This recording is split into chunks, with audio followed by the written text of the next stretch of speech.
The Secret Knowledge by the Grimm.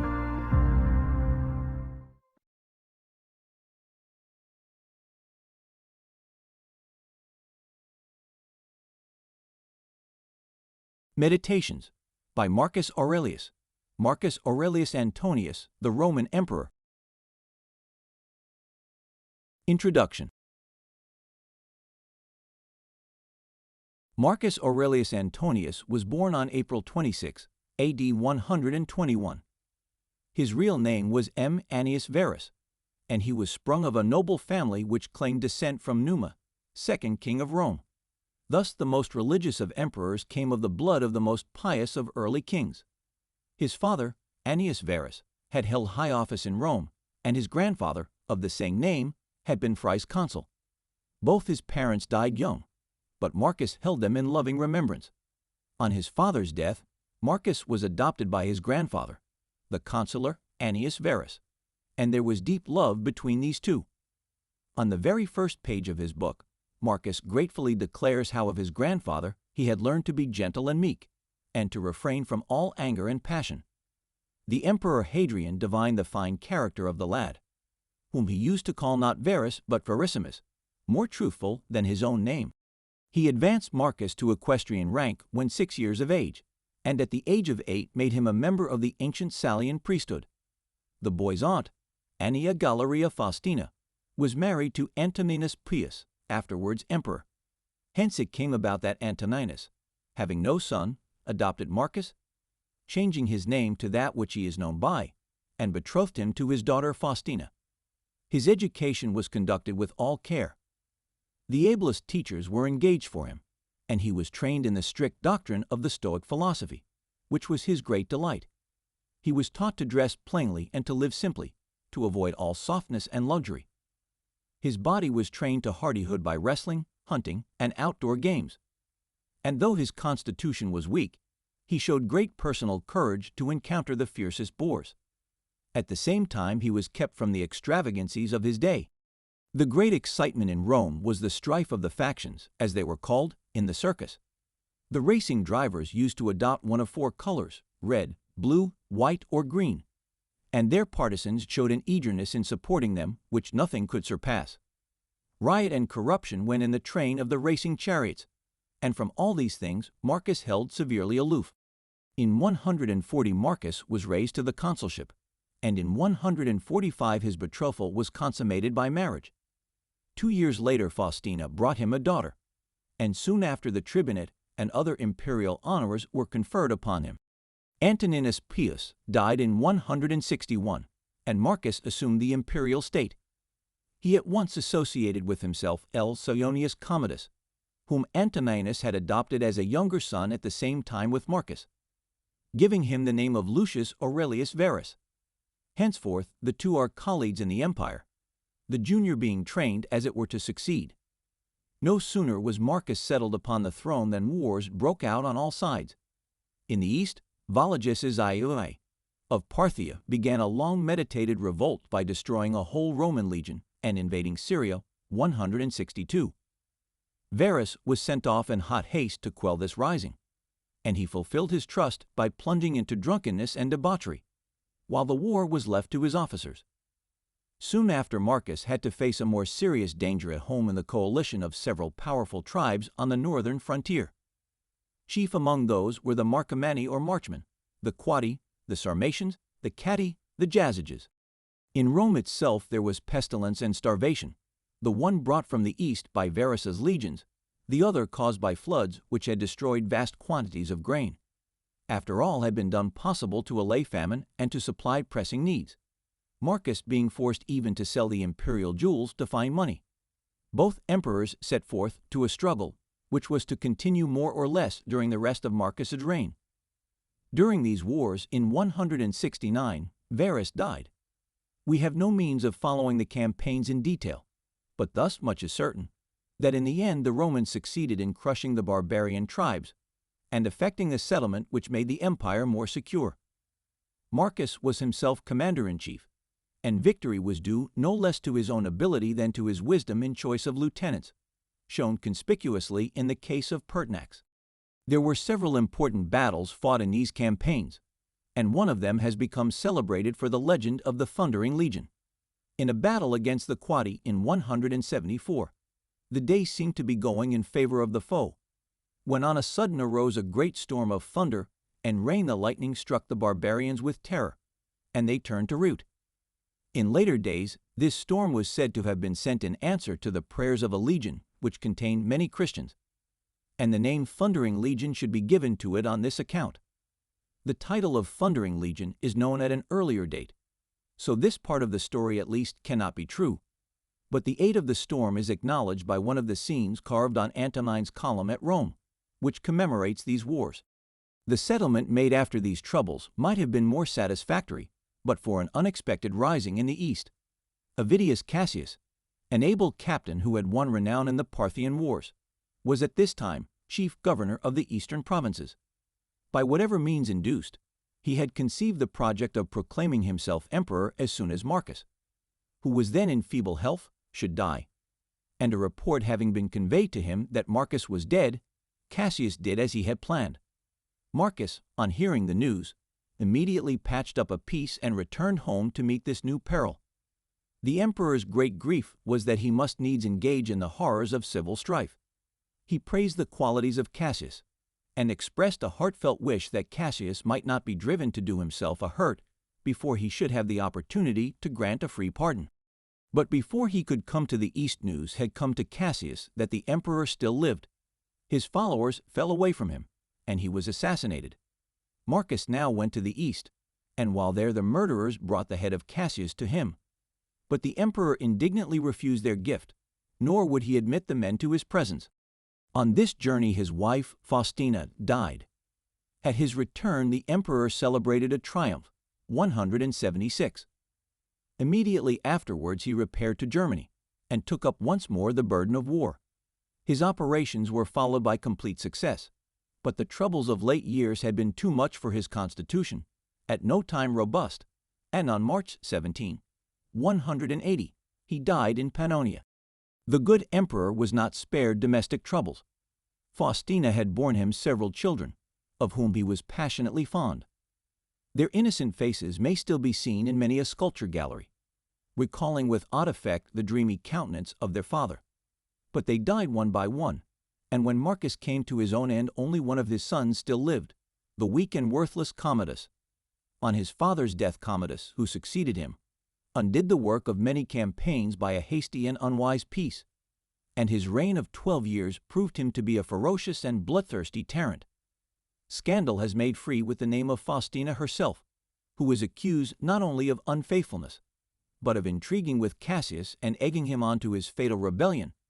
It must be admitted that these charges rest on no sure evidence, and the emperor, at all events, loved her dearly, nor ever felt the slightest qualm of suspicion.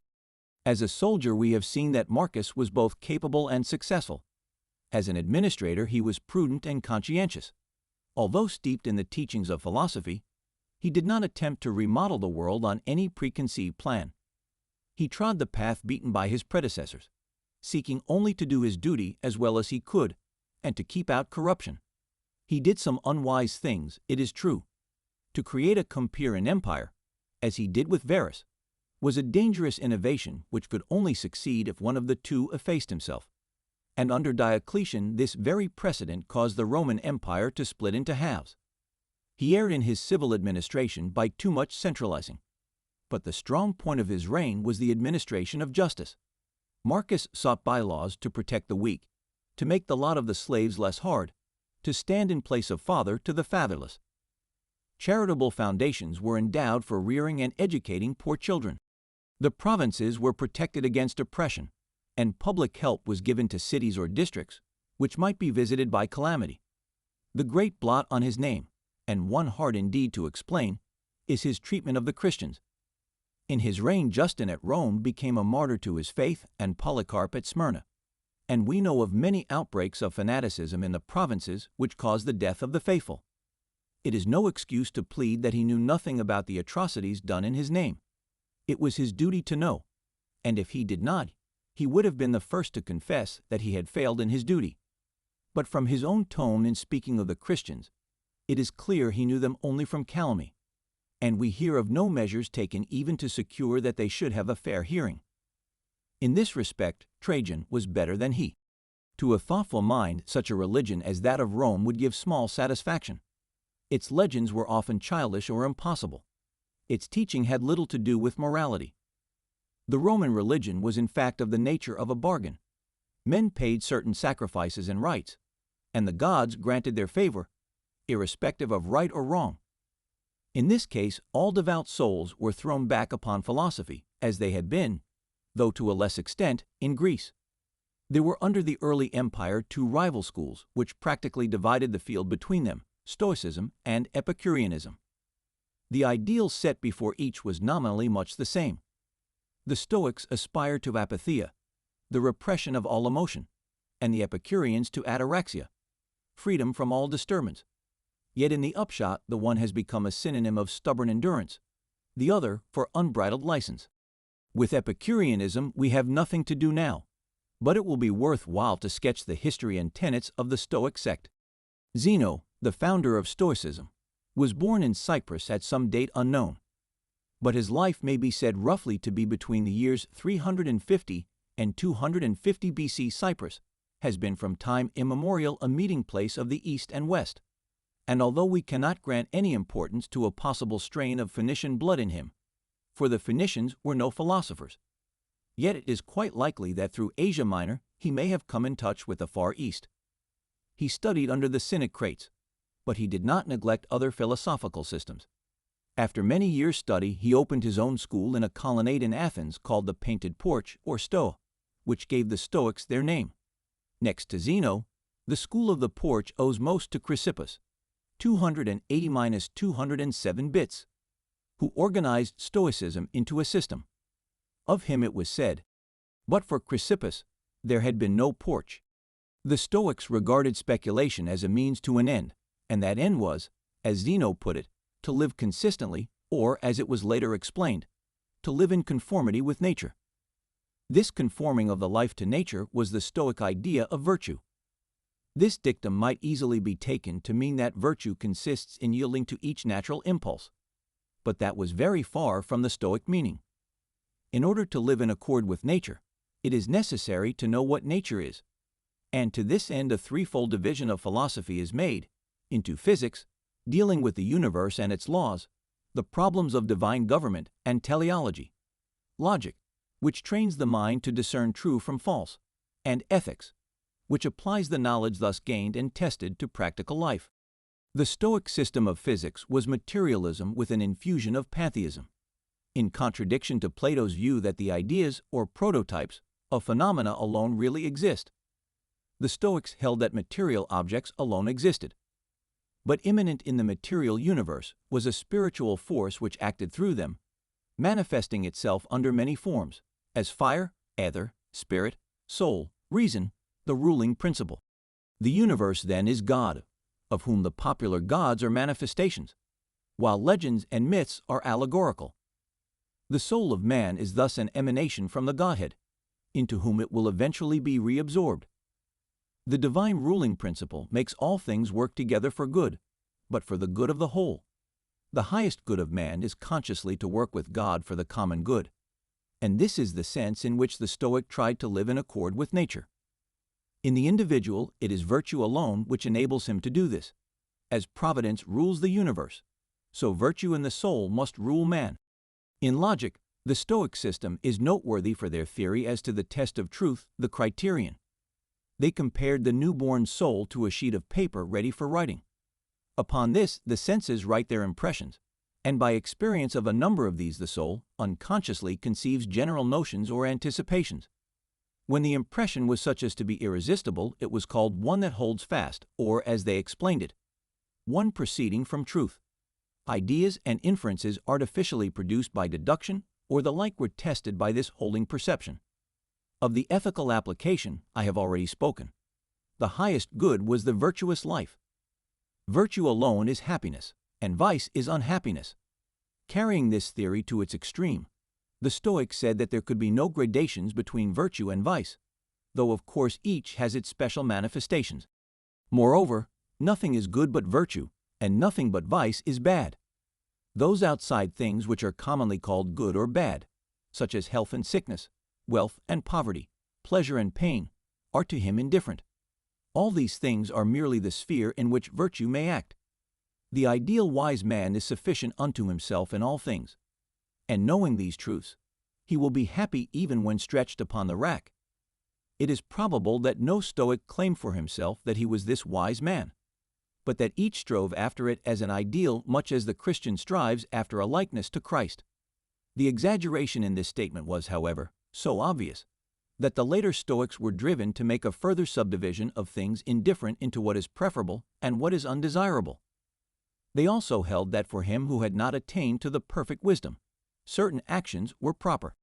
These were neither virtuous nor vicious, but, like the indifferent things, held a middle place. 2 points in the Stoic system deserve special mention.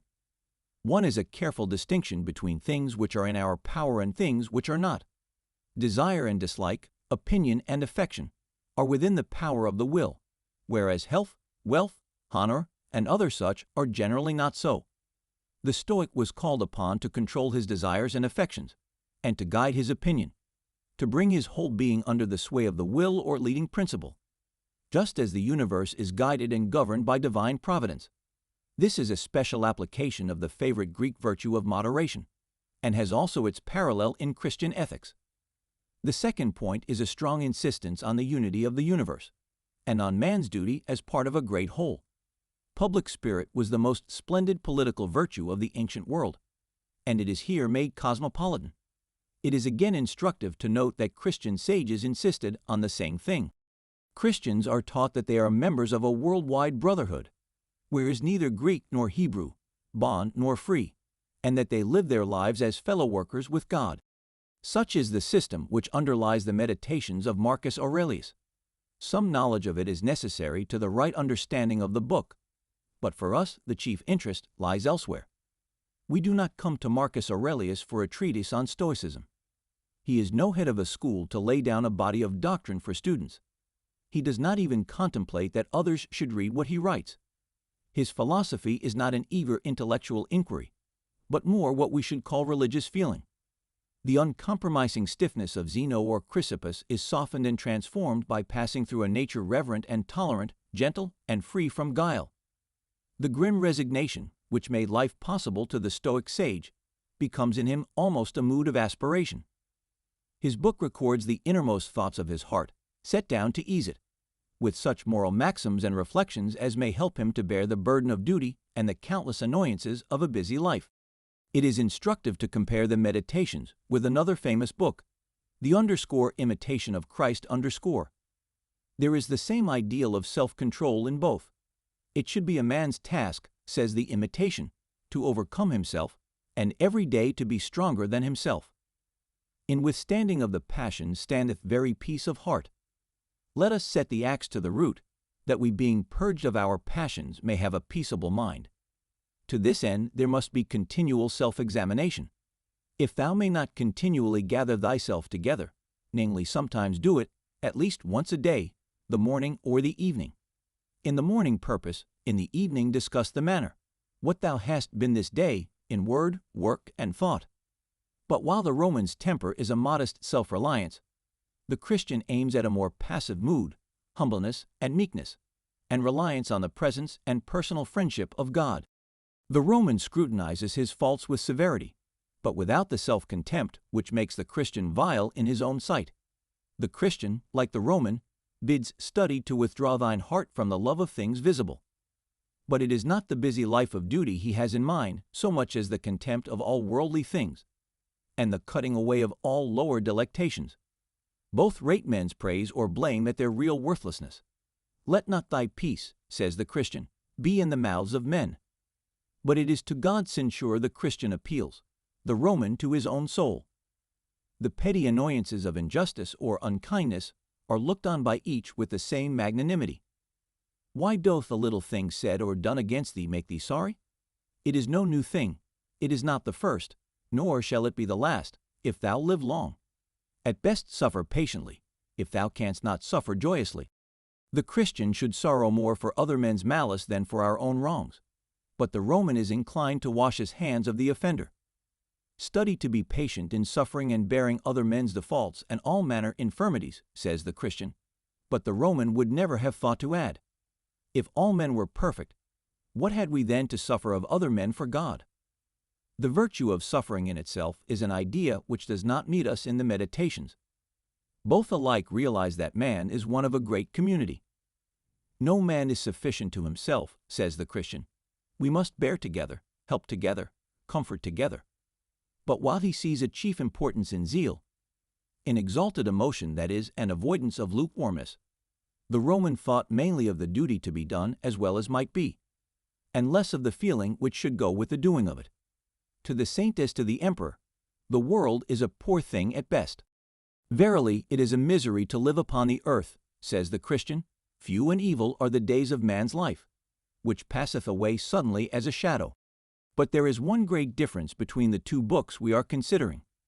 The Imitation is addressed to others, the Meditations by the writer to himself. We learn nothing from the imitation of the author's own life, except in so far as he may be assumed to have practiced his own preachings. The Meditations reflect mood by mood the mind of him who wrote them. In their intimacy and frankness lies their great charm. These notes are not sermons. They are not even confessions. There is always an air of self-consciousness in confessions. In such revelations, there is always a danger of unctuousness or of vulgarity for the best of men. St. Augustine is not always clear of offense, and John Bunyan himself exaggerates venial peccadillos into heinous sins. But Marcus Aurelius is neither vulgar nor unctuous. He extenuates nothing, but nothing sets down in malice. He never poses before an audience. He may not be profound, he is always sincere. And it is a lofty and serene soul which is here disclosed before us. Vulgar vices seem to have no temptation for him. This is not one tied and bound with chains which he strives to break. The faults he detects in himself are often such as most men would have no eyes to see. To serve the divine spirit which is implanted within him, a man must keep himself pure from all violent passion and evil affection, from all rashness and vanity, and from all manner of discontent, either in regard of the gods or men, or, as he says elsewhere, unspotted by pleasure, undaunted by pain. Unwavering courtesy and consideration are his aims. Whatsoever any man either doth or saith, thou must be good. Doth any man offend? It is against himself that he doth offend. Why should it trouble thee? The offender needs pity, not wrath. Those who must needs be corrected should be treated with tact and gentleness, and one must be always ready to learn better. The best kind of revenge is not to become like unto them. There are so many hints of offense forgiven that we may believe the notes followed sharp on the facts. Perhaps he has fallen short of his aim, and thus seeks to call his principles to mind, and to strengthen himself for the future. That these sayings are not mere talk is plain from the story of Avidius Cassius, who would have usurped his imperial throne. Thus the emperor faithfully carries out his own principle, that evil must be overcome with good.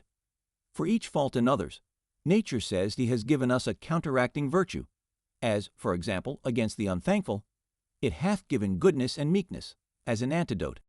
One so gentle towards a foe was sure to be a good friend, and indeed his pages are full of generous gratitude to those who had served him. In his first book, he sets down to account all the debts due to his kinsfolk and teachers. To his grandfather he owed his own gentle spirit, to his father shamefastness and courage. He learnt of his mother to be religious and bountiful and single-minded. Rusticus did not work in vain, if he showed his pupil that his life needed amending. Apollonius taught him simplicity, reasonableness, gratitude, a love of true liberty. So the list runs on. Every one he had dealings with seems to have given him something good, a sure proof of the goodness of his nature, which thought no evil. If his was that honest and true heart which is the Christian ideal, this is the more wonderful in that he lacked the faith which makes Christians strong. He could say it is true, either there is a God, and then all is well, or if all things go by chance and fortune. Yet mayest thou use thine own providence in those things that concern thee properly, and then art thou well. Or again, we must needs grant that there is a nature that doth govern the universe. But his own part in the scheme of things is so small, that he does not hope for any personal happiness beyond what a serene soul may win in this mortal life. O my soul, the time I trust will be, when thou shalt be good, simple, more open and visible, than that body by which it is enclosed. But this is said of the calm contentment with human lot which he hopes to attain, not of a time when the trammels of the body shall be cast off. For the rest, the world and its fame and wealth, all is vanity. The gods may perhaps have a particular care for him, but their especial care is for the universe at large. Thus much should suffice. His gods are better than the Stoic gods, who sit aloof from all human things, untroubled and uncaring. But his personal hope is hardly stronger. On this point he says little, though there are many allusions to death as the natural end. Doubtless he expected his soul one day to be absorbed into the universal soul, since nothing comes out of nothing, and nothing can be annihilated. His mood is one of strenuous wariness. He does his duty as a good soldier, waiting for the sound of the trumpet which shall sound the retreat. He has not that cheerful confidence which led Socrates through a life no less noble, to a death which was to bring him into the company of gods he had worshipped and men whom he had revered. But although Marcus Aurelius may have held intellectually that his soul was destined to be absorbed, and to lose consciousness of itself, there were times when he felt, as all who hold it must sometimes feel, how unsatisfying is such a creed. Then he gropes blindly after something less empty and vain. Thou hast taken ship, he says, thou hast sailed, thou art come to land. Go out, if to another life, there also shalt thou find gods, who are everywhere. There is more in this than the assumption of a rival theory for argument's sake. If worldly things be but as a dream, the thought is not far off that there may be an awakening to what is real. When he speaks of death as a necessary change, and points out that nothing useful and profitable can be brought about without change, did he perhaps think of the change in a corn of wheat, which is not quickened except it die? Nature's marvelous power of recreating out of corruption is surely not confined to bodily things. Many of his thoughts sound like far-off echoes of street Paul, and it is strange indeed that this most Christian of emperors has nothing good to say of the Christians. To him they are only sectaries violently and passionately set upon opposition. Profound as philosophy these meditations certainly are not, but Marcus Aurelius was too sincere not to see the essence of such things as came within his experience. Ancient religions were for the most part concerned with outward things. Do the necessary rites, and you propitiate the gods, and these rites were often trivial, sometimes violated right feeling or even morality. Even when the gods stood on the side of righteousness, they were concerned with the act more than with the intent. But Marcus Aurelius knows that what the heart is full of, the man will do. Such as thy thoughts and ordinary cogitations are, he says, such will thy mind be in time. He sees also the true essence of happiness. If happiness did consist in pleasure, how came notorious robbers, impure abominable livers, parricides, and tyrants, in so large a measure to have their part of pleasures? He who had all the world's pleasures at command can write thus: a happy lot and portion is good inclinations of the soul, good desires, good actions. By the irony of fate this man, so gentle and good, so desirous of quiet joys and a mind free from care, was set at the head of the Roman Empire when great dangers threatened from east and west. For several years he himself commanded his armies in chief. In camp before the Quadi he dates the first book of his Meditations, and shows how he could retire within himself amid the coarse clangor of arms. The pomps and glories which he despised were all his.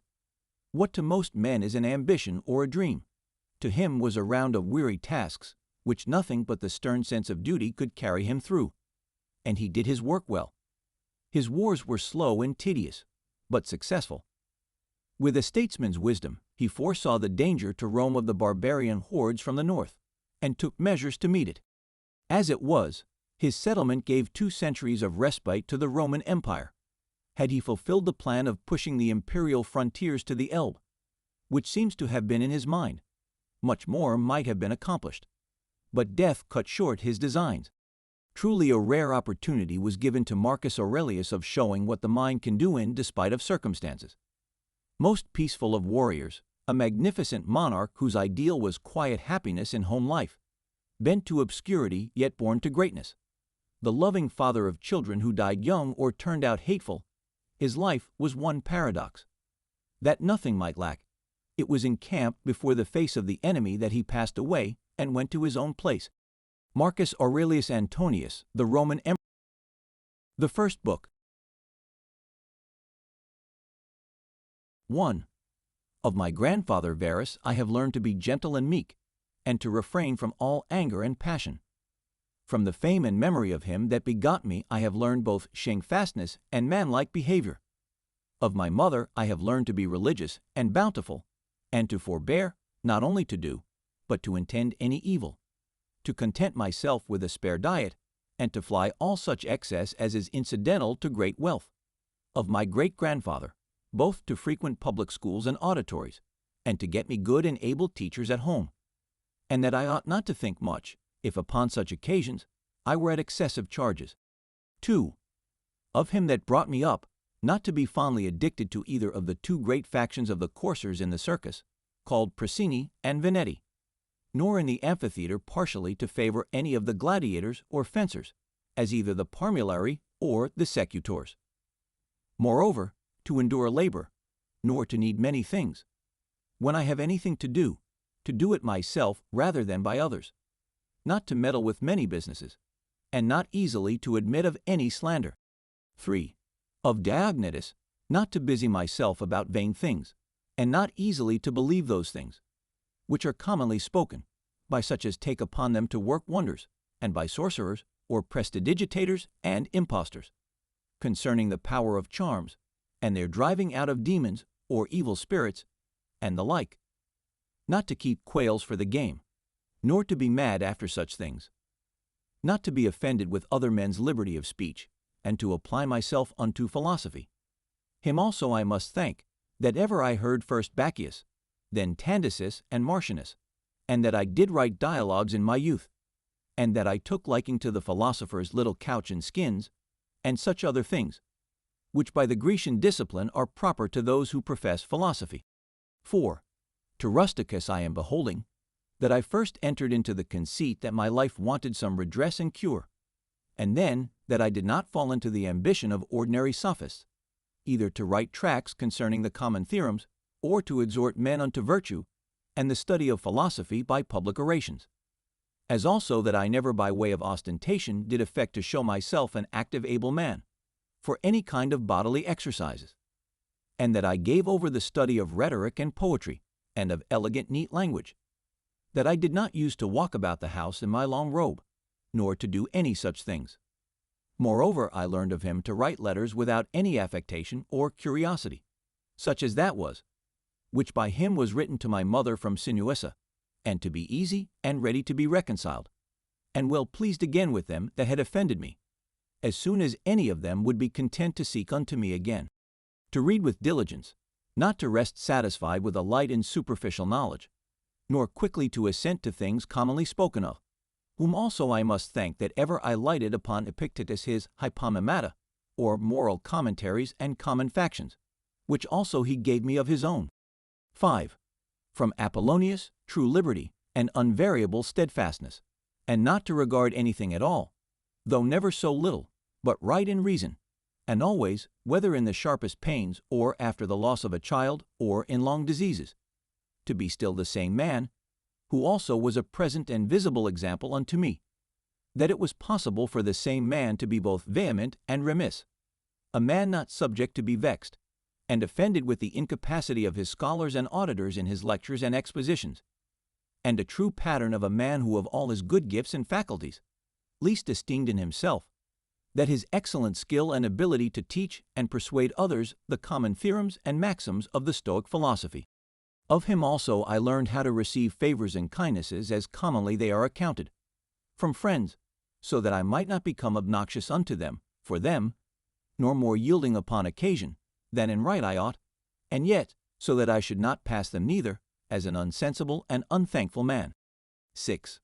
Of Sextus, mildness, and the pattern of a family governed with paternal affection, and a purpose to live according to nature, to be grave without affectation, to observe carefully the several dispositions of my friends, not to be offended with idiots, nor unseasonably to set upon those that are carried with the vulgar opinions, with the theorems and tenets of philosophers, his conversation being an example how a man might accommodate himself to all men and companies, so that though his company were sweeter and more pleasing than any flatterer's cogging and fawning, yet was it at the same time most respected and reverenced, who also had a proper happiness and faculty, rationally and methodically to find out, and set in order all necessary determinations and instructions for a man's life, a man without ever the least appearance of anger, or any other passion, able at the same time most exactly to observe the Stoic apatheia, or unpassionateness, and yet to be most tender-hearted, ever of good credit, and yet almost without any noise or rumor, very learned, and yet making little show. 7. From Alexander the grammarian to be unreprovable myself, and not reproachfully to reprehend any man for a barbarism or a solecism, or any false pronunciation, but dexterously by way of answer or testimony, or confirmation of the same matter, taking no notice of the word to utter it as it should have been spoken, or by some other such close and indirect admonition, handsomely and civilly to tell him of it. 8. Affronto, to how much envy and fraud and hypocrisy the state of a tyrannous king is subject unto, and how they who are commonly called eupatridae, _I_nobly born, are in some sort incapable or void of natural affection. 9. Of Alexander the Platonic, not often nor without great necessity to say, or to write to any man in a letter, I am not at leisure, nor in this manner still to put off those duties, which we owe to our friends and acquaintances to every one in his kind under pretence of urgent affairs. 10. Of Catullus, not to contend any friend's expostulation, though unjust, but to strive to reduce him to his former disposition, freely and heartily to speak well of all my masters upon any occasion, as it is reported of Domitius and Athenodotus, and to love my children with true affection. 11. From my brother Severus, to be kind and loving to all them of my house and family, by whom also I came to the knowledge of Thrasea and Helvidius, and Cato and Dio and Brutus. He it was also that did put me in the first conceit and desire of an equal commonwealth, administered by justice and equality, and of a kingdom wherein should be regarded nothing more than the good and welfare of the subjects. Of him also, to observe a constant tenor, not interrupted, with any other cares and distractions, in the study and esteem of philosophy, to be bountiful and liberal in the largest measure, always to hope the best, and to be confident that my friends love me, in whom I moreover observed open dealing towards those whom he reproved at any time, and that his friends might without all doubt or much observation know what he would or would not, so open and plain was he. 12. From Claudius Maximus, in all things to endeavor to have power of myself, and in nothing to be carried about, to be cheerful and courageous in all sudden chances and accidents, as in sicknesses, to love mildness and moderation and gravity, and to do my business, whatsoever it be, thoroughly and without querulousness. Whatsoever he said, all men believed him that as he spake, so he thought, and whatsoever he did, that he did it with a good intent.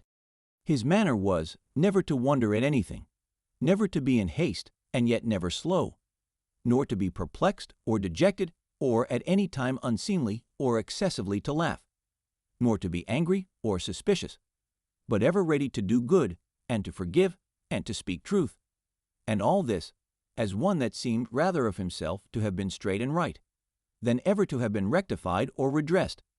Neither was there any man that ever thought himself undervalued by him, or that could find in his heart to think himself a better man than he.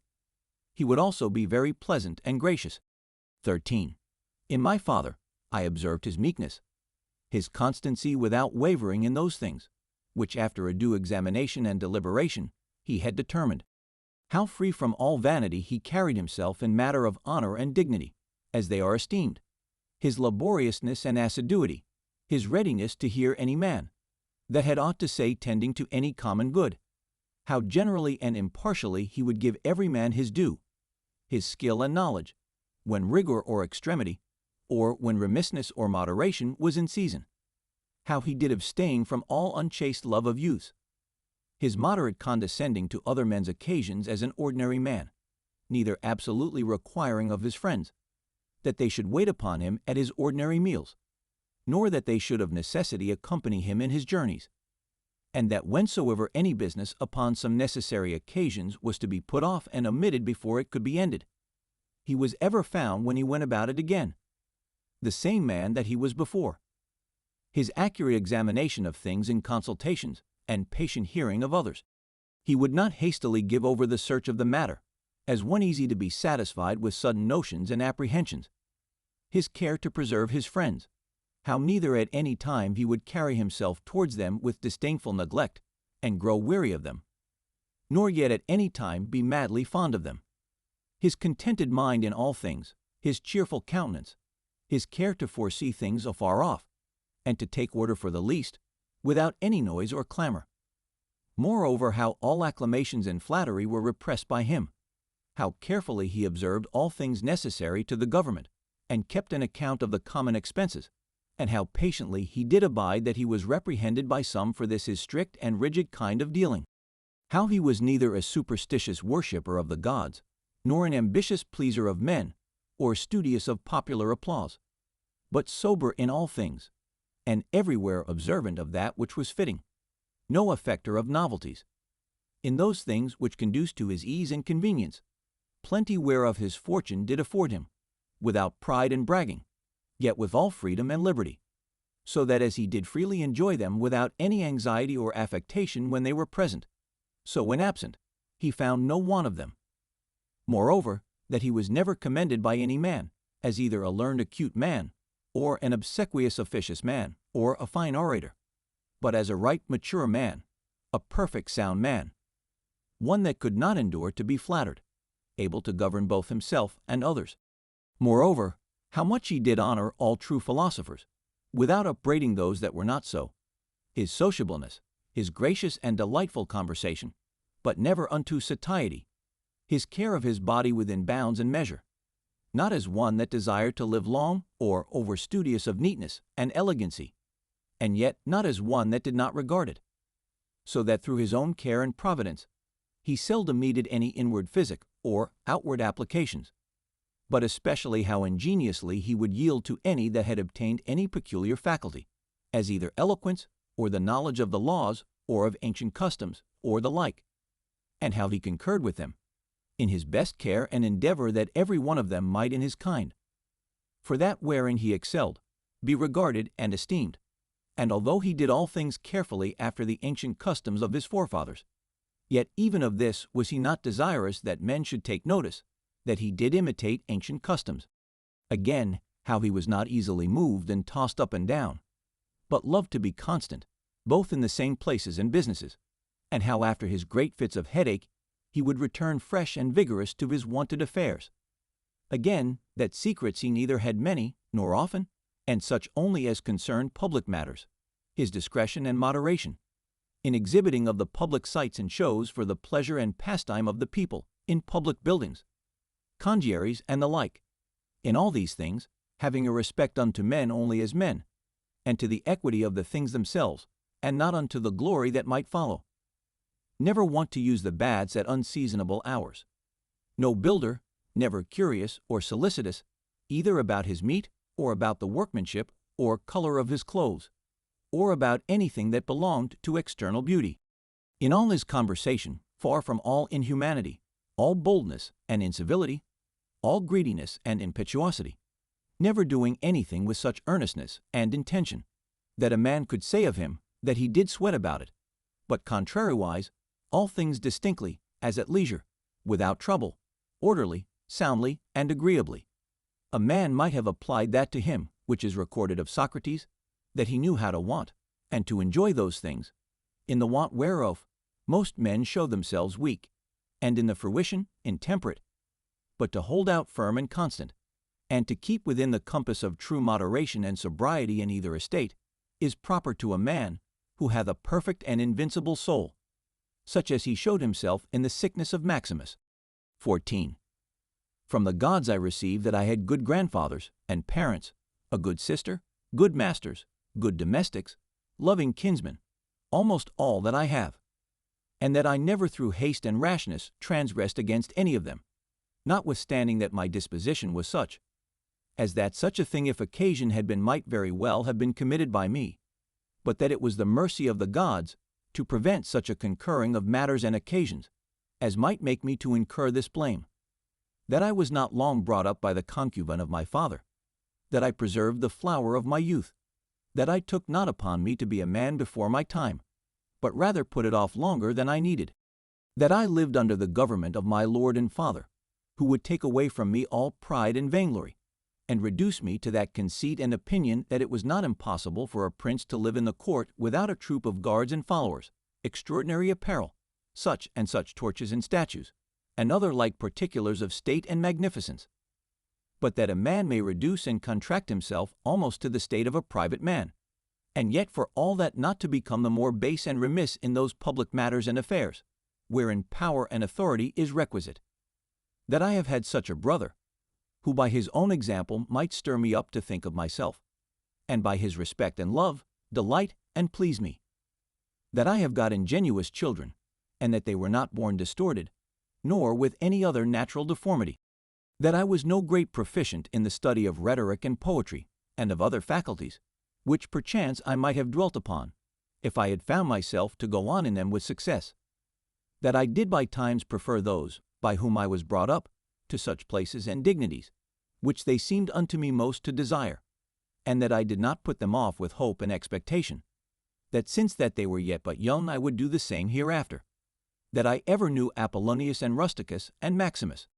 That I have had occasion, often and effectually, to consider and meditate with myself, concerning that life which is according to nature, what the nature and manner of it is, so that as for the gods and such suggestions, helps and inspirations, as might be expected from them, nothing did hinder, but that I might have begun long before to live according to nature, or that even now that I was not yet partaker and in present possession of that life, that I myself in that I did not observe those inward motions and suggestions, yea, and almost plain and apparent instructions and admonitions of the gods, was the only cause of it, that my body in such a life hath been able to hold out so long, that I never had to do with Benedicta and Theodotus, yea, and afterwards, when I fell into some fits of love, I was soon cured, that having been often displeased with Rusticus, I never did him anything for which afterwards I had occasion to repent, that it being so that my mother was to die young, yet she lived with me all her latter years,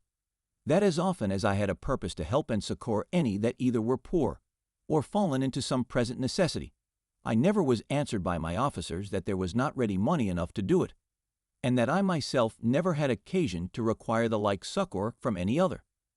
That I have such a wife, so obedient, so loving, so ingenuous, that I had choice of fit and able men, to whom I might commit the bringing up of my children. That by dreams I have received help, as for other things, so in particular, how I might stay my casting of blood, and cure my dizziness, as that also that happened to thee in Cajeta, as unto Chryses, when he prayed by the seashore. And when I did first apply myself to philosophy, that I did not fall into the hands of some sophists, or spent my time either in reading the manifold volumes of ordinary philosophers, nor in practicing myself in the solution of arguments and fallacies, nor dwelt upon the studies of the Mekiers and other natural curiosities. All these things, without the assistance of the gods and fortune, could not have been.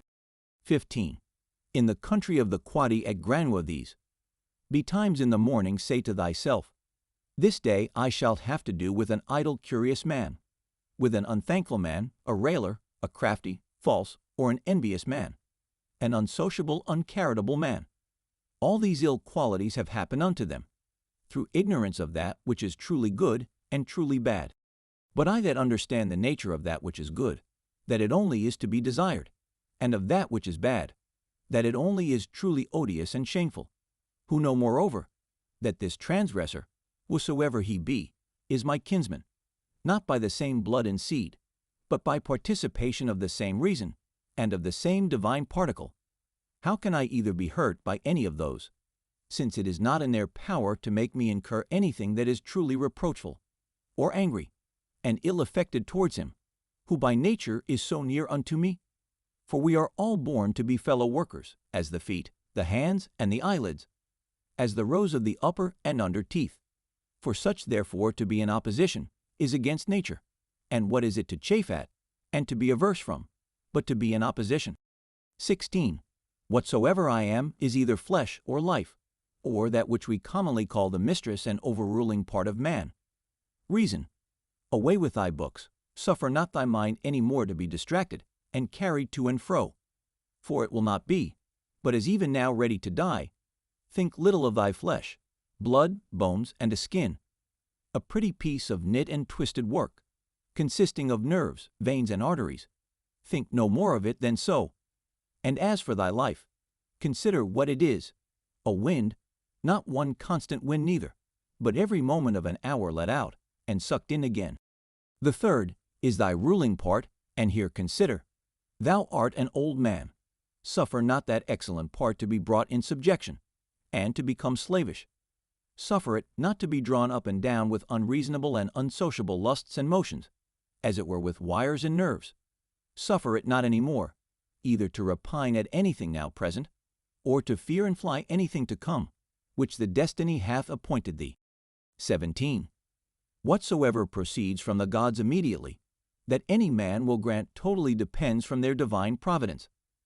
As for those things that are commonly said to happen by fortune, even those must be conceived to have dependence from nature, or from that first and general connection and concatenation of all those things, which more apparently by the divine providence are administered and brought to pass. All things flow from thence, and whatsoever it is that is both necessary and conducing to the whole part of which thou art, and whatsoever it is that is requisite and necessary for the preservation of the general, must of necessity for every particular nature be good and be hopeful. And as for the whole, it is preserved, as by the perpetual mutation and conversion of the simple elements one into another, so also by the mutation and alteration of things mixed and compounded. Let these things suffice thee, let them be always unto thee, as thy general rules and precepts. As for thy thirst after books, away with it with all speed, that thou die not murmuring and complaining, but truly meek and well satisfied, and from thy heart thankful unto the gods. The Second Book. 1. Remember how long thou hast already put off these things, and how often a certain day and hour, as it were, having been said unto thee by the gods, thou hast neglected it. It is high time for thee to understand the true nature both of the world, whereof thou art a part, and of that Lord and Governor of the world, from whom, as a channel from the spring, thou thyself didst flow, and that there is but a certain limit of time appointed unto thee, which if thou shalt not make use of to calm and allay the many distempers of thy soul, it will pass away and now with it, and never after return. 2. Let it be thy earnest and incessant care as a Roman and a man to perform whatsoever it is that thou art about, with true and unfeigned gravity, natural affection, freedom, and justice. And as for all other cares and imaginations, how thou mayest ease thy mind of them. Which thou shalt do, if thou shalt go about every action as thy last action, free from all vanity, all passionate and wilful aberration from reason, and from all hypocrisy and self-love, and dislike of those things, which by the fates or appointment of God have happened unto thee. Thou seest that those things, which for a man to hold on in a prosperous course, and to live a divine life, are requisite and necessary, are not many, for the gods will require no more of any man, that shall but keep and observe these things. 3. Do, soul, do, abuse and contemn thyself. Yet a while and the time for thee to respect thyself will be at an end. Every man's happiness depends from himself, but behold thy life is almost at an end. Whiles affording thyself no respect, thou dost make thy happiness to consist in the souls and conceits of other men. 4. Why should any of these things that happen externally so much distract thee? Give thyself leisure to learn some good thing, and cease roving and wandering to and fro. Thou must also take heed of another kind of wandering, for they are idle in their actions, who toil and labor in this life, and have no certain scope to which to direct all their motions and desires. V. For not observing the state of another man's soul, scarce was ever any man known to be unhappy. Tell whosoever they be that intend not, and guide not by reason and discretion the motions of their own souls, they must of necessity be unhappy. 5. For not observing the state of another man's soul, scarce was ever any man known to be unhappy. Tell whosoever they be that intend not, and guide not by reason and discretion the motions of their own souls, they must of necessity be unhappy. 6. These things thou must always have in mind. What is the nature of the universe, and what is mine in particular? This unto that what relation it hath, what kind of part, of what kind of universe it is, and that there is nobody that can hinder thee, but that thou mayest always both do and speak those things which are agreeable to that nature, whereof thou art a part. 7. Theophrastus, where he compares sin with sin as after a vulgar sense, such things I grant may be compared, says well, and like a philosopher, that those sins are greater which are committed through lust, than those which are committed through anger. For he that is angry seems with a kind of grief and close contraction of himself, to turn away from reason. But he that sins through lust, being overcome by pleasure, doth in his very sin bewray a more impotent and unmanlike disposition. Well then, and like a philosopher doth he say, that he of the two is the more to be condemned, that sins with pleasure, than he that sins with grief. For indeed, this latter may seem first to have been wronged, and so in some manner through grief thereof to have been forced to be angry, whereas he who through lust doth commit anything, did of himself merely resolve upon that action. 8. Whatsoever thou dost effect, whatsoever thou dost project, so do, and so project all, as one who, for aught thou knowest, may at this very present depart out of this life. And as for death, if there be any gods, it is no grievous thing to leave the society of men. The gods will do thee no hurt, thou mayest be sure. But if it be so that there be no gods, or that they take no care of the world, why should I desire to live in a world void of gods, and of all divine providence? But gods there be certainly, and they take care for the world. And as for those things which be truly evil, as vice and wickedness, such things they have put in a man's own power, that he might avoid them if he would. And had there been anything besides that had been truly bad and evil, they would have had a care of that also, that a man might have avoided it. But why should that be thought to hurt and prejudice a man's life in this world, which cannot any ways make man himself the better, or the worse in his own person? Neither must we think that the nature of the universe did either through ignorance pass these things, or if not as ignorant of them, yet as unable either to prevent, or better to order and dispose them. It cannot be that she through want either of power or skill should have committed such a thing, so as to suffer all things both good and bad equally and promiscuously to happen unto all both good and bad. As for life therefore, and death, honor and dishonor, labor and pleasure, riches and poverty, all these things happen unto men indeed, both good and bad equally, but as things which of themselves are neither good nor bad, because of themselves neither shameful nor praiseworthy. 9. Consider how quickly all things are dissolved and resolved, the bodies and substances themselves, into the matter and substance of the world, and their memories into the general age and time of the world. Consider the nature of all worldly sensible things, of those especially, which either ensnare by pleasure, or for their irksomeness are dreadful, or for their outward luster and show are in great esteem and request, how vile and contemptible, how base and corruptible, how destitute of all true life and being they are. 10. It is the part of a man endowed with a good understanding faculty, to consider what they themselves are in very deed, from whose bare conceits and voices honor and credit do proceed, as also what it is to die, and how if a man shall consider this by itself alone, to die, and separate from it in his mind all those things which with it usually represent themselves unto us, he can conceive of it no otherwise than as of a work of nature, and he that fears any work of nature is a very child. Now death, it is not only a work of nature, but also conducing to nature. 11. Consider with thyself how man, and by what part of his, is joined unto God, and how that part of man is affected when it is said to be diffused.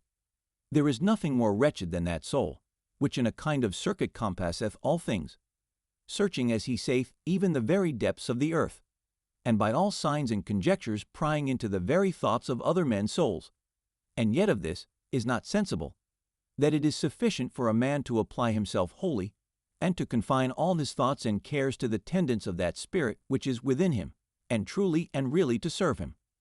His service doth consist in this, that a man keep himself pure from all violent passion and evil affection, from all rashness and vanity, and from all manner of discontent, either in regard of the gods or men. For indeed whatsoever proceeds from the gods deserves respect for their worth and excellency, and whatsoever proceeds from men, as they are our kinsmen, should by us be entertained with love always, sometimes as proceeding from their ignorance of that which is truly good and bad, a blindness no less than that by which we are not able to discern between white and black, with a kind of pity and compassion also. 12. If thou shouldst live 3,000, or as many as 10,000 of years, yet remember this, that man can part with no life properly, save with that little part of life, which he now lives, and that which he lives is no other than that which at every instant he parts with. That then which is longest of duration, and that which is shortest, come both to one effect. For although in regard of that which is already past there may be some inequality, yet that time which is now present and in being is equal unto all men, and that being it which we part with whensoever we die, it doth manifestly appear that it can be but a moment of time that we then part with. For as for that which is either past or to come, a man cannot be said properly to part with it. For how should a man part with that which he hath not? These two things therefore thou must remember. First, that all things in the world from all eternity, by a perpetual revolution of the same times and things ever continued and renewed, are of one kind and nature, so that whether for 100 or 200 years only, or for an infinite space of time, a man see those things which are still the same, it can be no matter of great moment. And secondly, that that life which any the longest liver or the shortest liver parts with, is for length and duration the very same. For that only which is present is that which either of them can lose, as being that only which they have. For that which he hath not, no man can truly be said to lose. 13. Remember that all is but opinion and conceit, for those things are plain and apparent, which were spoken unto Monimus the Cynic, and as plain and apparent is the use that may be made of those things, if that which is true and serious in them be received as well as that which is sweet and pleasing. 14. A man's soul doth wrong and disrespect itself first and especially, when as much as in itself lies it becomes an apostate, and as it were an excrescency of the world, for to be grieved and displeased with anything that happens in the world is direct apostasy from the nature of the universe, part of which all particular natures of the world are. Secondly, when she either is averse from any man, or led by contrary desires or affections, tending to his hurt and prejudice, such as are the souls of them that are angry. Thirdly, when she is overcome by any pleasure or pain. Fourthly, when she doth dissemble, and covertly and falsely either doth or saith anything. Fifthly, when she doth either affect or endeavor anything to no certain end, but rashly and without due ratiocination and consideration, how consequent or inconsequent it is to the common end. For even the least things ought not to be done without relation unto the end, and the end of the reasonable creatures is to follow and obey him, who is the reason as it were, and the law of this great city and ancient commonwealth. 15. The time of a man's life is as a point, the substance of it ever flowing, the sense obscure, and the whole composition of the body tending to corruption. His soul is restless, fortune uncertain, and fame doubtful. To be brief, as a stream so are all things belonging to the body, as a dream or as a smoke, so are all that belong unto the soul. Our life is a warfare and a mere pilgrimage. Fame after life is no better than oblivion. What is it then that will adhere and follow? Only one thing, philosophy. And philosophy doth consist in this, for a man to preserve that spirit which is within him, from all manner of contumelies and injuries, and above all pains or pleasures. Never to do anything either rashly or feignedly or hypocritically, wholly to depend from himself and his own proper actions. All things that happen unto him to embrace contentedly, as coming from him from whom he himself also came, and above all things, with all meekness and a calm cheerfulness, to expect death, as being nothing else but the resolution of those elements, of which every creature is composed. And if the elements themselves suffer nothing by this, their perpetual conversion of one into another, that dissolution and alteration, which is so common unto all. Why should it be feared by any? Is not this according to nature? But nothing that is according to nature can be evil. Whilst I was at Carnuntum.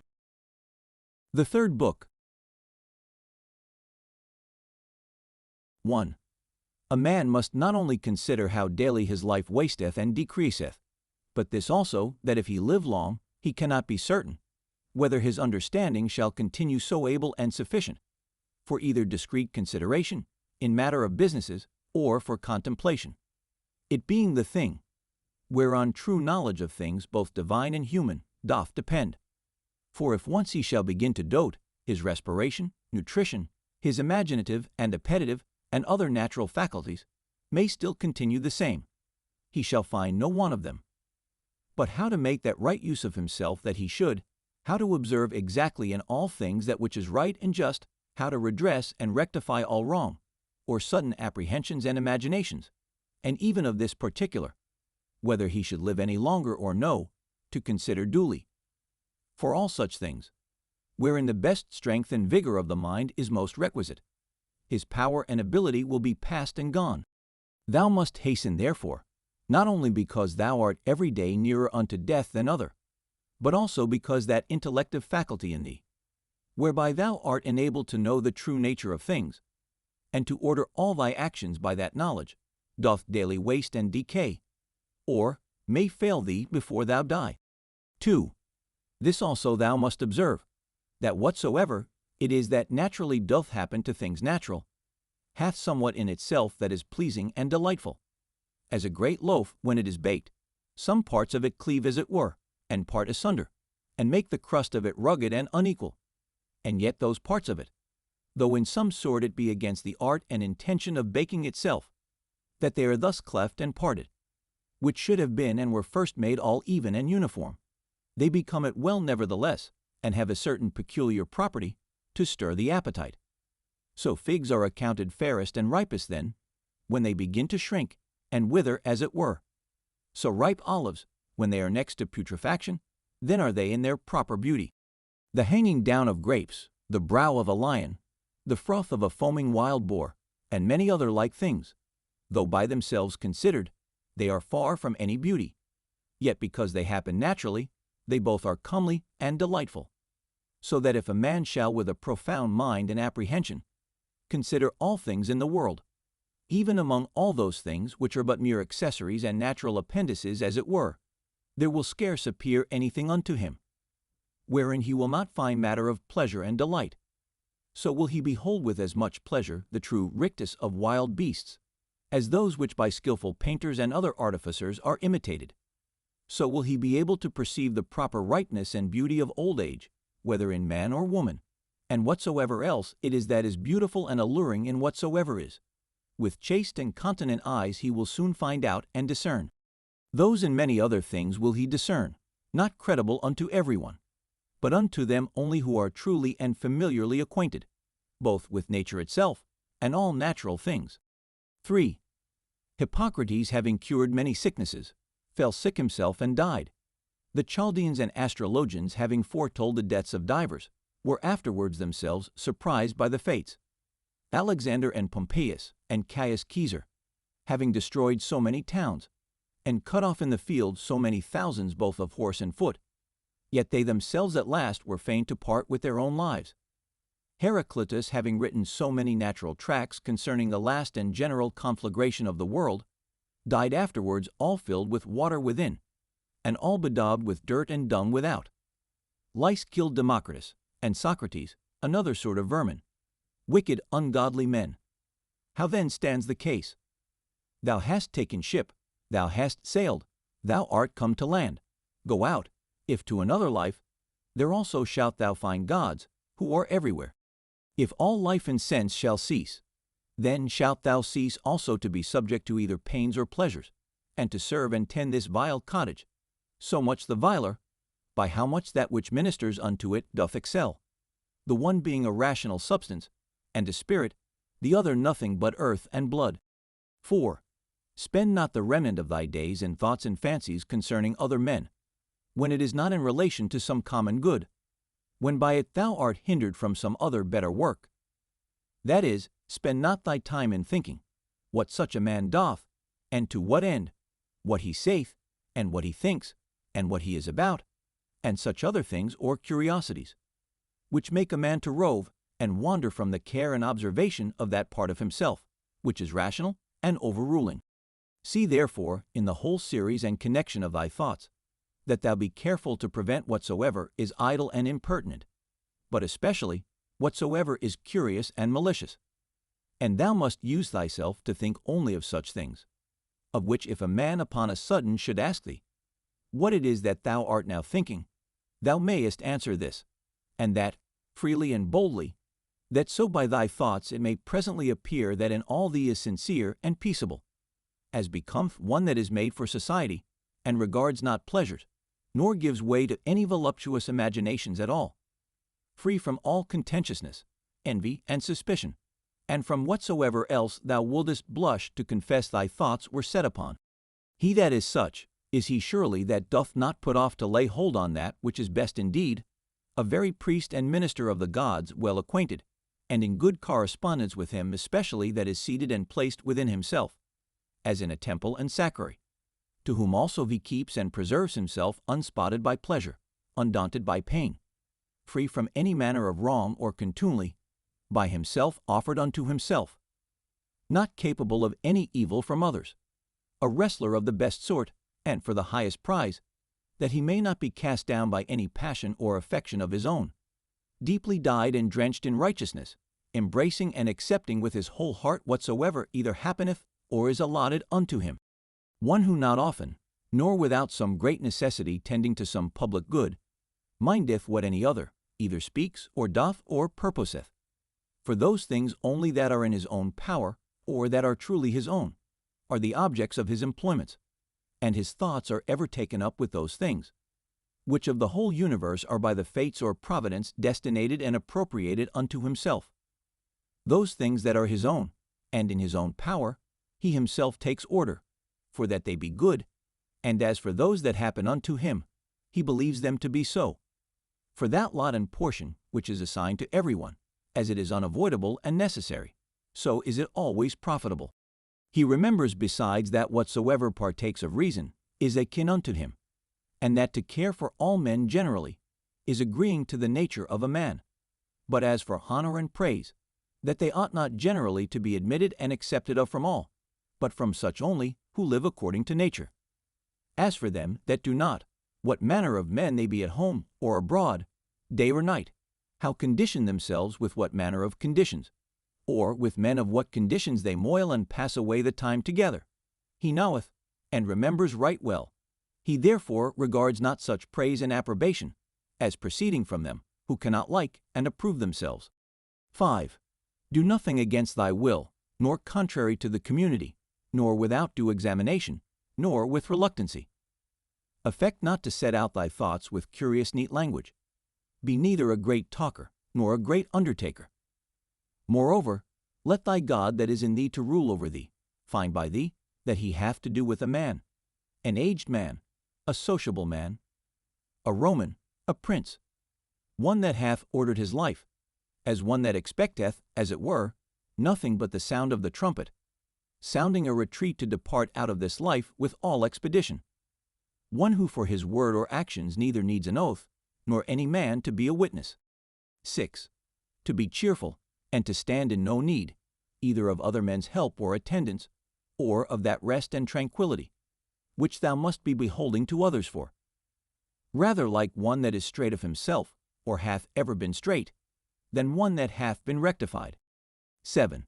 If thou shalt find anything in this mortal life better than righteousness, than truth, temperance, fortitude, and in general better than a mind, contented both with those things which according to right and reason she doth, and in those which without her will and knowledge happen unto thee by the providence. If I say, thou canst find out anything better than this, apply thyself unto it with thy whole heart, and that which is best, wheresoever thou dost find it, enjoy freely. But if nothing thou shalt find worthy to be preferred to that spirit which is within thee, if nothing better than to subject unto thee thine own lusts and desires, and not to give way to any fancies or imaginations before thou hast duly considered of them.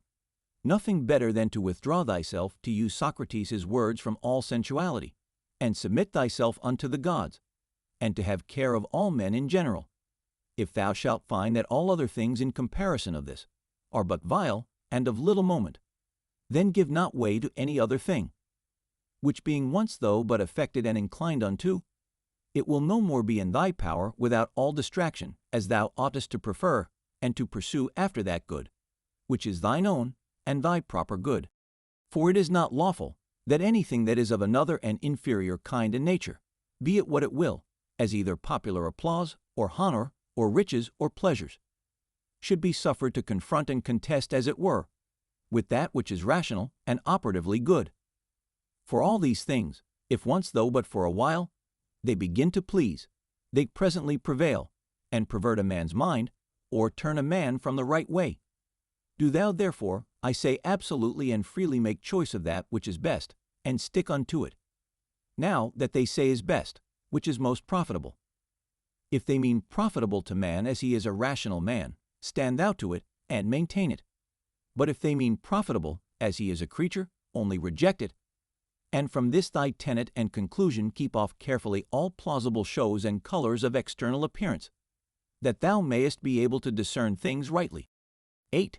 Never esteem of anything as profitable, which shall ever constrain thee either to break thy faith, or to lose thy modesty, to hate any man, to suspect, to curse, to dissemble, to lust after anything, that requireth the secret of walls or veils. But he that preferreth before all things his rational part in spirit, and the sacred mysteries of virtue which issueth from it, he shall never lament and exclaim, never sigh. He shall never want either solitude or company, and which is chiefest of all, he shall live without either desire or fear. And as for life, whether for a long or short time, he shall enjoy his soul thus compassed about with a body, he is altogether indifferent. For if even now he were to depart, he is as ready for it, as for any other action, which may be performed with modesty and decency. For all his life long, this is his only care, that his mind may always be occupied in such intentions and objects, as are proper to a rational sociable creature. 9. In the mind that is once truly disciplined and purged, thou canst not find anything, either foul or impure, or as it were festered, nothing that is either servile or affected, no partial tie, no malicious averseness, nothing obnoxious, nothing concealed. The life of such an one, death can never surprise as imperfect, as of an actor, that should die before he had ended, or the play itself were at an end, a man might speak. 10. Use thine opinative faculty with all honor and respect, for in her indeed is all, that thy opinion do not beget in thy understanding anything contrary to either nature, or the proper constitution of a rational creature. The end and object of a rational constitution is, to do nothing rashly, to be kindly affected towards men, and in all things willingly to submit unto the gods. Casting therefore all other things aside, keep thyself to these few, and remember withal that no man properly can be said to live more than that which is now present, which is but a moment of time. Whatsoever is besides either is already past or uncertain.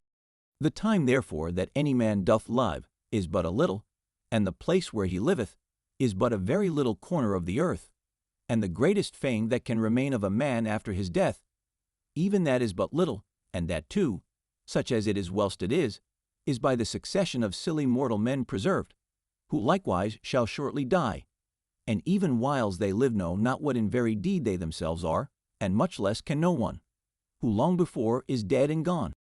11. To these ever-present helps and mementos, let one more be added, ever to make a particular description and delineation, as it were, of every object that presents itself to thy mind, that thou mayest wholly and thoroughly contemplate it, in its own proper nature, bare and naked, wholly and severally, divided into its several parts and quarters, and then by thyself in thy mind, to call both it, and those things of which it doth consist, and in which it shall be resolved, by their own proper true names and appellations. For there is nothing so effectual to beget true magnanimity, as to be able truly and methodically to examine and consider all things that happen in this life, and so to penetrate into their natures, that at the same time this also may concur in our apprehensions. What is the true use of it? And what is the true nature of this universe, to which it is useful? How much in regard of the universe may it be esteemed? How much in regard of man, a citizen of the supreme city, of which all other cities in the world are as it were but houses and families? 12. What is this, that now my fancy is set upon? Of what things doth it consist? How long can it last? Which of all the virtues is the proper virtue for this present use? As whether meekness, fortitude, truth, faith, sincerity, contentation, or any of the rest?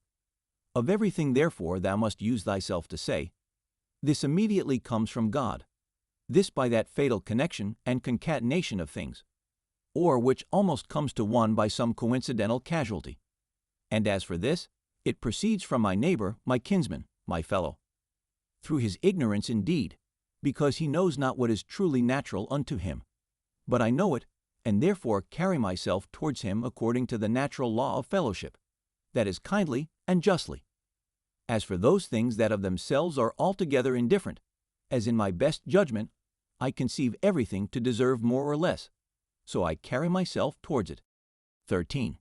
If thou shalt intend that which is present, following the rule of right and reason carefully, solidly, meekly, and shalt not intermix any other businesses, but shall study this only to preserve thy spirit unpolluted and pure, and shall cleave unto him without either hope or fear of anything, in all things that thou shalt either do or speak, contenting thyself with heroical truth, thou shalt live happily, and from this there is no man that can hinder thee. 14. As physicians and chirurgeons have always their instruments ready at hand for all sudden cures, so have thou always thy dogmata in a readiness for the knowledge of things, both divine and human, and whatsoever thou dost, even in the smallest things that thou dost, thou must ever remember that mutual relation and connection that is between these two things divine and things human. For without relation unto God, thou shalt never speed in any worldly actions, nor on the other side in any divine, without some respect had to things human. 15. Be not deceived, for thou shalt never live to read thy moral commentaries, nor the acts of the famous Romans and Grecians, nor those excerpta from several books, all which thou hadst provided and laid up for thyself against thine old age. Hasten therefore to an end, and giving over all vain hopes, help thyself in time if thou carest for thyself, as thou oughtest to do. 16. To steal, to sow, to buy, to be at rest, to see what is to be done which is not seen by the eyes, but by another kind of sight. What these words mean, and how many ways to be understood, they do not understand. The body, the soul, the understanding. As the senses naturally belong to the body, and the desires and affections to the soul, so do the dogmata to the understanding.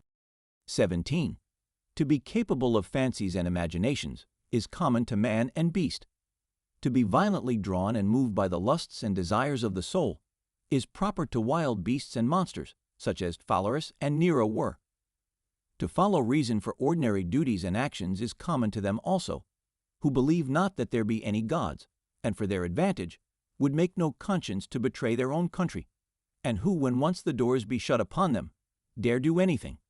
If therefore all things else be common to these likewise, it follows that for a man to like and embrace all things that happen and are destinated unto him, and not to trouble and molest that spirit which is seated in the temple of his own breast, with a multitude of vain fancies and imaginations, but to keep him propitious and to obey him as a god, never either speaking anything contrary to truth, or doing anything contrary to justice, is the only true property of a good man.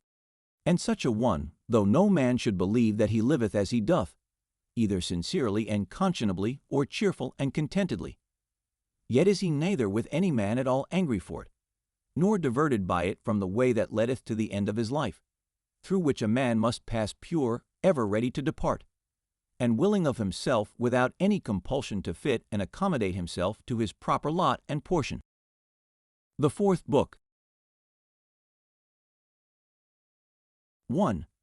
That inward mistress part of man, if it be in its own true natural temper, is towards all worldly chances and events ever so disposed and affected, that it will easily turn and apply itself to that which may be, and is within its own power to compass, when that cannot be which at first it intended. For it never doth absolutely addict and apply itself to any one object, but whatsoever it is that it doth now intend and prosecute, it doth prosecute it with exception and reservation, so that whatsoever it is that falls out contrary to its first intentions, even that afterwards it makes its proper object, even as the fire when it prevails upon those things that are in his way, by which things indeed a little fire would have been quenched, but a great fire doth soon turn to its own nature, and so consume whatsoever comes in his way. Ye by those very things it is made greater and greater. 2. Let nothing be done rashly and at random, but all things according to the most exact and perfect rules of art. 3. They seek for themselves private retiring places, as country villages, the seashore, mountains. Ye thou thyself art wont to long much after such places. But all this thou must know proceeds from simplicity in the highest degree. At what time soever thou wilt, it is in thy power to retire into thyself, and to be at rest, and free from all businesses. A man cannot any whither retire better than to his own soul, he especially who is beforehand provided of such things within, which whensoever he doth withdraw himself to look in, may presently afford unto him perfect ease and tranquility. By tranquility I understand a decent orderly disposition and carriage, free from all confusion and tumultuousness. Afford then thyself this retiring continually, and thereby refresh and renew thyself. Let these precepts be brief and fundamental, which as soon as thou dost call them to mind, may suffice thee to purge thy soul thoroughly, and to send thee away well pleased with those things whatsoever they be, which now again after this short withdrawing of thy soul into herself thou dost return unto. For what is it that thou art offended at? Can it be at the wickedness of men, when thou dost call to mind this conclusion, that all reasonable creatures are made one for another, and that it is part of justice to bear with them, and that it is against their wills that they offend? And how many already, who once likewise prosecuted their enmities, suspected, hated, and fiercely contended, are now long ago stretched out, and reduced unto ashes? It is time for thee to make an end. As for those things which among the common chances of the world happen unto thee as thy particular lot and portion, canst thou be displeased with any of them, when thou dost call that our ordinary dilemma to mind, either a Providence or Democritus his atoms, and with it whatsoever we brought to prove that the whole world is as it were one city? And as for thy body, what canst thou fear, if thou dost consider that thy mind and understanding, when once it hath recollected itself, and knows its own power, hath in this life and breath, whether it run smoothly and gently, or whether harshly and rudely, no interest at all, but is altogether indifferent, and whatsoever else thou hast heard and assented unto concerning either pain or pleasure. But the care of thine honor and reputation will perchance distract thee. How can that be, if thou dost look back, and consider both how quickly all things that are forgotten, and what an immense chaos of eternity was before, and will follow after? All things, and the vanity of praise, and the inconstancy and variableness of human judgments and opinions, and the narrowness of the place, wherein it is limited and circumscribed? For the whole earth is but as one point, and of it, this inhabited part of it, is but a very little part, and of this part, how many in number? And what manner of men are they that will commend thee? What remains then, but that thou often put in practice this kind of retiring of thyself, to this little part of thyself, and above all things, keep thyself from distraction, and intend not anything vehemently, but be free and consider all things, as a man whose proper object is virtue, as a man whose true nature is to be kind and sociable, as a citizen, as a moral creature. Among other things, which to consider, and look into thou must use to withdraw thyself, let those two be among the most obvious and at hand. 1. That the things or objects themselves reach not unto the soul, but stand without still and quiet, and that it is from the opinion only which is within, that all the tumult and all the trouble doth proceed. The next, that all these things, which now thou seest, shall within a very little while be changed, and be no more, and ever call to mind how many changes and alterations in the world thou thyself hast already been an eyewitness of in thy time. This world is mere change, and this life, opinion. 4. If to understand and to be reasonable be common unto all men, then is that reason, for which we are termed reasonable, common unto all. If reason is general, then is that reason also, which prescribeth what is to be done, and what not, common unto all. If that, then law. If law, then are we fellow citizens. If so, then are we partners in some one commonweal. If so, then the world is as it were a city. For which other commonweal is it, that all men can be said to be members of? From this common city it is, that understanding, reason, and law is derived unto us. For from whence else? For as that which in me is earthly I have from some common earth, and that which is moist from some other element is imparted, as my breath and life hath its proper fountain, and that likewise which is dry and fiery in me. For there is nothing which doth not proceed from something, as also there is nothing that can be reduced unto mere nothing. So also is there some common beginning from whence my understanding hath proceeded. 5.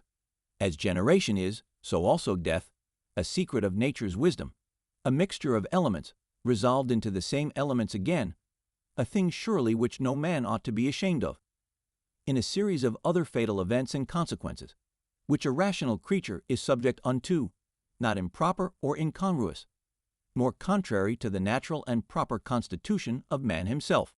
6. Such and such things, from such and such causes, must of necessity proceed. He that would not have such things to happen is as he that would have the fig tree grow without any sap or moisture. In sum, remember this, that within a very little while, both thou and he shall both be dead, and after a little while more, not so much as your names and memories shall be remaining. 7. Let opinion be taken away, and no man will think himself wronged. If no man shall think himself wronged, then is there no more any such thing as wrong. That which makes not man himself the worse, cannot make his life the worse, neither can it hurt him either inwardly or outwardly. It was expedient in nature that it should be so, and therefore necessary. 8. Whatsoever doth happen in the world, doth happen justly, and so if thou dost well take heed, thou shalt find it. I say not only in right order by a series of inevitable consequences, but according to justice, and as it were by way of equal distribution, according to the true worth of everything. Continue then to take notice of it, as thou hast begun, and whatsoever thou dost, do it not without this proviso, that it be a thing of that nature that a good man, as the word good is properly taken, may do it. This observe carefully in every action. 9. Conceit no such things, as he that wrongeth they conceiveth, or would have thee to conceive, but look into the matter itself, and see what it is in very truth. 10. These 2 rules thou must have always in a readiness. First, do nothing at all, but what reason proceeding from that regal and supreme part shall for the good and benefit of men suggest unto thee. And secondly, if any man that is present shall be able to rectify thee or to turn thee from some erroneous persuasion, that thou be always ready to change thy mind, and this change to proceed, not from any respect of any pleasure or credit thereon depending, but always from some probable apparent ground of justice, or of some public good thereby to be furthered, or from some other such inducement. 11. Hast thou reason? I have. Why then makest thou not use of it? For if thy reason do her part, what more canst thou require? 12. As a part hitherto thou hast had a particular subsistence, and now shalt thou vanish away into the common substance of him who first begot thee, or rather thou shalt be resumed again into that original rational substance, out of which all others have issued and are propagated. Many small pieces of frankincense are set upon the same altar. One drops first and is consumed, another after, and it comes all to one. 13. Within 10 days, if so happen, thou shalt be esteemed a god of them, who now, if thou shalt return to the dogmata and to the honoring of reason, will esteem of thee no better than of a mere brute and of an ape. 14. Not as though thou hadst thousands of years to live. Death hangs over thee, whilst yet thou livest, whilst thou mayest, be good. 15. Now much time and leisure doth he gain, who is not curious to know what his neighbor hath said, or hath done, or hath attempted, but only what he doth himself, that it may be just and holy, or to express it in Agathos words, not to look about upon the evil conditions of others, but to run on straight in a line, without any loose and extravagant agitation. 16. He who is greedy of credit and reputation after his death, doth not consider that they themselves by whom he is remembered shall soon after every one of them be dead, and they likewise that succeed those, until at last all memory, which hitherto by the succession of men admiring, and soon after dying hath had its course, be quite extinct. But suppose that both they that shall remember thee, and thy memory with them should be immortal. What is that to thee? I will not say to thee after thou art dead, but even to thee living, what is thy praise? But only for a secret and politic consideration, which we call oikonomion or dispensation. For as for that it is the gift of nature, whatsoever is commended in thee, what might be objected from thence? Let that now that we are upon another consideration be omitted as unseasonable. That which is fair and goodly, whatsoever it be, and in what respect soever it be, that it is fair and goodly, it is so of itself, and terminates in itself, not admitting praise as a part or member, that therefore which is praised is not thereby made either better or worse. This I understand even of those things that are commonly called fair and good, as those which are commended either for the matter itself, or for curious workmanship. As for that which is truly good, what can it stand in need of more than either justice or truth, or more than either kindness and modesty? Which of all those either becomes good or fair, because commended, or dispraise suffers any damage?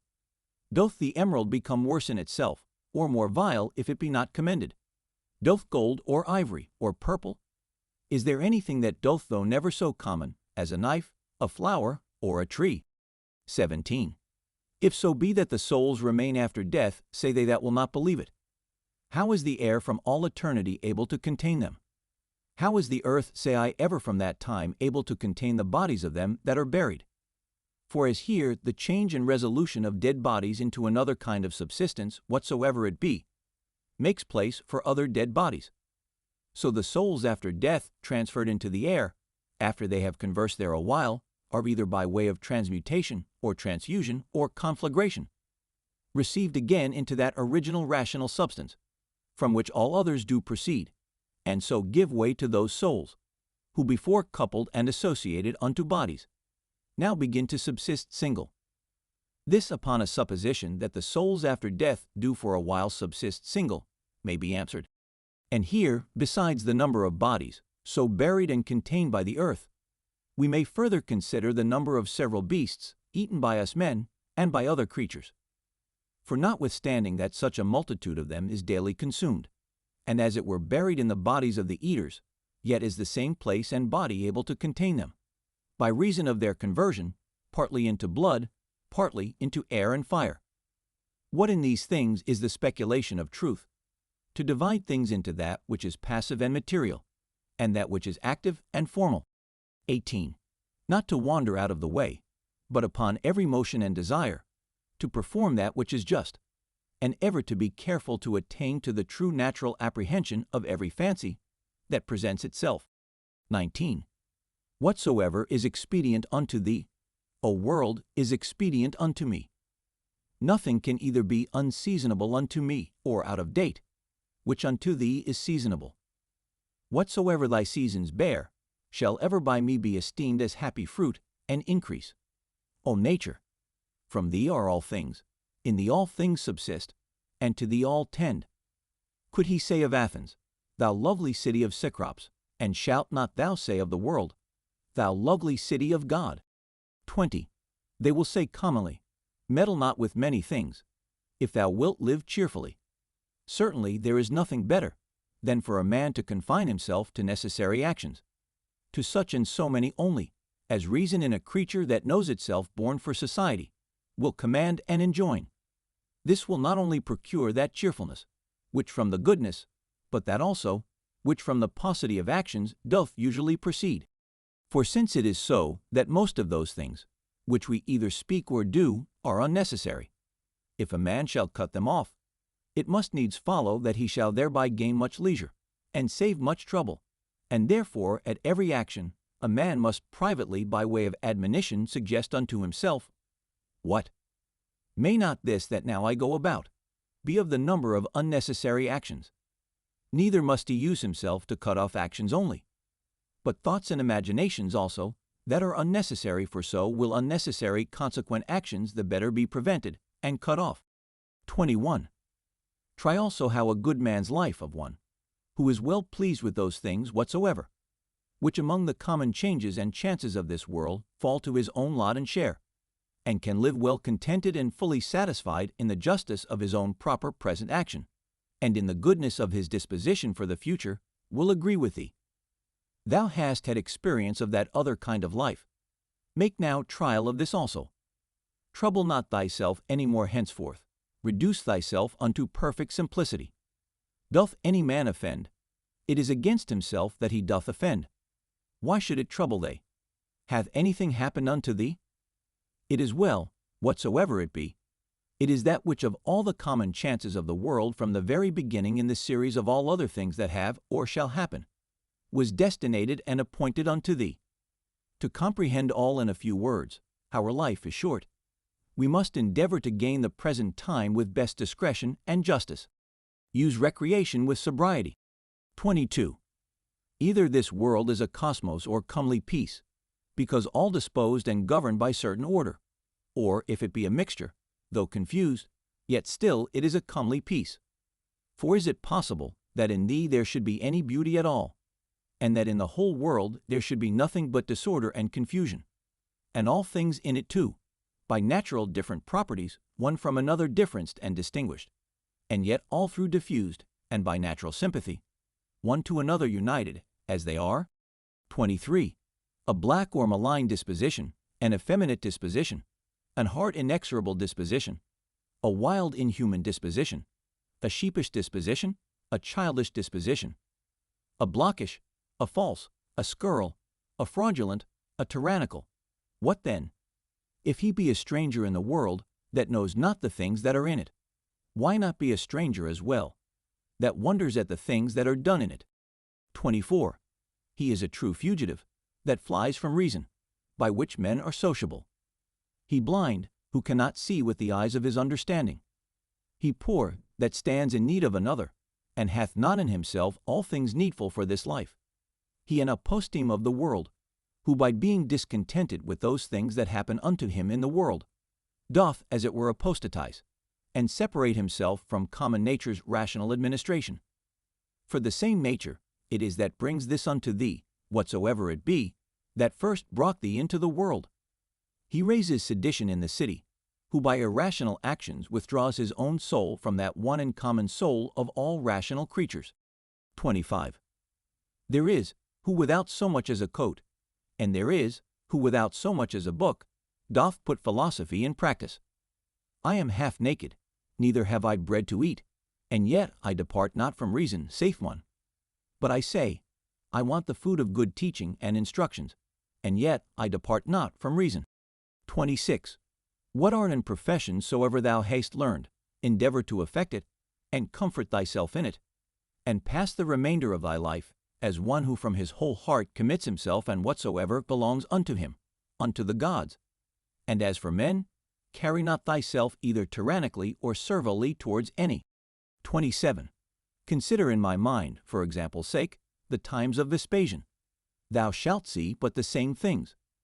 Some marrying, some bringing up children, some sick, some dying, some fighting, some feasting, some merchandising, some tilling, some flattering, some boasting, some suspecting, some undermining, some wishing to die, some fretting and murmuring at their present estate, some wooing, some hoarding, some seeking after magistracies, and some after kingdoms. And is not that their age quite over, and ended? Again, consider now the times of Trajan. There likewise thou seest the very selfsame things, and that age also is now over and ended. In the like manner consider other periods, both of times and of whole nations, and see how many men, after they had with all their might and main intended and prosecuted some one worldly thing or other, did soon after drop away, and were resolved into the elements. But especially thou must call to mind them, whom thou thyself in thy lifetime hast no much distracted about vain things, and in the meantime neglecting to do that, and closely and inseparably as fully satisfied with it to adhere unto it, which their own proper constitution did require. And here thou must remember, that thy carriage in every business must be according to the worth and due proportion of it, for so shalt thou not easily be tired out and vexed, if thou shalt not dwell upon small matters longer than is fitting. 28. Those words which once were common and ordinary are now become obscure and obsolete, and so the names of men once commonly known and famous are now become in a manner obscure and obsolete names. Camillus, Caso, Belesius, Leonatus, not long after Scipio, Cato, then Augustus, then Adrianus, then Antoninus Pius. All these in a short time will be out of date, and, as things of another world as it were, become fabulous. And this I say of them, who once shined as the wonders of their ages, for as for the rest, no sooner are they expired, than with them all their fame and memory. And what is it then that shall always be remembered? All is vanity. What is it that we must bestow our care and diligence upon? Even upon this only, that our minds and wills be just, that our actions be charitable, that our speech be never deceitful, or that our understanding be not subject to error, that our inclination be always set to embrace whatsoever shall happen unto us, as necessary, as usual, as ordinary, as flowing from such a beginning and such a fountain, from which both thou thyself and all things are. Willingly, therefore, and wholly surrender up thyself unto that fatal concatenation, yielding up thyself unto the fates, to be disposed of at their pleasure. 29.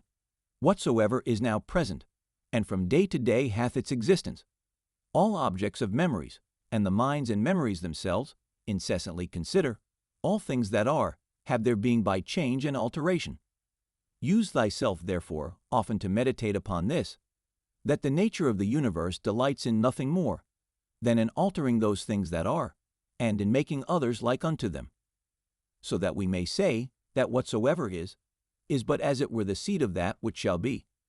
For if thou think that that only is seed, which either the earth or the womb receiveth, thou art very simple. 30.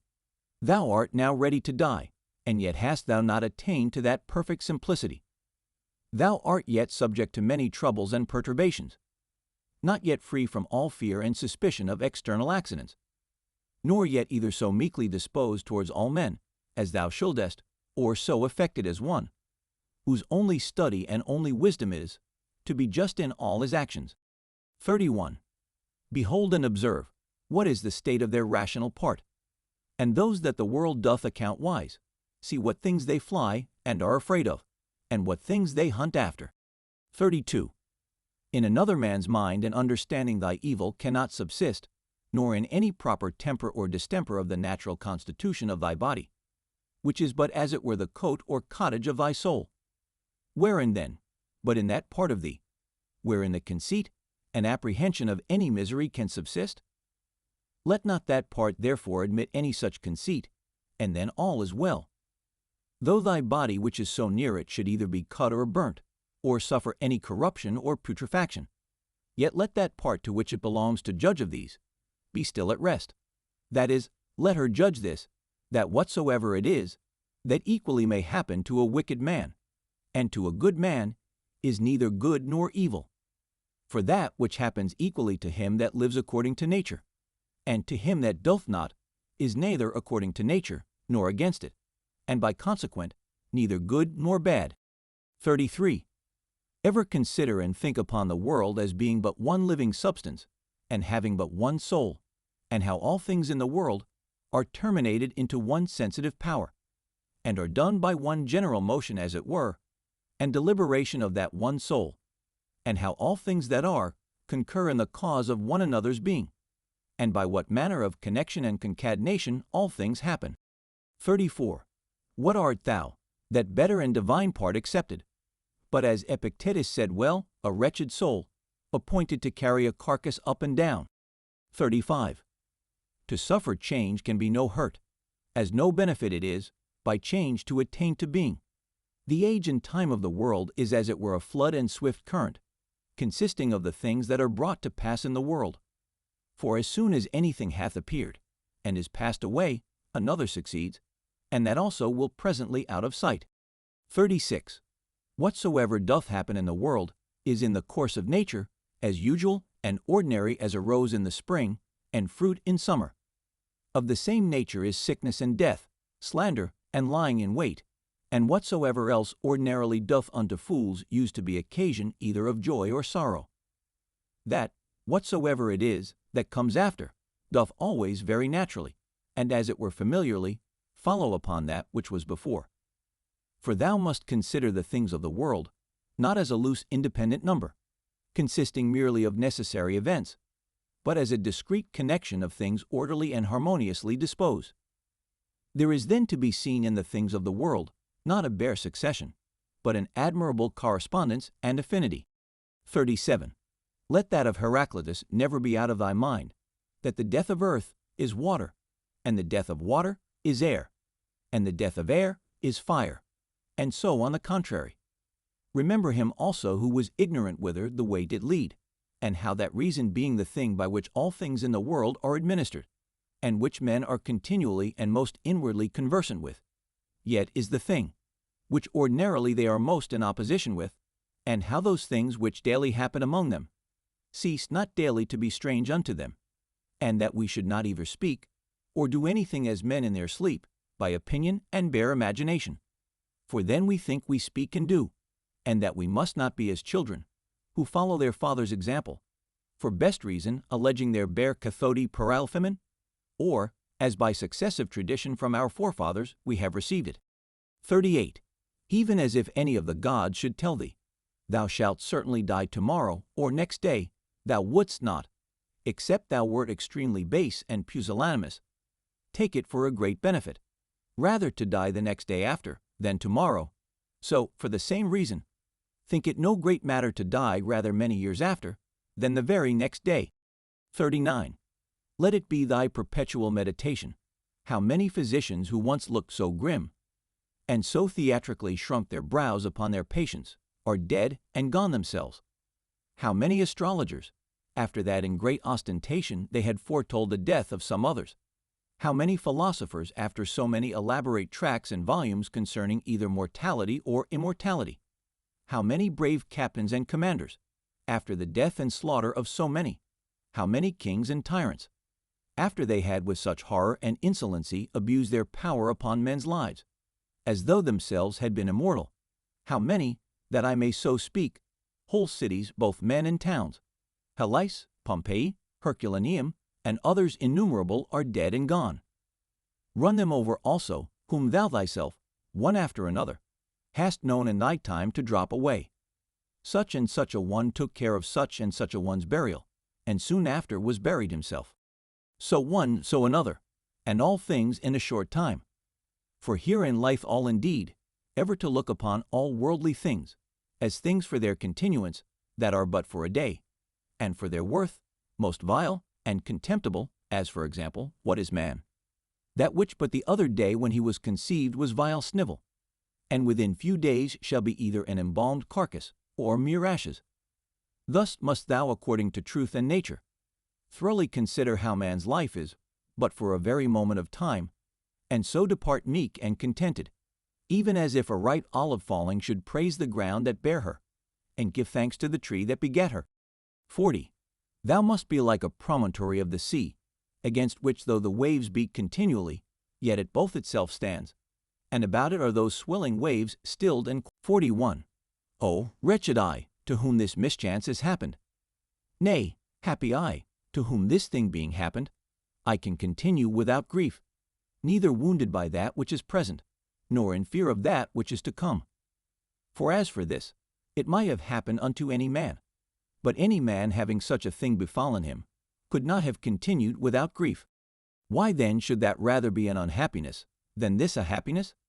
But however, canst thou, O man, term that unhappiness, which is no mischance to the nature of man, canst thou think that a mischance to the nature of man, which is not contrary to the end and will of his nature?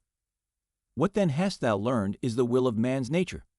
Doth that then which hath happened unto thee hinder thee from being just, or magnanimous, or temperate, or wise, or circumspect, or true, or modest, or free?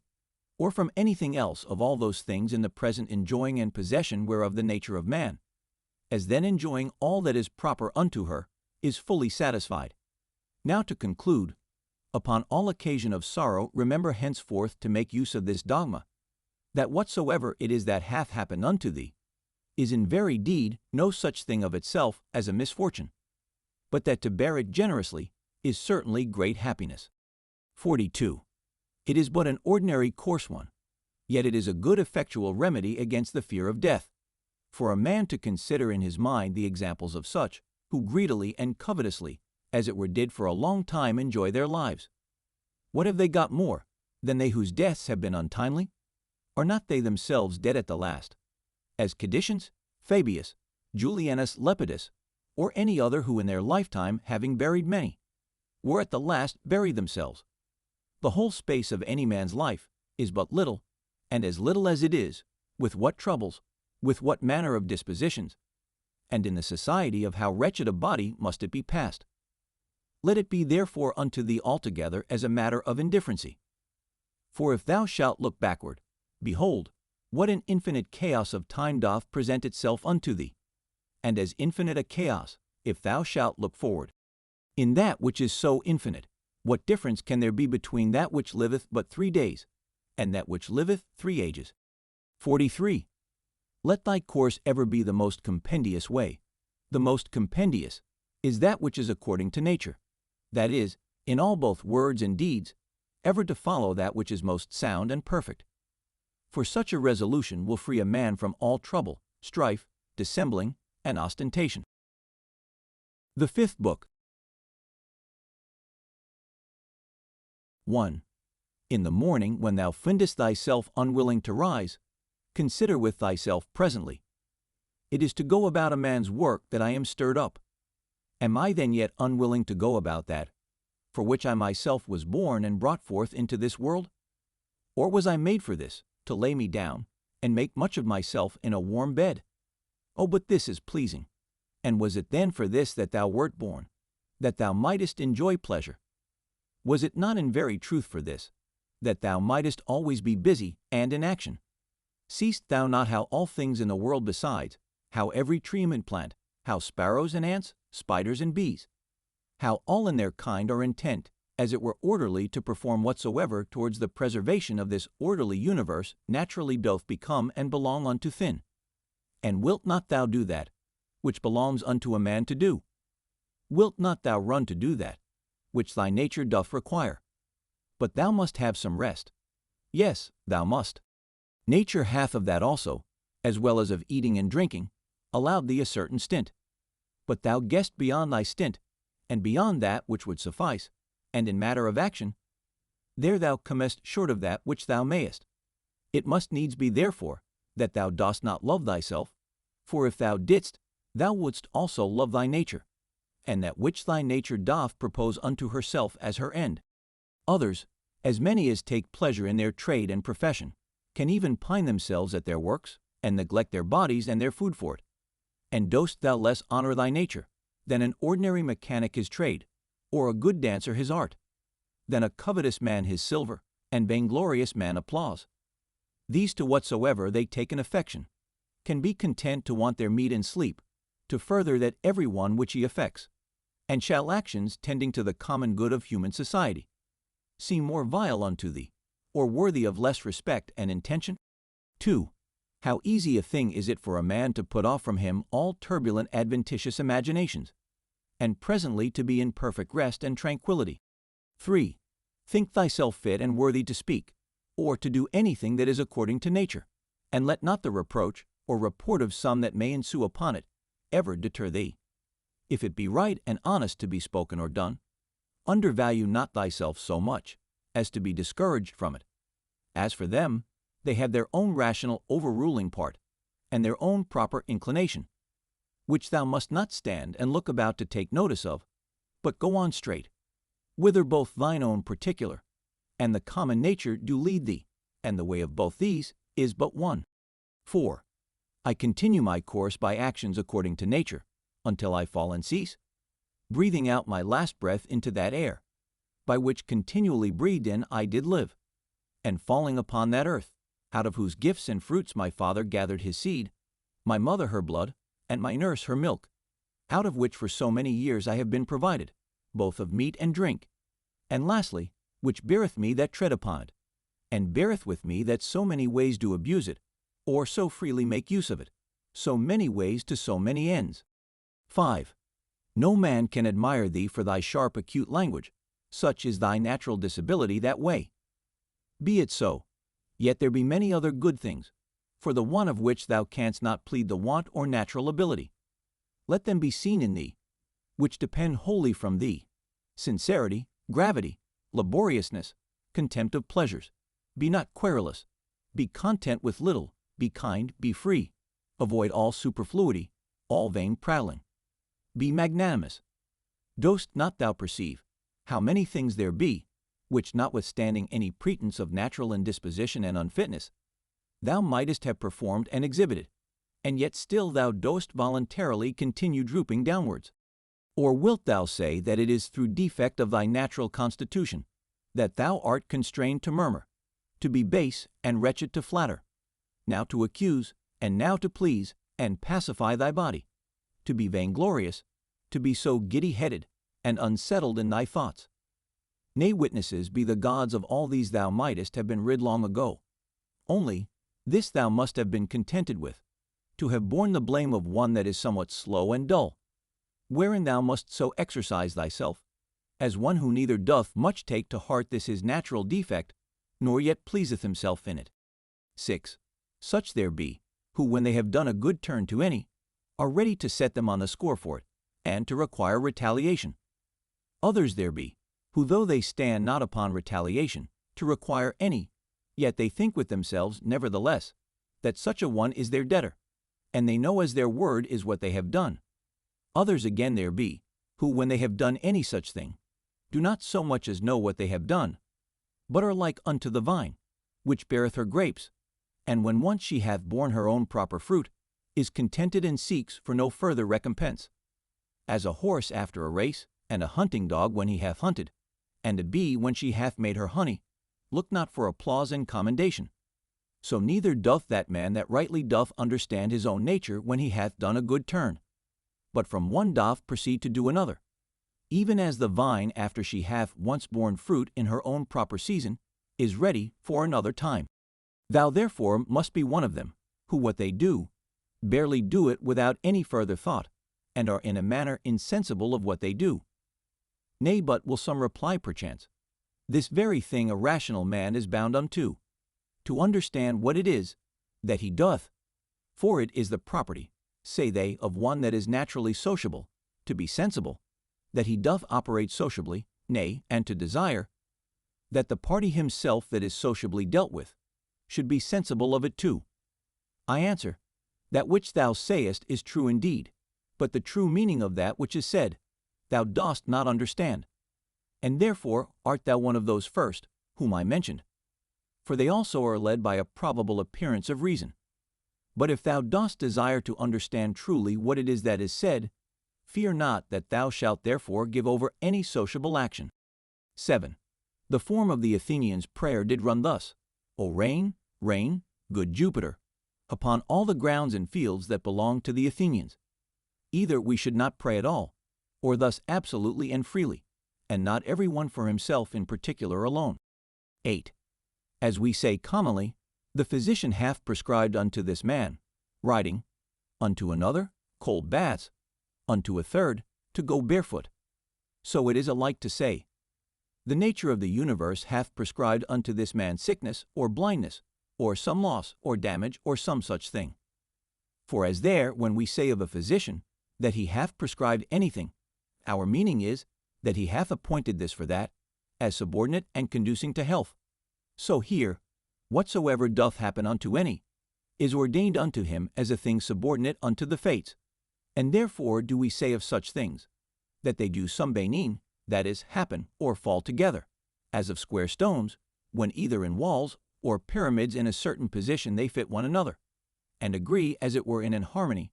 The masons say that they do sumbenin, as if thou shouldest say, fall together, so that in the general, though the things be divers that make it, yet the consent or harmony itself is but one. And as the whole world is made up of all the particular bodies of the world, one perfect and complete body, of the same nature that particular bodies, so is the destiny of particular causes and events one general one, of the same nature that particular causes are. What I now say, even they that are mere idiots are not ignorant of, for they say commonly toto efferent auto, that is, this his destiny hath wrought upon him. This therefore is by the fates properly and particularly brought upon this, as that unto this in particular is by the physician prescribed. These therefore let us accept of in like manner, as we do those that are prescribed unto us our physicians. For them also in themselves shall we find to contain many harsh things, but we nevertheless, in hope of health and recovery, accept of them. Let the fulfilling and accomplishment of those things which the common nature hath determined be unto thee as thy health. Accept then, and be pleased with whatsoever doth happen, though otherwise harsh and unpleasing, as tending to that end, to the health and welfare of the universe, and to Jove's happiness and prosperity. For this whatsoever it be, should not have been produced, had it not conduced to the good of the universe. For neither doth any ordinary particular nature bring anything to pass, that is not to whatsoever is within the sphere of its own proper administration and government agreeable and subordinate. For these two considerations, then thou must be well pleased with anything that doth happen unto thee. First, because that for thee properly it was brought to pass, and unto thee it was prescribed, and that from the very beginning by the series and connection of the first causes, it hath ever had a reference unto thee. And secondly, because the good success and perfect welfare, and indeed the very continuance of him, that is the administrator of the whole, doth in a manner depend on it. For the whole, because whole, therefore entire and perfect, is maimed and mutilated if thou shalt cut off anything at all, whereby the coherence and contiguity as of parts, so of causes, is maintained and preserved, of which certain it is that thou dost as much as lieth in thee cut off, and in some sort violently take somewhat away, as often as thou art displeased with anything that happeneth. 9. Be not discontented, be not disheartened, be not out of hope, if often it succeed not so well with thee punctually and precisely to do all things according to the right dogmata, but being once cast off, return unto them again.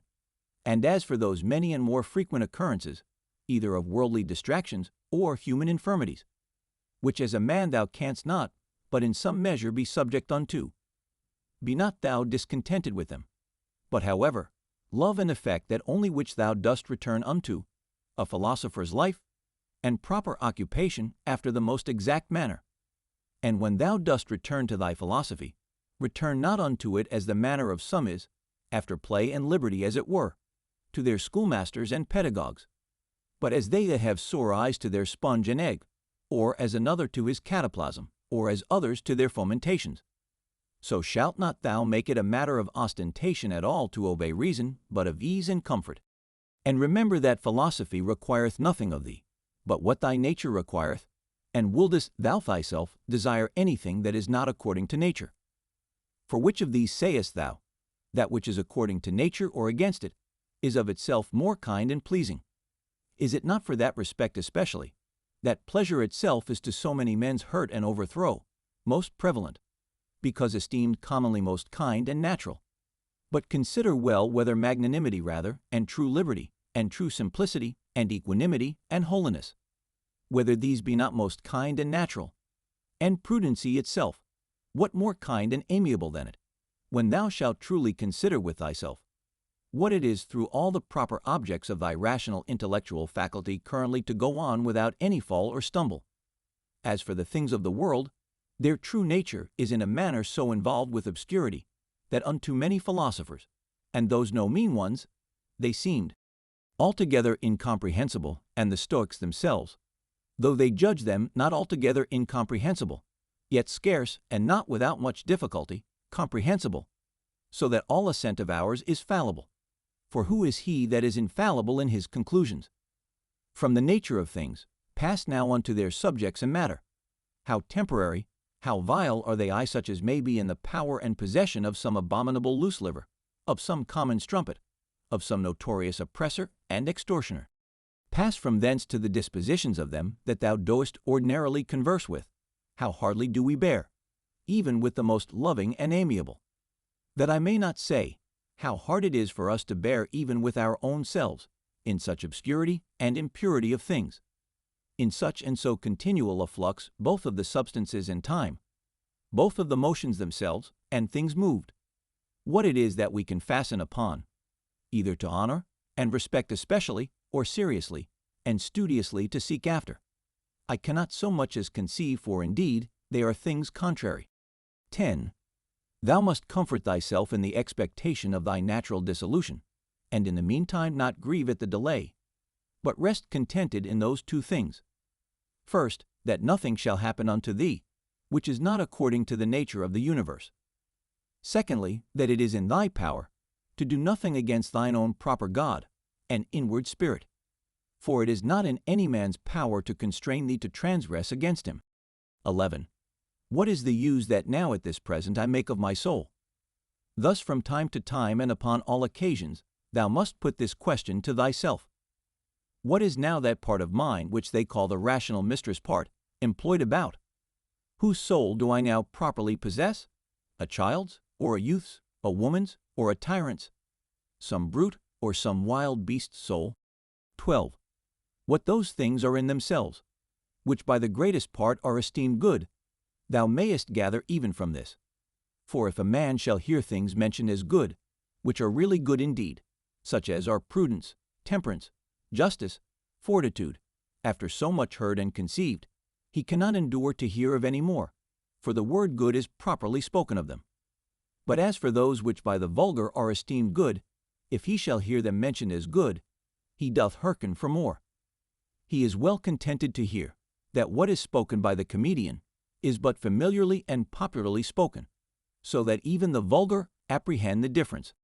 For why is it else that this offends not and needs not to be excused, when virtues are styled good? But that which is spoken in commendation of wealth, pleasure, or honor, we entertain it only as merrily and pleasantly spoken. Proceed therefore, and inquire further, whether it may not be that those things also which being mentioned upon the stage were merrily, and with great applause of the multitude, scoffed at with this jest, that they that possessed them had not in all the world of their own. Such was their affluence and plenty so much as a place where to avoid their excrements. Whether, I say, those ought not also in very deed to be much respected, and esteemed of, as the only things that are truly good. 13. All that I consist of is either form or matter. No corruption can reduce either of these unto nothing, for neither did I of nothing become a subsistent creature. Every part of mine then will by mutation be disposed into a certain part of the whole world, and that in time into another part, and so underscore in infinitum underscore, by which kind of mutation I also became what I am, and so did they that begot me, and they before them, and so upwards underscore in infinitum underscore. For so we may be allowed to speak, though the age and government of the world be to some certain periods of time limited and confined. 14. Reason and rational power are faculties which content themselves with themselves and their own proper operations, and as for their first inclination and motion, that they take from themselves, but their progress is right to the end and object, which is in their way, as it were, and lieth just before them, that is, which is feasible and possible, whether it be that which at the first they propose to themselves or no. For which reason also such actions are termed katarthoses, to intimate the directness of the way by which they are achieved. Nothing must be thought to belong to a man, which doth not belong unto him as he is a man. These, the event of purposes, are not things required in a man. The nature of man doth not profess any such things. The final ends and consummations of actions are nothing at all to a man's nature. The end therefore of a man, or the underscore summum bonum underscore whereby that end is fulfilled, cannot consist in the consummation of actions purposed and intended. Again, concerning these outward worldly things, were it so that any of them did properly belong unto man, then would it not belong unto man to condemn them and to stand in opposition with them. Neither would he be praiseworthy that can live without them, or he good, if these were good indeed, who of his own accord doth deprive himself of any of them.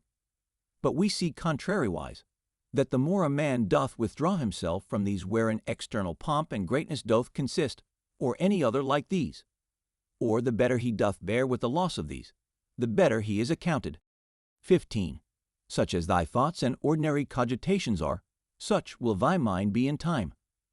For the soul doth as it were receive its tincture from the fancies and imaginations.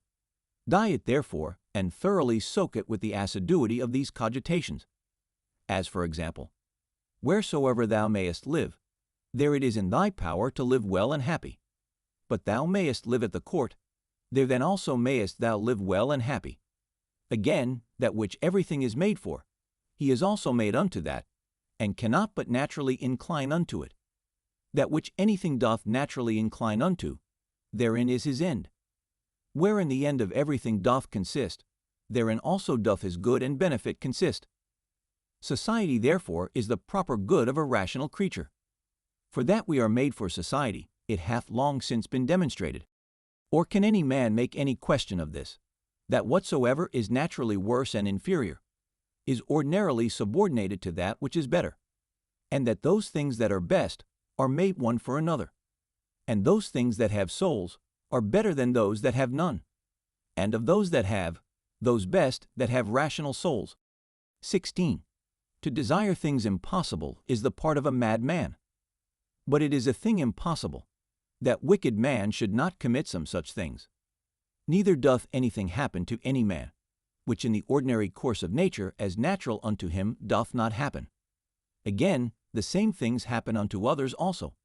And truly, if either he that is ignorant that such a thing hath happened unto him, or he that is ambitious to be commended for his magnanimity, can be patient, and is not grieved, is it not a grievous thing that either ignorance or a vain desire to please and to be commended should be more powerful and effectual than true prudence? As for the things themselves, they touch not the soul, neither can they have any access unto it, neither can they of themselves any ways either affect it or move it. For she herself alone can affect and move herself, and according as the dogmata and opinions are, which she doth vouchsafe herself, so are those things which, as accessories, have any coexistence with her. 17.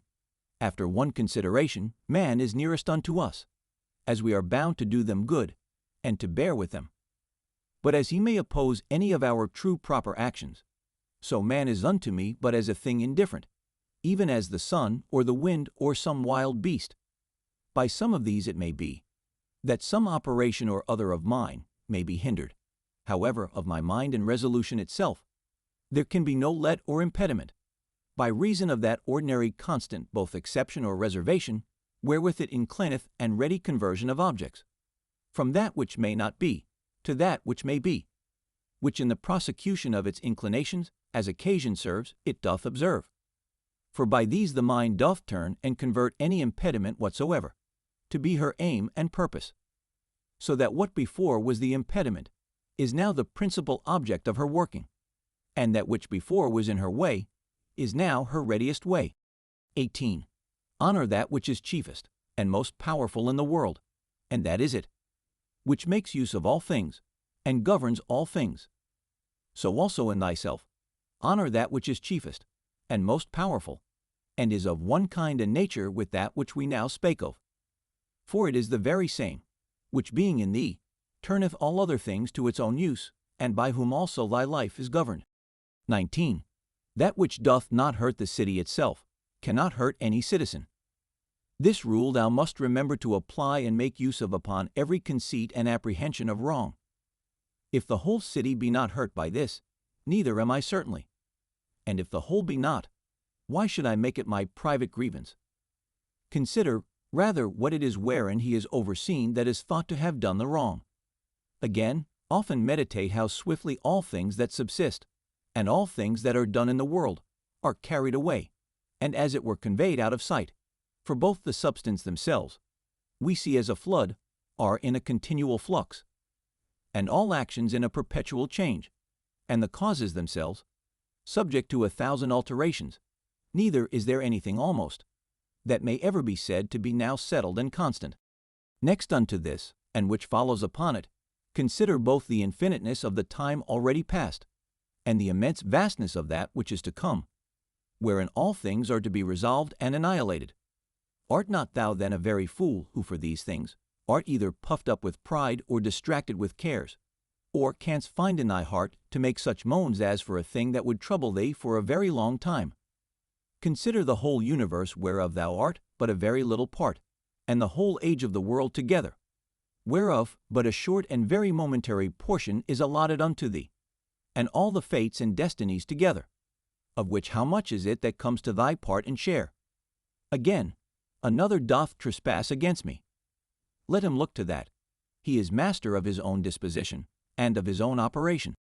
I for my part am in the meantime in possession of as much as the common nature would have me to possess, and that which mine own nature would have me do, I do. 20. Let not that chief commanding part of thy soul be ever subject to any variation through any corporal either pain or pleasure. Neither suffer it to be mixed with these, but let it both circumscribe itself, and confine those affections to their own proper parts and members. But if at any time they do reflect and rebound upon the mind and understanding, as in an united and compacted body it must needs, then must thou not go about to resist sense and feeling, it being natural. However, let not thy understanding to this natural sense and feeling, which whether unto our flesh pleasant or painful, is unto us nothing properly, add an opinion of either good or bad, and all is well. 21. To live with the gods. He liveth with the gods, who at all times affords unto them the spectacle of a soul, both contented and well pleased with whatsoever is afforded or allotted unto her, and performing whatsoever is pleasing to that spirit, whom being part of himself Jove hath appointed to every man as his overseer and governor. 22. Be not angry neither with him whose breath, neither with him whose arm holes, are offensive. What can he do? Such is his breath naturally, and such are his arm holes, and from such an effect, and such a smell must of necessity proceed. Oh, but the man sayest thou hath understanding in him, and might of himself know, that he by standing near cannot choose but offend. And thou also hast understanding. Let thy reasonable faculty work upon his reasonable faculty, show him his fault, admonish him. If he hearken unto thee, thou hast cured him, and there will be no more occasion of anger. 23. Where there shall neither roarer be, nor harlot. Why so? As thou dost purpose to live, when thou hast retired thyself to some such place, where neither roarer nor harlot is, so mayest thou hear. And if they will not suffer thee, then mayest thou leave thy life rather than thy calling. But so as one that doth not think himself any ways wronged, only as one would say, Here is a smoke, I will out of it, and what a great matter is this!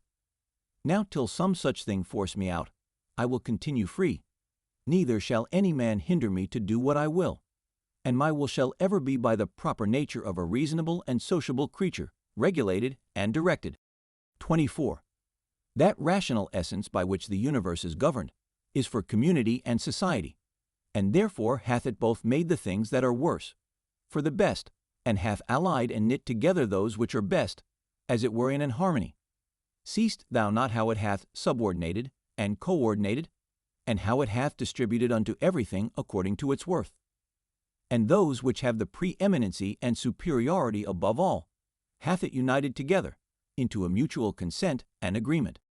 25. How hast thou carried thyself hitherto towards the gods? Towards thy parents? Towards thy brethren? Towards thy wife? Towards thy children? Towards thy masters? Thy foster fathers? Thy friends? Thy domestics? Thy servants? Is it so with thee, that hitherto thou hast neither by word or deed wronged any of them? Remember withal through how many things thou hast already passed, and how many thou hast been able to endure, so that now the legend of thy life is full, and thy charge is accomplished. Again, how many truly good things have certainly by thee been discerned? How many pleasures, how many pains hast thou passed over with contempt? How many things eternally glorious hast thou despised? Towards how many perverse, unreasonable men hast thou carried thyself kindly and discreetly? 26. Why should imprudent, unlearned souls trouble that which is both learned and prudent? And which is that is so? She that understandeth the beginning and the end, and hath the true knowledge of that rational essence, that passeth through all things subsisting, and through all ages being ever the same, disposing and dispensing as it were this universe by certain periods of time. 27. Within a very little while, thou wilt be either ashes or a skeleton, and a name perchance, and perchance not so much as a name. And what is that but an empty sound, and a rebounding echo? Those things which in this life are dearest unto us, and of most account, they are in themselves but vain, putrid, contemptible. The most weighty and serious, if rightly esteemed, but as puppies, biting one another, or untoward children, now laughing and then crying. As for faith, and modesty, and justice, and truth, they long since, as one of the poets hath it, have abandoned this spacious earth, and retired themselves unto heaven. What is it then that doth keep thee here? If things sensible be so mutable and unsettled, and the senses so obscure and so fallible, and our souls nothing but an exhalation of blood, and to be in credit among such be but vanity? What is it that thou dost stay for? An extinction or a translation? Either of them with a propitious and contented mind. But still that time come, what will content thee?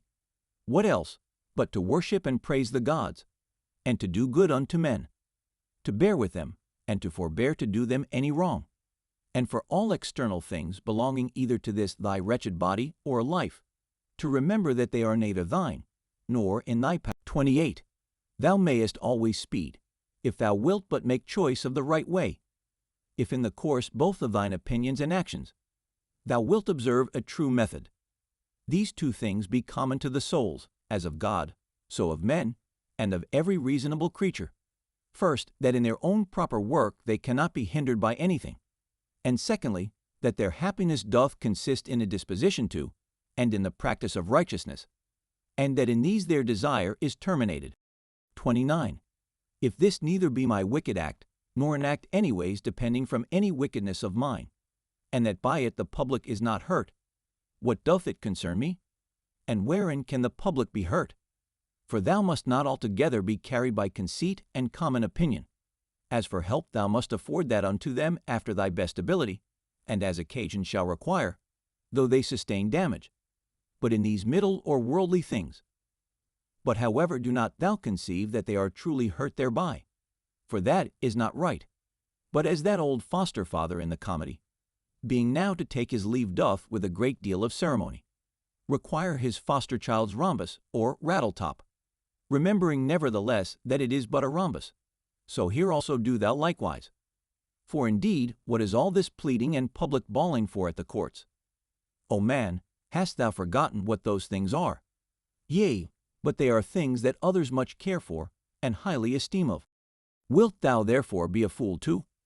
Once I was, let that suffice. 30. Let death surprise me when it will, and where it will, I may be eumoros or a happy man nevertheless. For he is a happy man, who in his lifetime dealeth unto himself a happy lot and portion. A happy lot and portion is good inclinations of the soul, good desires, good actions. The Sixth Book. 1. The matter itself, of which the universe doth consist, is of itself very tractable and pliable. That rational essence that doth govern it hath in itself no cause to do evil.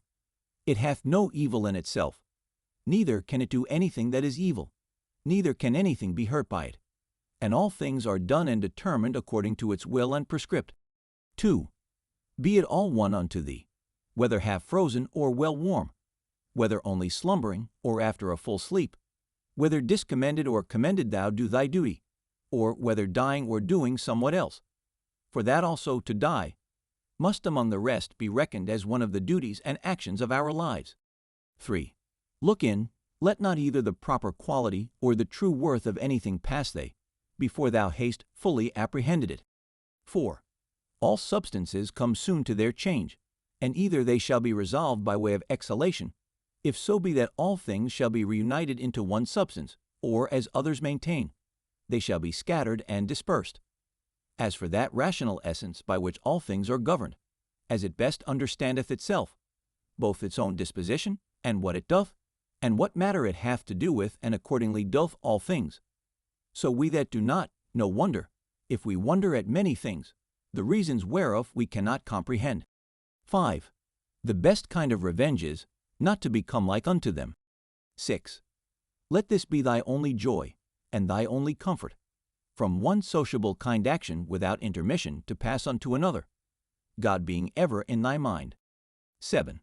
The rational commanding part, as it alone can stir up and turn itself, so it maketh both itself to be, and everything that happeneth, to appear unto itself, as it will itself.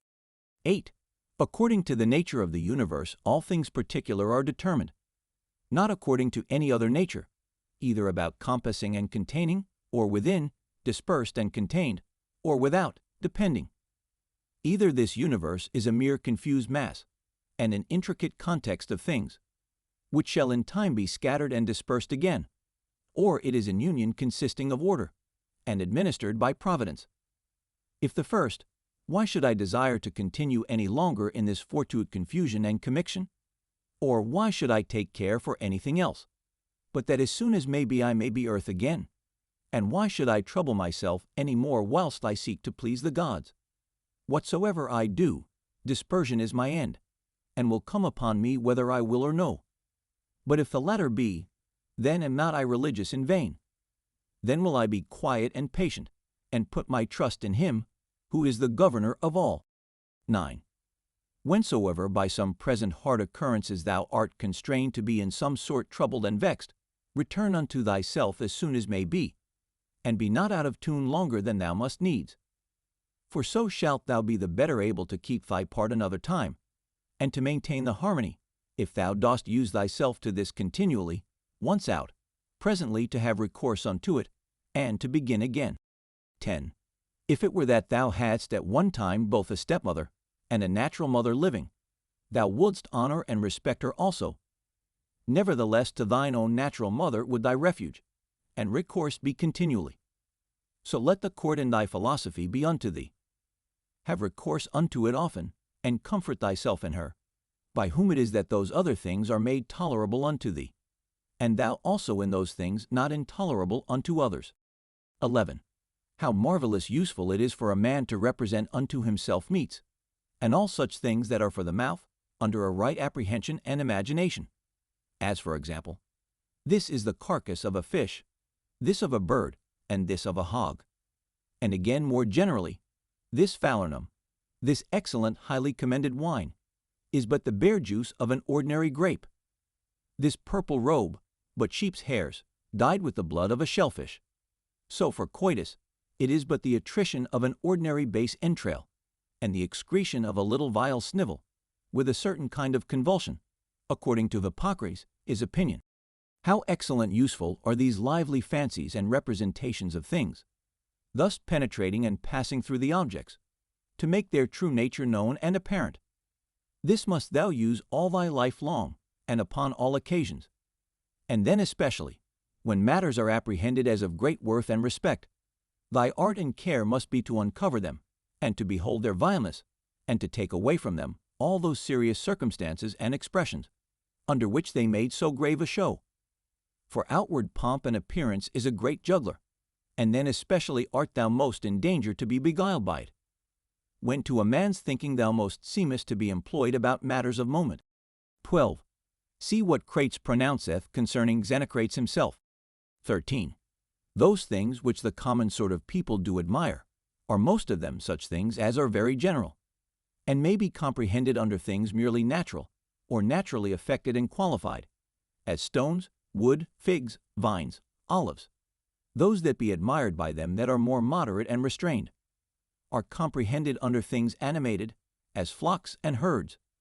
Those that are yet more gentle and curious, their admiration is commonly confined to reasonable creatures only, not in general as they are reasonable, but as they are capable of art, or of some craft and subtile invention, or perchance barely to reasonable creatures, as they that delight in the possession of many slaves. But he that honors a reasonable soul in general, as it is reasonable and naturally sociable, doth little regard anything else, and above all things is careful to preserve his own, in the continual habit and exercise both of reason and sociableness, and thereby doth cooperate with him, of whose nature he doth also participate. God. 14. Some things hasten to be, and others to be no more. And even whatsoever now is, some part thereof hath already perished.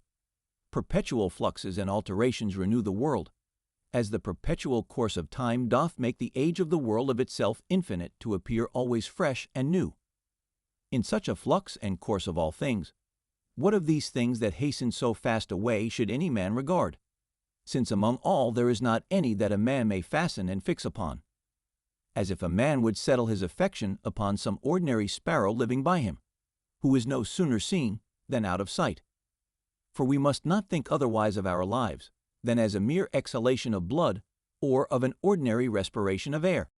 For what in our common apprehension is, to breathe in the air and to breathe it out again, which we do daily, so much is it and no more, at once to breathe out all thy respirative faculty into that common air from whence, but lately as being but from yesterday and today, thou didst first breathe it in, and with it, life. 15. Not vegetative spiration. It is not surely which plants have that in this life should be so dear unto us. More sensitive respiration, the proper life of beasts, both tame and wild. Nor this our imaginative faculty, nor that we are subject to be led and carried up and down by the strength of our sensual appetites, or that we can gather and live together, or that we can feed. For that in effect is no better than that we can void the excrements of our food. What is it then that should be dear unto us? To hear a clattering noise. If not that, then neither to be applauded by the tongues of men. For the praises of many tongues is in effect no better than the clattering of so many tongues. If then neither applause, what is there remaining that should be dear unto thee? This I think, that in all thy motions and actions thou be moved, and restrained according to thine own true natural constitution and construction only. And to this even ordinary arts and professions do lead us. For it is that which every art doth aim at, that whatsoever it is, that is by art effected and prepared, may be fit for that work that it is prepared for. This is the end that he that dresseth the vine, and he that takes upon him either to tame colts or to train up dogs, doth aim at. What else doth the education of children, and all learned professions tend unto? Certainly then it is that, which should be dear unto us also. If in this particular it go well with thee, care not for the obtaining of other things. But is it so, that thou canst not but respect other things also? Then canst not thou truly be free. Then canst thou not have self-content. Then wilt thou ever be subject to passions. For it is not possible, but that thou must be envious, and jealous, and suspicious of them whom thou knowest can bereave thee of such things. And again, a secret underminer of them, whom thou seest in present possession of that which is dear unto thee. To be short, he must of necessity be full of confusion within himself, and often accuse the gods, whosoever stands in need of these things. But if thou shalt honor and respect thy mind only, that will make thee acceptable towards thyself, towards thy friends very tractable, and conformable and concordant with the gods, that is, accepting with praises whatsoever they shall think good to appoint and allot unto thee. 16. Under, above, and about are the motions of the elements, but the motion of virtue is none of those motions, but is somewhat more excellent and divine, whose way to speed and prosper in it must be through a way that is not easily comprehended. 17. Who can choose but wonder at them? They will not speak well of them that are at the same time with them, and live with them. Yet they themselves are very ambitious, that they that shall follow, whom they have never seen, nor shall ever see, should speak well of them. As if a man should grieve that he hath not been commended by them that lived before him. 18. Do not ever conceive anything impossible to man, which by thee cannot, or not without much difficulty be effected. But whatsoever in general thou canst conceive possible and proper unto any man, think that very possible unto thee also. 19. Suppose that at the palestra somebody hath all to torn thee with his nails, and hath broken thy head. Well, thou art wounded, yet thou dost not exclaim, thou art not offended with him. Thou dost not suspect him for it afterwards, as one that watcheth to do thee a mischief. Yea, even then, though thou dost thy best to save thyself from him, yet not from him as an enemy. It is not by way of any suspicious indignation, but by way of gentle and friendly declination. Keep the same mind and disposition in other parts of thy life also. For many things there be, which we must conceit and apprehend, as though we had to do with an antagonist at the palestra. For, as I said, it is very possible for us to avoid and decline, though we neither suspect nor hate. 20. If anybody shall reprove me, and shall make it apparent unto me, that in any either opinion or action of mine I do err, I will most gladly retract. For it is the truth that I seek after, by which I am sure that never any man was hurt, and as sure that he is hurt that continueth in any error or ignorance whatsoever. 21. I for my part will do what belongs unto me. As for other things, whether things unsensible or things irrational, or if rational, yet deceived and ignorant of the true way, they shall not trouble or distract me. For as for those creatures which are not endued with reason, and all other things and matters of the world whatsoever, I freely and generously, as one endued with reason. Of things that have none, make use of them. And as for men, towards them as naturally partakers of the same reason, my care is to carry myself sociably. But whatsoever it is that thou art about, remember to call upon the gods. And as for the time how long thou shalt live to do these things, let it be altogether indifferent unto thee, for even 3 such hours are sufficient. 22. Alexander of Macedon, and he that dressed his mules, when once dead both came to one. For either they were both resumed into those original rational essences, from whence all things in the world are propagated, or both after one fashion were scattered into atoms. 23. Consider how many different things, whether they concern our bodies or our souls, in a moment of time come to pass in every one of us, and so thou wilt not wonder if many more things, or rather all things that are done, can at one time subsist, and coexist in that both one and general, which we call the world. 24. If any should put this question unto thee, how this word Antoninus is written, wouldst thou not presently fix thine intention upon it, and utter out in order every letter of it?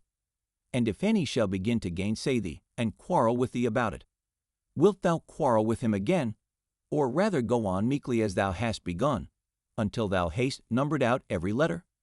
Here then likewise remember, that every duty that belongs unto a man doth consist of some certain letters or numbers, as it were, to which without any noise or tumult keeping thyself, thou must orderly proceed to thy proposed end, forbearing to quarrel with him that would quarrel and fall out with thee. 25.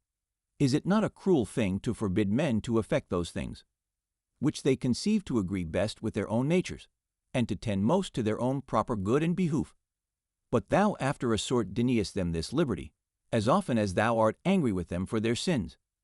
For surely they are led unto those sins whatsoever they be, as to their proper good and commodity.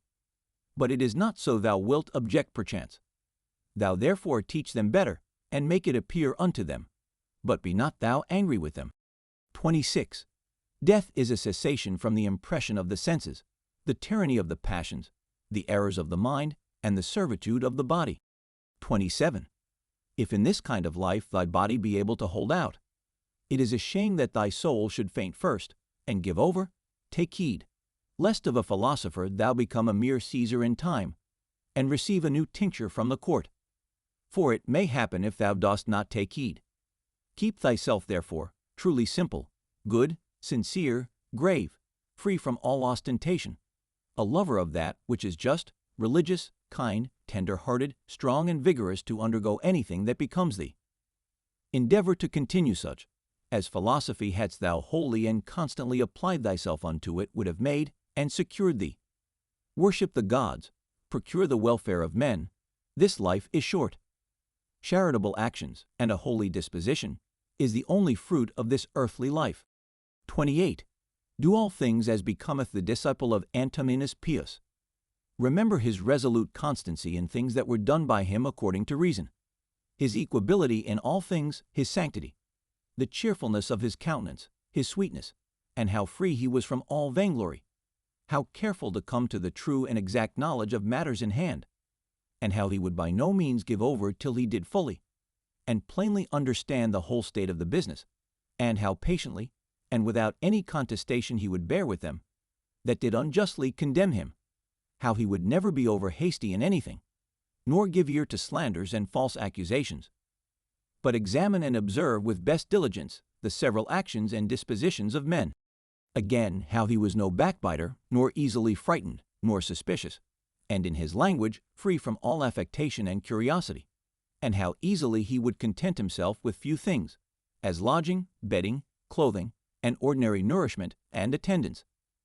How able to endure labor, how patient, able through his spare diet to continue from morning to evening, without any necessity of withdrawing before his accustomed hours to the necessities of nature.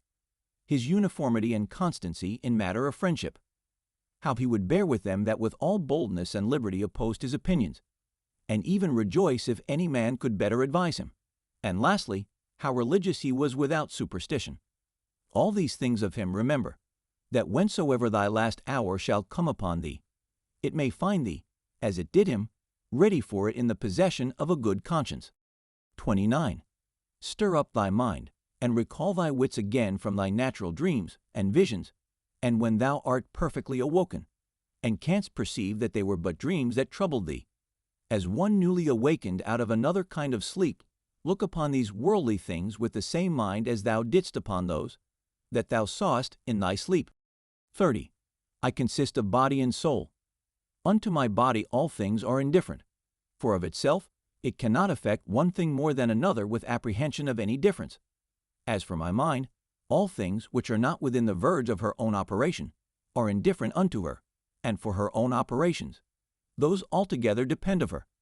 Neither does she busy herself about any, but those that are present, for as for future and past operations, those also are now at this present indifferent unto her. 31. As long as the foot doth that which belongeth unto it to do, and the hand that which belongs unto it, their labor, whatsoever it be, is not unnatural. So a man, as long as he doth that which is proper unto a man, his labor cannot be against nature, and if it be not against nature, then neither is it hurtful unto him. But if it were so that happiness did consist in pleasure, how came notorious robbers, impure abominable livers, parricides, and tyrants, in so large a measure to have their part of pleasures? 32. Dost thou not see how even those that profess mechanic arts, though in some respect they be no better than mere idiots, yet they stick close to the course of their trade, neither can they find in their heart to decline from it? And is it not a grievous thing that an architect or a physician shall respect the course and mysteries of their profession, more than a man the proper course and condition of his own nature, reason, which is common to him and to the gods? 33. Asia, Europe, what are they, but as corners of the whole world, of which the whole sea is but as one drop, and the great Mount Athos, but as a clod, as all present time is but as one point of eternity. All petty things, all things that are soon altered, soon perished, and all things come from one beginning, either all severally and particularly deliberated and resolved upon, by the general ruler and governor of all, or all by necessary consequence, so that the dreadful hiatus of a gaping lion, and all poison, and all hurtful things, are but as the thorn and the mire the necessary consequences of goodly fair things. Think not of these, therefore, as things contrary to those which thou dost much honor and respect, but consider in thy mind the true fountain of all. 34. He that seeth the things that are now, hath seen all that either was ever, or ever shall be, for all things are of one kind, and all like one unto another. Meditate often upon the connection of all things in the world, and upon the mutual relation that they have one unto another. For all things are after a sort folded and involved one within another, and by these means all agree well together. For one thing is consequent unto another by local motion, by natural conspiration and agreement, and by substantial union, or reduction of all substances into one. 35. Fit and accommodate thyself to that estate and to those occurrences, which by the destinies have been annexed unto thee, and love those men whom thy fate it is to live with, but love them truly. An instrument, a tool, an utensil, whatsoever it be, if it be fit for the purpose it was made for, it is as it should be though he perchance that made and fitted it be out of sight and gone. But in things natural, that power which hath framed and fitted them is and abideth within them still, for which reason she ought also the more to be respected, and we are the more obliged if we may live and pass our time according to her purpose and intention to think that all is well with us, and according to our own minds. After this manner also, and in this respect it is, that he that is all in all doth enjoy his happiness. 36. What things soever are not within the proper power and jurisdiction of thine own will either to compass or avoid, if thou shalt propose unto thyself any of those things as either good or evil. It must needs be that according as thou shalt either fall into that which thou dost think evil, or miss of that which thou dost think good, so wilt thou be ready both to complain of the gods, and to hate those men, who either shall be so indeed, or shall by thee be suspected as the cause either of thy missing of the one, or falling into the other. And indeed, we must needs commit many evils, if we incline to any of these things, more or less, with an opinion of any difference. But if we mind and fancy those things only, as good and bad, which wholly depend of our own wills, there is no more occasion why we should either murmur against the gods, or be at enmity with any man. 37. We all work to one effect, some willingly, and with a rational apprehension of what we do, others without any such knowledge. As I think Heraclitus in a place speaketh of them that sleep, that even they do work in their kind, and do confer to the general operations of the world. One man therefore doth cooperate after one sort, and another after another sort. But even he that doth murmur, and to his power doth resist and hinder, even he as much as any doth cooperate. For of such also did the world stand in need. Now do thou consider among which of these thou wilt rank thyself. For as for him who is the administrator of all, he will make good use of thee whether thou wilt or no, and make thee as a part and member of the whole so to cooperate with him, that whatsoever thou dost shall turn to the furtherance of his own counsels and resolutions. But be not thou for shame such a part of the whole, as that vile and ridiculous verse which Chrysippus in a place doth mention is a part of the comedy. 38. Doth either the sun take upon him to do that which belongs to the rain, or his son Aesculapius that, which unto the earth doth properly belong? How is it with every one of the stars in particular? Though they all differ one from another, and have their several charges and functions by themselves, do they not all nevertheless concur and cooperate to one end? 39. If so be that the gods have deliberated in particular of those things that should happen unto me, I must stand to their deliberation as discreet and wise. For that a god should be an imprudent god is a thing hard even to conceive, and why should they resolve to do me hurt? For what profit either unto them or the universe which they specially take care for could arise from it? But if so be that they have not deliberated of me in particular, certainly they have of the whole in general, and those things which in consequence and coherence of this general deliberation happen unto me in particular, I am bound to embrace and accept of.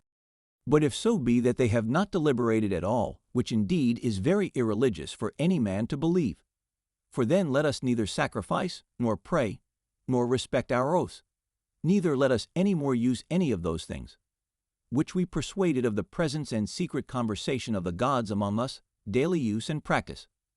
But I say, if so be that they have not indeed either in general or particular deliberated of any of those things that happen unto us in this world, yet God be thanked, that of those things that concern myself, it is lawful for me to deliberate myself, and all my deliberation is but concerning that which may be to me most profitable.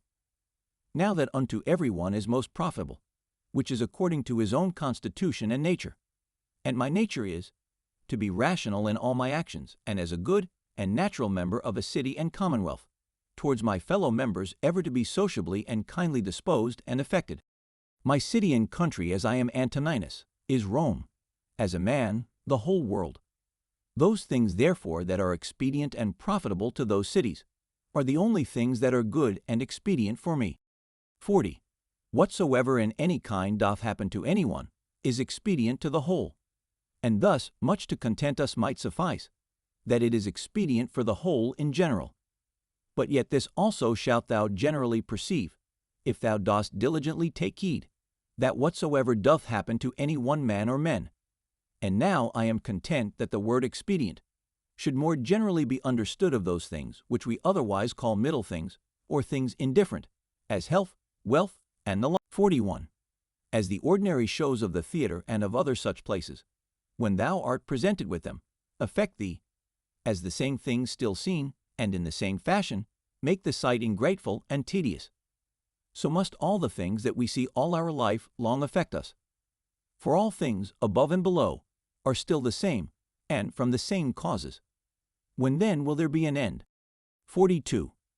Let the several deaths of men of all sorts, and of all sorts of professions, and of all sort of nations, be a perpetual object of thy thoughts, so that thou mayst even come down to Philistio, Phoebus, and Origanian.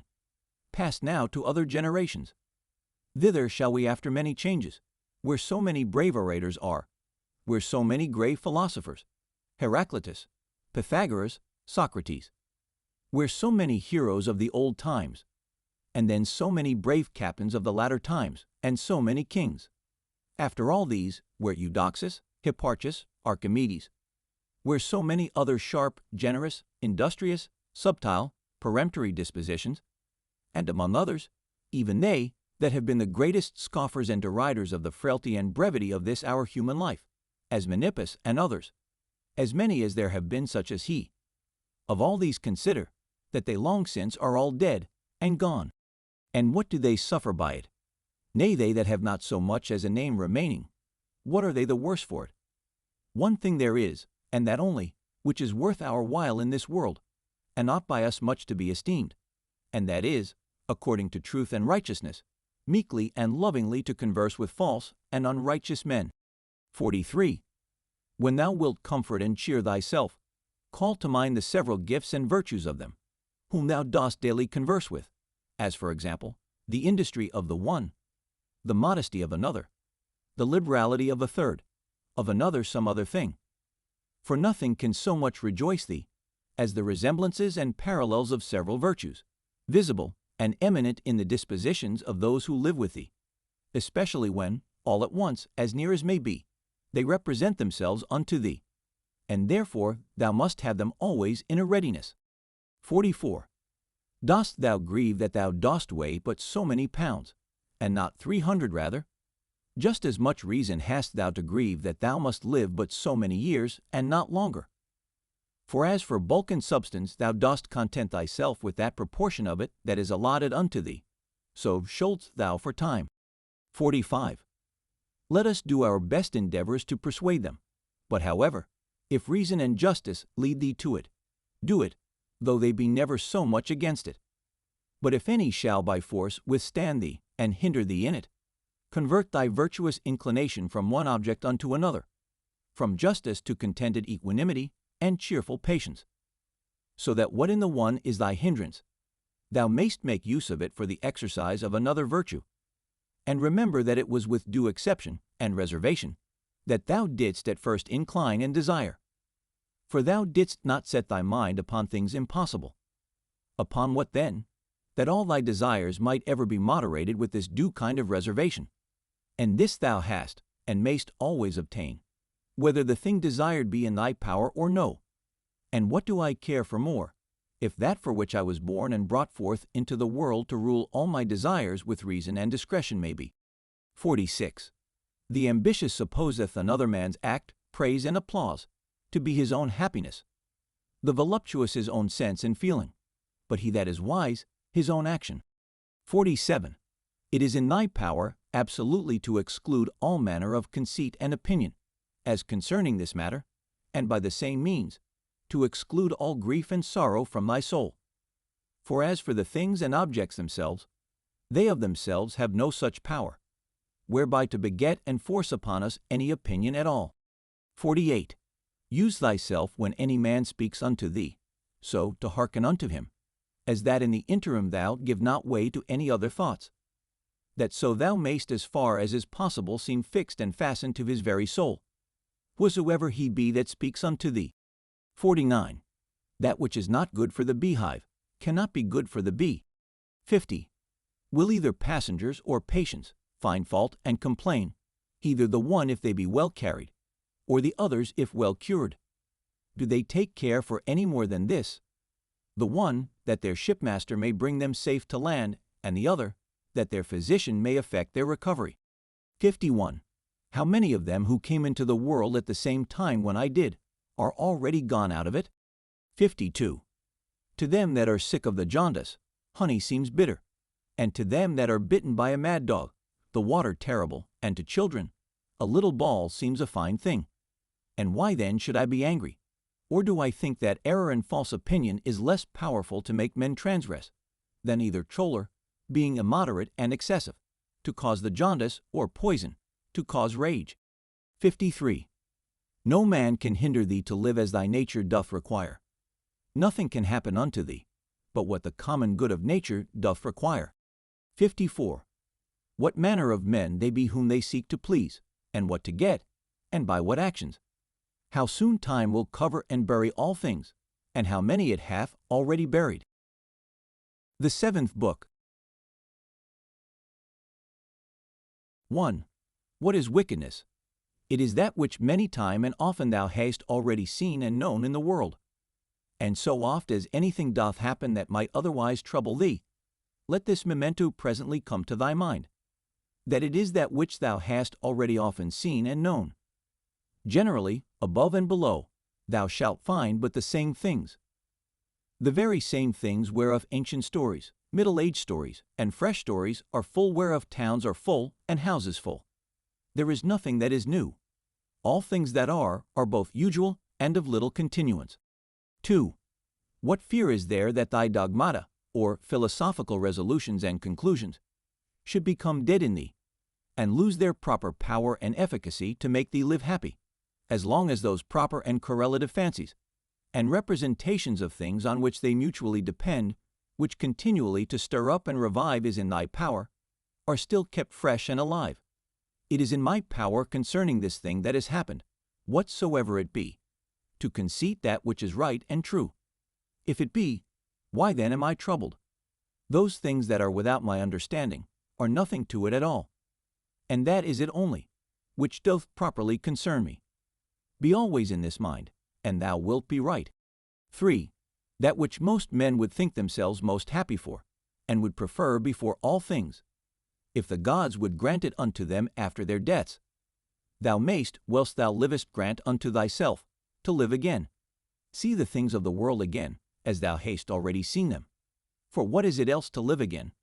Public shows and solemnities with much pomp and vanity, stage plays, flocks and herds, conflicts and contentions, a bone thrown to a company of hungry curs, a bait for greedy fishes, the painfulness and continual burden-bearing of wretched ants, the running to and fro of terrified mice, little puppets drawn up and down with wires and nerves.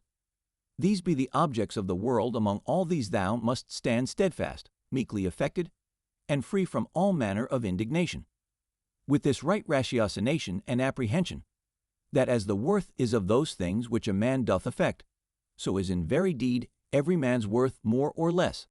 4. Word after word, every one by itself, must the things that are spoken be conceived and understood, and so the things that are done, purpose after purpose, every one by itself likewise.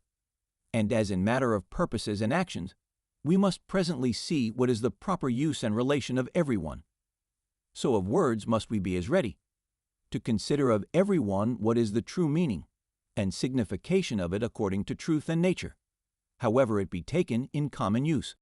5. Is my reason and understanding sufficient for this or no? If it be sufficient, without any private applause, or public ostentation as of an instrument, which by nature I am provided of, I will make use of it for the work in hand, as of an instrument, which by nature I am provided of.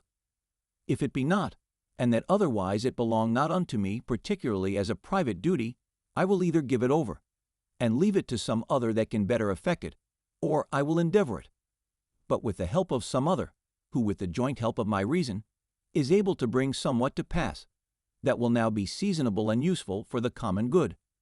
For whatsoever I do either by myself, or with some other, the only thing that I must intend is, that it be good and expedient for the public. For as for praise, consider how many who once were much commended, are now already quite forgotten, yea, they that commended them, how even they themselves are long since dead and gone. Be not therefore ashamed, whensoever thou must use the help of others. For whatsoever it be that lieth upon thee to effect, thou must propose it unto thyself, as the scaling of walls is unto a soldier. And what if thou through either lameness or some other impediment art not able to reach unto the top of the battlements alone, which with the help of another thou mayst? Wilt thou therefore give it over, or go about it with less courage and alacrity, because thou canst not effect it all alone? 6. Let not things future trouble thee.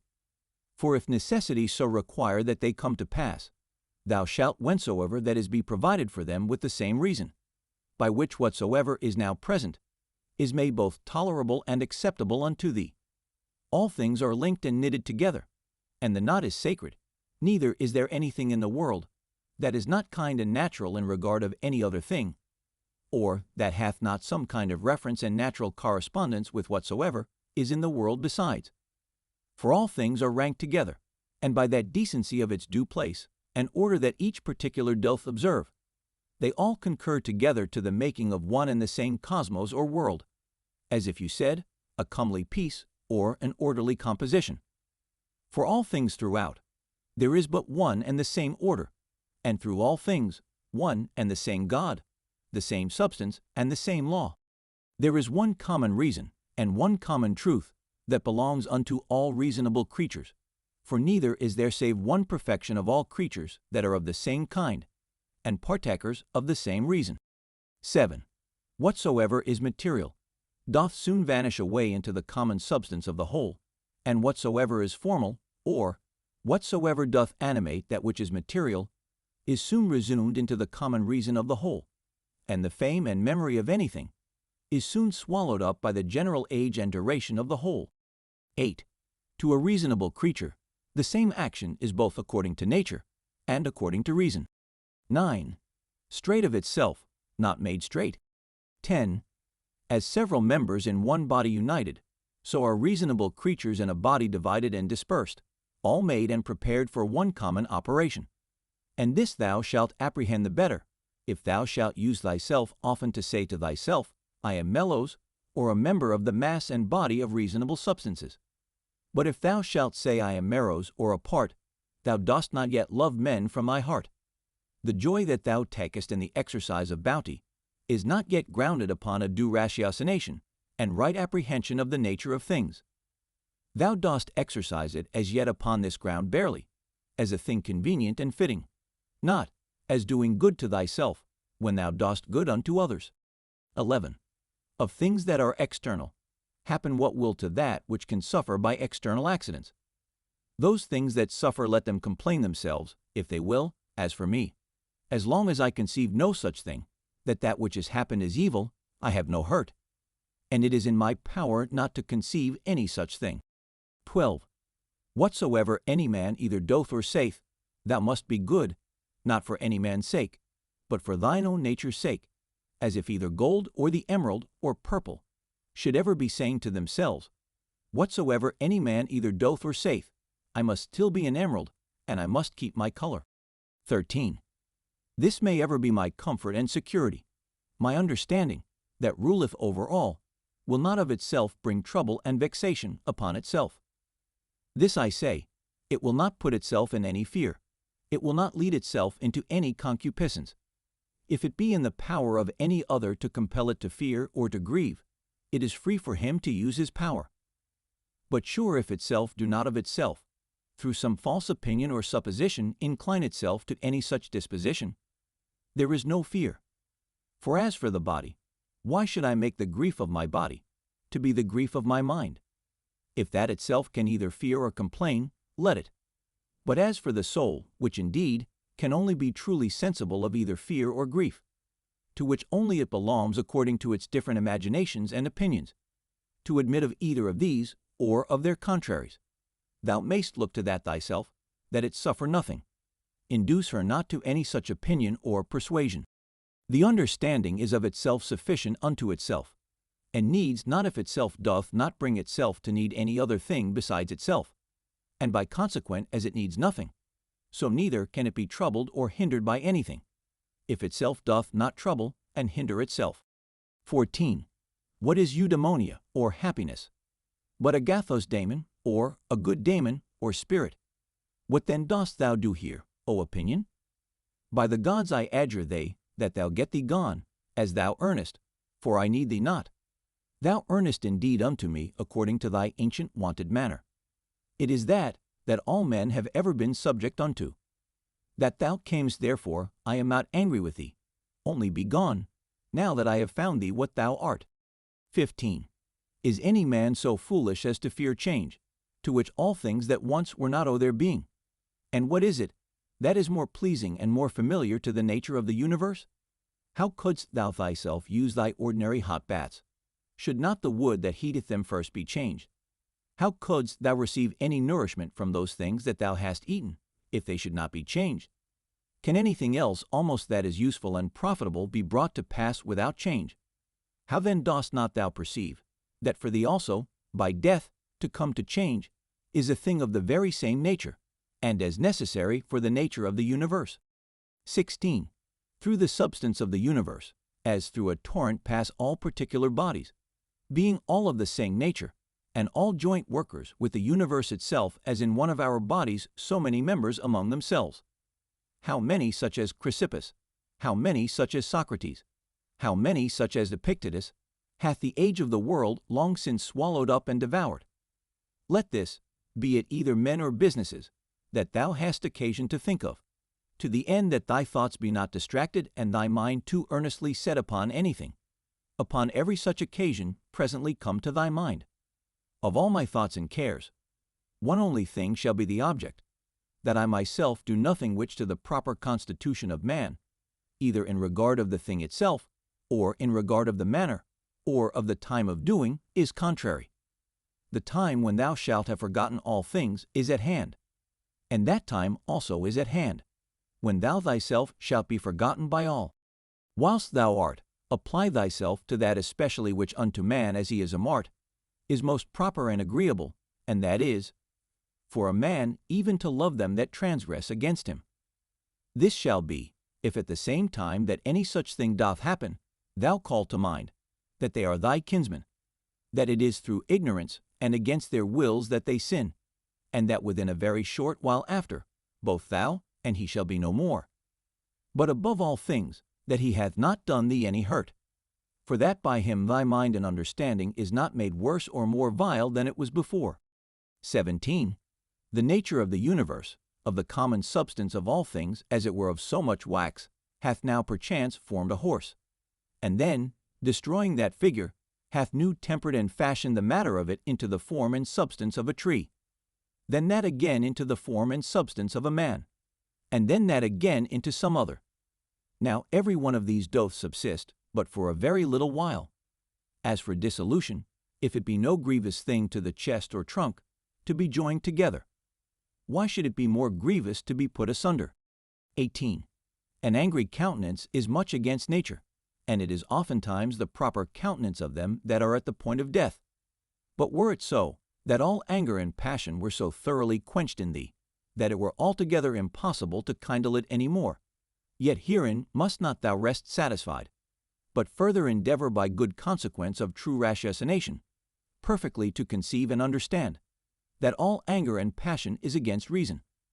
For if thou shalt not be sensible of thine innocence, if that also shall be gone from thee, the comfort of a good conscience, that thou dost all things according to reason, what shouldest thou live any longer for? All things that now thou seest are but for a moment. That nature, by which all things in the world are administered, will soon bring change and alteration upon them, and then of their substances make other things like unto them, and then soon after others again of the matter and substance of these, that so by these means the world may still appear fresh and new. 19. Whensoever any man doth trespass against other, presently consider with thyself what it was that he did suppose to be good, what to be evil, when he did trespass. For this when thou knowest, thou wilt pity him, thou wilt have no occasion either to wonder or to be angry. For either thou thyself dost yet live in that error and ignorance, as that thou dost suppose either that very thing that he doth, or some other like worldly thing, to be good, and so thou art bound to pardon him if he have done that which thou in the like case wouldst have done thyself. Or if so be that thou dost not any more suppose the same things to be good or evil, that he doth, how canst thou but be gentle unto him that is in an error? 20. Fancy not to thyself things future, as though they were present, but of those that are present, take some aside, that thou takest most benefit of, and consider of them particularly how wonderfully thou wouldst want them, if they were not present. But take heed withal, lest that whilst thou dost settle thy contentment in things present, thou grow in time so to overprize them, as that the want of them whensoever it shall so fall out should be a trouble and a vexation unto thee. Wind up thyself into thyself. Such is the nature of thy reasonable commanding part, as that if it exercise justice, and have by that means tranquility within itself, it doth rest fully satisfied with itself, without any other thing. 21. Wipe off all opinion, stay the force and violence of unreasonable lusts and affections. Circumscribe the present time, examine whatsoever it be that is happened, either to thyself or to another. Divide all present objects, either in that which is formal or material think of the last hour. That which thy neighbor hath committed, where the guilt of it lieth, there let it rest. Examine in order whatsoever is spoken. Let thy mind penetrate both into the effects and into the causes. Rejoice thyself with true simplicity and modesty, and that all middle things between virtue and vice are indifferent unto thee. Finally, love mankind, obey God. 22. All things saith ye are by certain order and appointment. And what if the elements only? It will suffice to remember that all things in general are by certain order and appointment, or if it be but few. And as concerning death, that either dispersion, or the atoms, or annihilation, or extinction, or translation will ensue. And as concerning pain, that which is intolerable is soon ended by death, and that which holds long must needs be tolerable. And that the mind in the meantime, which is all in all, may by way of interclusion or interception, by stopping all manner of commerce and sympathy with the body, still retain its own tranquility. Thy understanding is not made worse by it. As for those parts that suffer, let them, if they can, declare their grief themselves. As for praise and commendation, view their mind and understanding, what estate they are in, what kind of things they fly, and what things they seek after, and that as in the seaside, whatsoever was before to be seen, is by the continual succession of new heaps of sand cast up one upon another, soon hid and covered. So in this life, all former things by those which immediately succeed. 23. Out of Plato. He then whose mind is endowed with true magnanimity, who hath accustomed himself to the contemplation both of all times, and of all things in general. Can this mortal life, thinkest thou, seem any great matter unto him? It is not possible, answered he. Then neither will such a one account death a grievous thing? By no means. 24. Out of Antisthenes. It is a princely thing to do well, and to be ill spoken of. It is a shameful thing that the face should be subject unto the mind, to be put into what shape it will, and to be dressed by it as it will, and that the mind should not bestow so much care upon herself, as to fashion herself, and to dress herself as best becometh her. 25. Out of several poets and comics.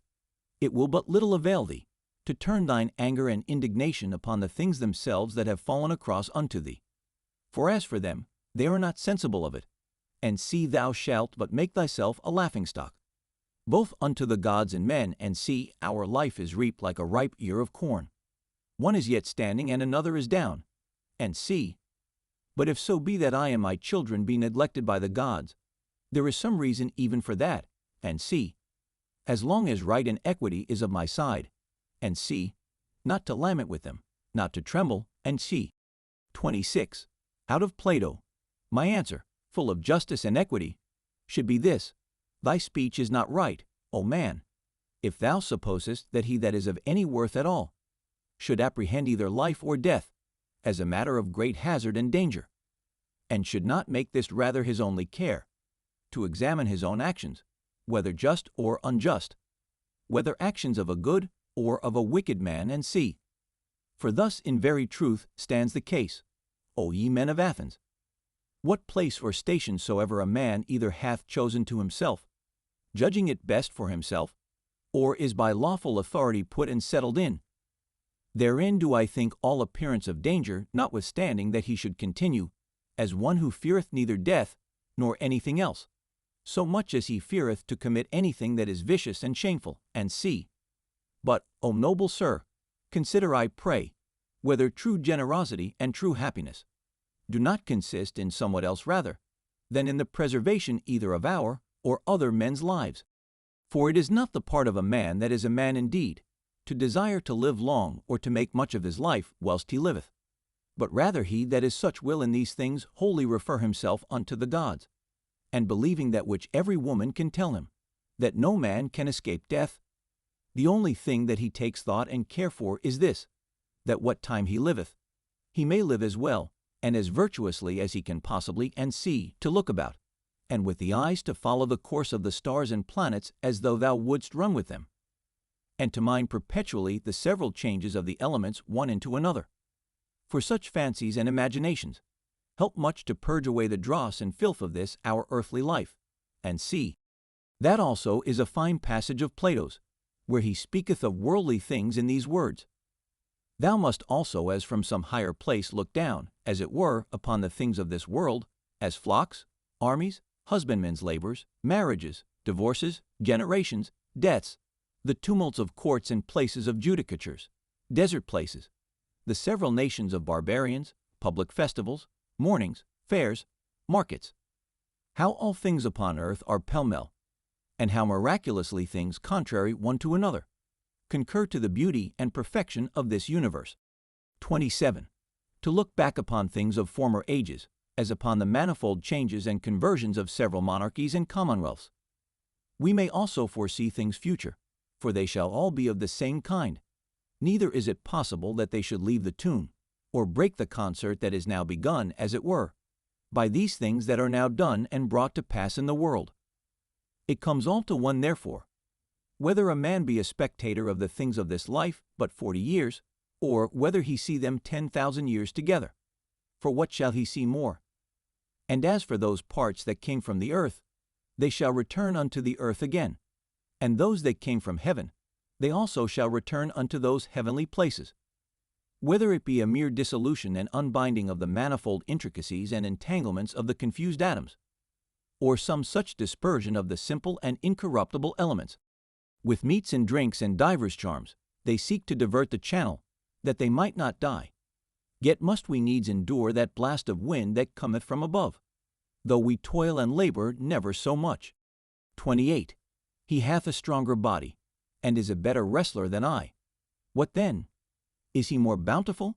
Is he more modest? Doth he bear all adverse chances with more equanimity, or with his neighbor's offenses with more meekness and gentleness than I? 29. Where the matter may be effected agreeably to that reason, which both unto the gods and men is common, there can be no just cause of grief or sorrow.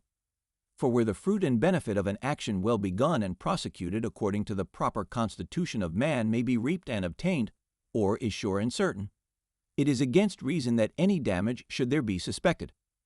In all places, and at all times, it is in thy power religiously to embrace whatsoever by God's appointment is happened unto thee, and justly to converse with those men whom thou hast to do with, and accurately to examine every fancy that presents itself, that nothing may slip and steal in, before thou hast rightly apprehended the true nature of it. 30.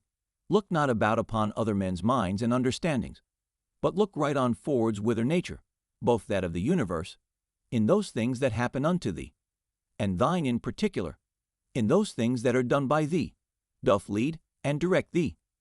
Now every one is bound to do that, which is consequent and agreeable to that end which by his true natural constitution he was ordained unto. As for all other things, they are ordained for the use of reasonable creatures, as in all things we see that that which is worse and inferior is made for that which is better. Reasonable creatures, they are ordained one for another. That therefore which is chief in every man's constitution is that he intend the common good. The second is, that he yield not to any lusts and motions of the flesh. For it is the part and privilege of the reasonable and intellective faculty, that she can so bound herself, as that neither the sensitive nor the appetitive faculties may not anyways prevail upon her. For both these are brutish, and therefore over both she challengeth mastery, and cannot anyways endure, if in her right temper, to be subject unto either. And this indeed most justly, for by nature she was ordained to command all in the body. The third thing proper to man by his constitution is to avoid all rashness and precipitancy, and not to be subject to error. To these things, then, let the mind apply herself and go straight on, without any distraction about other things, and she hath her end, and by consequent her happiness. 31. As one who had lived, and were now to die by right, whatsoever is yet remaining, bestow that wholly as a gracious overplus upon a virtuous life. Love and affect that only, whatsoever it be that happeneth, and is by the fates appointed unto thee. For what can be more reasonable? And as anything doth happen unto thee by way of cross or calamity, call to mind presently and set before thine eyes the examples of some other men, to whom the self-same thing did once happen likewise. Well, what did they? They grieved, they wondered, they complained, and where are they now? All dead and gone. Wilt thou also be like one of them? Or rather leaving to men of the world, whose life both in regard of themselves and them that they converse with is nothing but mere mutability, or men of as fickle minds, as fickle bodies, ever changing and soon change themselves, let it be thine only care and study, how to make a right use of all such accidents.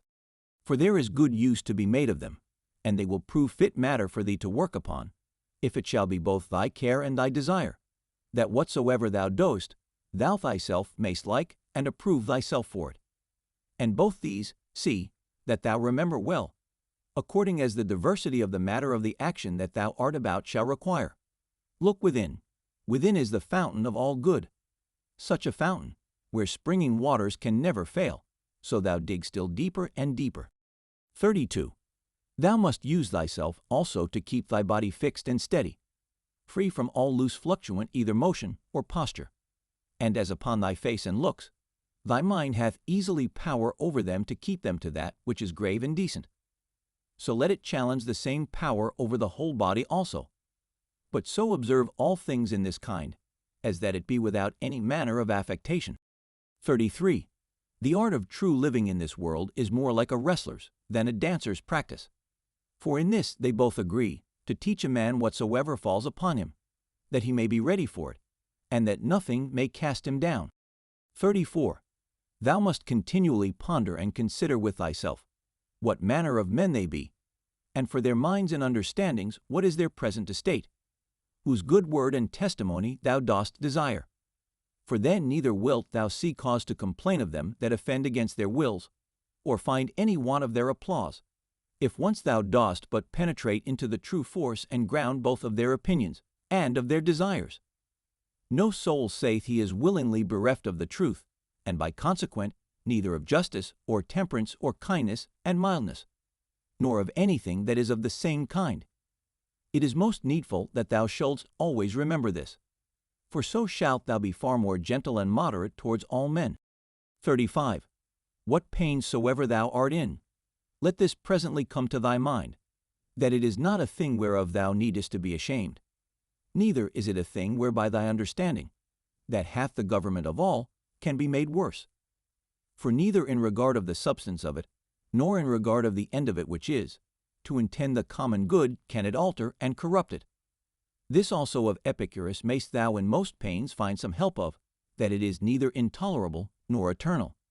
So thou keep thyself to the true bounds and limits of reason, and give not way to opinion. This also thou must consider, that many things there be, which oftentimes unsensibly trouble and vex thee, as not armed against them with patience, because they go not ordinarily under the name of pains, which in very deed are of the same nature as pain, as to slumber unquietly, to suffer heat, to want appetite. When therefore any of these things make thee discontented, check thyself with these words, Now hath pain given thee the foil, thy courage hath failed thee. 36. Take heed lest at any time thou stand so affected, though towards unnatural evil men, as ordinary men are commonly one toward. 37. How know we whether Socrates were so eminent indeed, and of so extraordinary a disposition? For that he died more gloriously, that he disputed with the sophists more subtilty, that he watched in the frost more assiduously, that being commanded to fetch innocent Salaminius, he refused to do it more generously. All this will not serve, nor that he walked in the streets with much gravity and majesty, as was objected unto him by his adversaries, which nevertheless a man may well doubt of, whether it were so or no, or, which above all the rest, if so be that it were true, a man would well consider of, whether commendable or discommendable.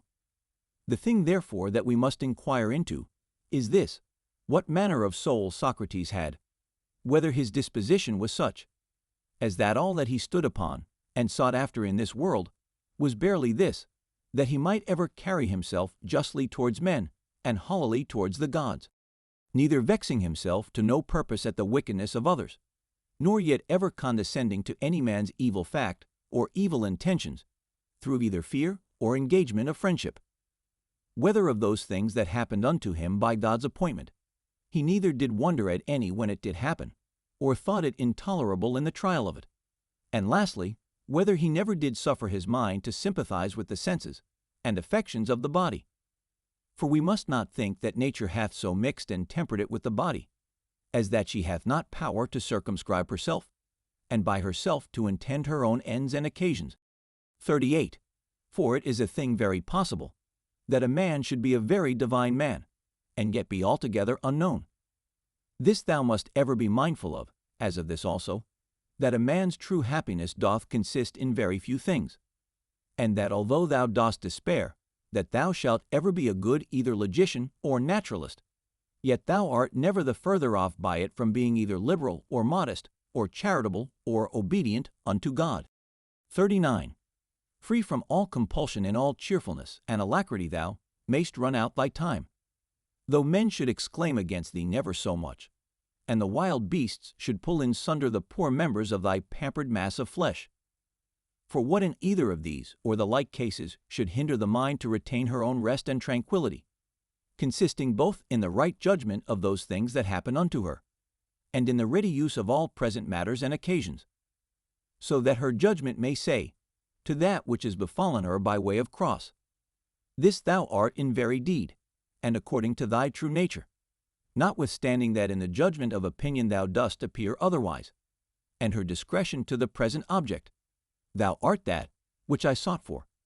For whatsoever it be, that is now present, shall ever be embraced by me as a fit and seasonable object, both for my reasonable faculty, and for my sociable or charitable inclination to work upon.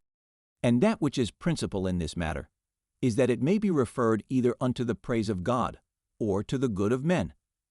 For either unto God or man, whatsoever it is that doth happen in the world hath in the ordinary course of nature its proper reference. Neither is there anything that in regard of nature is either new or reluctant and intractable, but all things both usual and easy. 40. Then hath a man attained to the estate of perfection in his life and conversation, when he so spends every day, as if it were his last day, never hot and vehement in his affections, nor yet so cold and stupid as one that had no sense, and free from all manner of dissimulation. 41. Can the gods, who are immortal, for the continuance of so many ages, bear without indignation with such and so many sinners, as have ever been, ye not only so, but also take such care for them, that they want nothing? And dost thou so grievously take on, as one that could bear with them no longer? Thou that art but for a moment of time, ye thou that art one of those sinners thyself, a very ridiculous thing it is that any man should dispense with vice and wickedness in himself, which is in his power to restrain, and should go about to suppress it in others, which is altogether impossible. 42. What object soever our reasonable and sociable faculty doth meet with, that affords nothing either for the satisfaction of reason, or for the practice of charity, she worthily doth think unworthy of herself. 43. When thou hast done well, and another is benefited by thy action, must thou like a very fool look for a third thing besides, as that it may appear unto others also that thou hast done well, or that thou mayest in time receive one good turn for another. No man useth to be weary of that which is beneficial unto him. But every action according to nature is beneficial. Be not weary then of doing that which is beneficial unto thee, whilst it is so unto others. 44. The nature of the universe did once certainly before it was created, whatsoever it hath done since, deliberate and so resolve upon the creation of the world. Now since that time, whatsoever it is, that is and happens in the world, is either but a consequent of that one and first deliberation, or if so be that this ruling rational part of the world takes any thought and care of things particular, they are surely his reasonable and principal creatures, that are the proper object of his particular care and providence. This often thought upon will much conduce to thy tranquility. The Eighth Book. 1. This also, among other things, may serve to keep thee from vainglory, if thou shalt consider that thou art now altogether incapable of the commendation of one, who all his life long, or from his youth at least, hath lived a philosopher's life. For both unto others, and to thyself especially, it is well known that thou hast done many things contrary to that perfection of life. Thou hast therefore been confounded in thy course, and henceforth it will be hard for thee to recover the title and credit of a philosopher, and to it also is thy calling and profession repugnant. If therefore thou dost truly understand what it is that is of moment indeed, as for thy fame and credit, take no thought or care for that. Let it suffice thee if all the rest of thy life, be it more or less, thou shalt live as thy nature requireth, or according to the true and natural end of thy making. Take pains therefore to know what it is that thy nature requireth, and let nothing else distract thee. Thou hast already had sufficient experience, that of those many things that hitherto thou hast erred and wandered about, thou couldst not find happiness in any of them. Not in syllogisms and logical subtleties, not in wealth, not in honor and reputation, not in pleasure. In none of all these. Wherein then is it to be found? In the practice of those things, which the nature of man, as he is a man, doth require. How then shall he do those things? If his dogmata, or moral tenets and opinions from which all motions and actions do proceed, be right and true. Which be those dogmata? Those that concern that which is good or evil, as that there is nothing truly good and beneficial unto man, but that which makes him just, temperate, courageous, liberal, and that there is nothing truly evil and hurtful unto man, but that which causeth the contrary effects. 2. Upon every action that thou art about, put this question to thyself: how will this, when it is done, agree with me? Shall I have no occasion to repent of it? Yet a very little while, and I am dead and gone, and all things are at end. What then do I care for more than this, that my present action, whatsoever it be, may be the proper action of one that is reasonable, whose end is the common good, who in all things is ruled and governed by the same law of right and reason, by which God himself is. 3. Alexander, Caius, Pompeius. What are these to Diogenes, Heraclitus, and Socrates? These penetrated into the true nature of things, into all causes and all subjects, and upon these did they exercise their power and authority. But as for those, as the extent of their error was, so far did their slavery extend. 4. What they have done, they will still do, although thou shouldst hang thyself. First, let it not trouble thee. For all things, both good and evil, come to pass according to the nature and general condition of the universe, and within a very little while, all things will be at an end. No man will be remembered, as now of Africanus, for example, and Augustus, it is already come to pass. Then secondly, fix thy mind upon the thing itself, look into it, and remembering thyself, that thou art bound nevertheless to be a good man, and what it is that thy nature requireth of thee as thou art a man, be not diverted from what thou art about, and speak that which seemeth unto thee most just, only speak it kindly, modestly, and without hypocrisy. 5. That which the nature of the universe doth busy herself about is, that which is here, to transfer it thither, to change it, and thence again to take it away, and to carry it to another place, so that thou needest not fear any new thing. For all things are usual and ordinary, and all things are disposed by equality. 6. Every particular nature hath content, when in its own proper course it speeds. A reasonable nature doth then speed, when first in matter of fancies and imaginations, it gives no consent to that which is either false uncertain. Secondly, when in all its motions and resolutions it takes its level at the common good only, and that it desireth nothing, and fleeth from nothing, but what is in its own power to compass or avoid. And lastly, when it willingly and gladly embraceth whatsoever is dealt and appointed unto it by the common nature. For it is part of it, even as the nature of any one leaf is part of the common nature of all plants and trees, but that the nature of a leaf is part of a nature both unreasonable and unsensible, and which in its proper end may be hindered, or which is servile and slavish, whereas the nature of man is part of a common nature which cannot be hindered, and which is both reasonable and just. From whence also it is, that according to the worth of everything, she doth make such equal distribution of all things, as of duration, substance, form, operation, and of events and accidents. But herein consider not whether thou shalt find this equality in everything absolutely and by itself, but whether in all the particulars of some one thing taken together, and compared with all the particulars of some other thing, and them together likewise. 7. Thou hast no time nor opportunity to read. What then? Hast thou not time and opportunity to exercise thyself, not to wrong thyself, to strive against all carnal pleasures and pains, and to get the upper hand of them, to contemn honor and vainglory, and not only, not to be angry with them, whom towards thee thou dost find unsensible and unthankful, but also to have a care of them still, and of their welfare? 8. Forbear henceforth to complain of the trouble of a courtly life, either in public before others, or in private by thyself. 9. Repentance is an inward and self-reprehension for the neglect or omission of somewhat that was profitable. Now whatsoever is good is also profitable, and it is the part of an honest, virtuous man to set by it, and to make reckoning of it accordingly. But never did any honest, virtuous man repent of the neglect or omission of any carnal pleasure. No carnal pleasure then is either good or profitable. 10. This, what is it in itself, and by itself, according to its proper constitution? What is the substance of it? What is the matter, or proper use?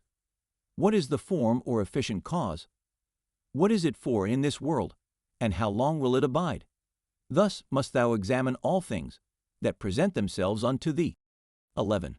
When thou art hard to be stirred up and awaked out of thy sleep, admonish thyself and call to mind, that to perform actions tending to the common good is that which thine own proper constitution, and that which the nature of man do require. But to sleep is common to unreasonable creatures also, and what more proper and natural, yea, what more kind and pleasing, than that which is according to nature? 12. As every fancy and imagination presents itself unto thee, consider if it be possible the true nature, and the proper qualities of it, and reason with thyself about it. 13. At thy first encounter with anyone, say presently to thyself, This man, what are his opinions concerning that which is good or evil? As concerning pain, pleasure, and the causes of both, concerning honor and dishonor, concerning life and death, thus and thus. Now, if it be no wonder that a man should have such and such opinions, how can it be a wonder that he should do such and such things? I will remember then that he cannot but do as he doth, holding those opinions that he doth. Remember that as it is a shame for any man to wonder that a fig tree should bear figs, so also to wonder that the world should bear anything, whatsoever it is which in the ordinary course of nature it may bear. To a physician also and to a pilot it is a shame either for the one to wonder, that such and such a one should have an ague, or for the other, that the winds should prove contrary. 14. Remember that to change thy mind upon occasion, and to follow him that is able to rectify thee, is equally ingenious as to find out at the first what is right and just without help. For of thee nothing is required is beyond the extent of thine own deliberation and due merit, and of thine own understanding. 15. If it were thine act and in thine own power, wouldest thou do it? If it were not, whom dost tin accuse? The atoms or the gods? For to do either, the part of a mad man. Thou must therefore blame nobody. But if it be in thy power, redress what is amiss. If it be not, to what end is it to complain? For nothing should be done but to some certain end. 16. Whatsoever dieth and falleth, however, and wheresoever it die and fall, it cannot fall out of the world. Here it have its abode and change. Here also shall it have its dissolution into its proper elements. The same are the world's elements, and the elements of which thou dost consist. And they, when they are changed, they murmur not. Why shouldest thou? 17. Whatsoever is, was made for something. As a horse, a vine. Why wonderest thou? The sun itself will say of itself, I was made for something. And so hath every god its proper function. What then were then made for? To disport and delight thyself. See how even common sense and reason cannot brook it. 18. Nature hath its end, as well in the end and final consummation of anything that is, as in the beginning and continuation of it. 19. As one that tosseth up a ball. And what is a ball the better, if the motion of it be upwards, or the worse if it be downwards, or if it chance to fall upon the ground? So for the bubble, if it continue, what it the better? And if it dissolve, what is it the worse? And so is it of a candle too. And so must thou reason with thyself, both in matter of fame, and in matter of death. For as for the body itself, the subject of death wouldest thou know the vileness of it. Turn it about that thou mayest behold it the worst sides upwards as well, as in its more ordinary pleasant shape. How doth it look, when it is old and withered, when sick and pained, when in the act of lust and fornication? And as for fame, this life is short. Both he that praiseth and he that is praised, he that remembers and he that is remembered, will soon be dust and ashes. Besides, it is but in one corner of this part of the world that thou art praised, and yet in this corner thou hast not the joint praises of all men, no, nor scarce of any one constantly. And yet the whole earth itself, what is it but as one point in regard of the whole world? 20. That which must be the subject of thy consideration is either the matter itself, or the dogma, or the operation, or the true sense and signification. 21. Most justly have these things happened unto thee. Why dost not thou amend? Oh, but thou hadst rather become good tomorrow than to be so today. 22. Shall I do it? I will. So the end of my action be to do good unto men. Doth anything by way of cross or adversity happen unto me? I accept it, with reference unto the gods and their providence, the fountain of all things, from which whatsoever comes to pass doth hang and depend. 23. By one action judge of the rest. This bathing which usually takes up so much of our time. What is it? Oil, sweat, filth, or the swords of the body? An excrementitious viscosity, the excrements of oil and other ointments used about the body, and mixed with the swords of the body, all base and loathsome. And such almost is every part of our life, and every worldly object. 24. Lucilla buried Verus. Then was Lucilla herself buried by others. So Secunda Maximus, then Secunda herself. So Epidincanus Diotimus, then Epidincanus himself. So Antoninus Pius, Faustina his wife, then Antimanus himself. This is the course of the world. First Celer, Adrianus, then Adrianus himself. And those austere ones, those that foretold other men's deaths, those that were so proud and stately, where are they now? Those austere ones I mean, such as were Charax and Demetrius the Platonic and Eudaemon, and others like unto those. They were all but for one day, all dead and gone long since. Some of them no sooner dead than forgotten. Others soon turned into fables. Of others, even that which was fabulous is now long since forgotten. This thereafter thou must remember, that whatsoever thou art compounded of shall soon be dispersed, and that thy life and breath, or thy soul, shall either be no more or shall ranslated and appointed to some certain place and station. 25. The true joy of a man is to do that which properly belongs unto a man. That which is most proper unto a man is, first, to be kindly affected towards them that are of the same kind and nature as he is himself, to content all sensual motions and appetites, to discern rightly all plausible fancies and imaginations, to contemplate the nature of the universe, both it and things that are done in it. In which kind of contemplation three several relations are to be observed. The first, to the apparent secondary cause. The second to the first original cause, God, from whom originally proceeds whatsoever doth happen in the world. The third and last, to them that we live and converse with, what use may be made of it, to their use and benefit. 26. If pain be an evil, either it is in regard of the body, and that cannot be, because the body of itself is altogether insensible, or in regard of the soul, but it is in the power of the soul, to preserve her own peace and tranquility, and not to suppose that pain is evil. For all judgment and deliberation, all prosecution or aversation is from within, whither the sense of evil, except it be let in by opinion, cannot penetrate. 27.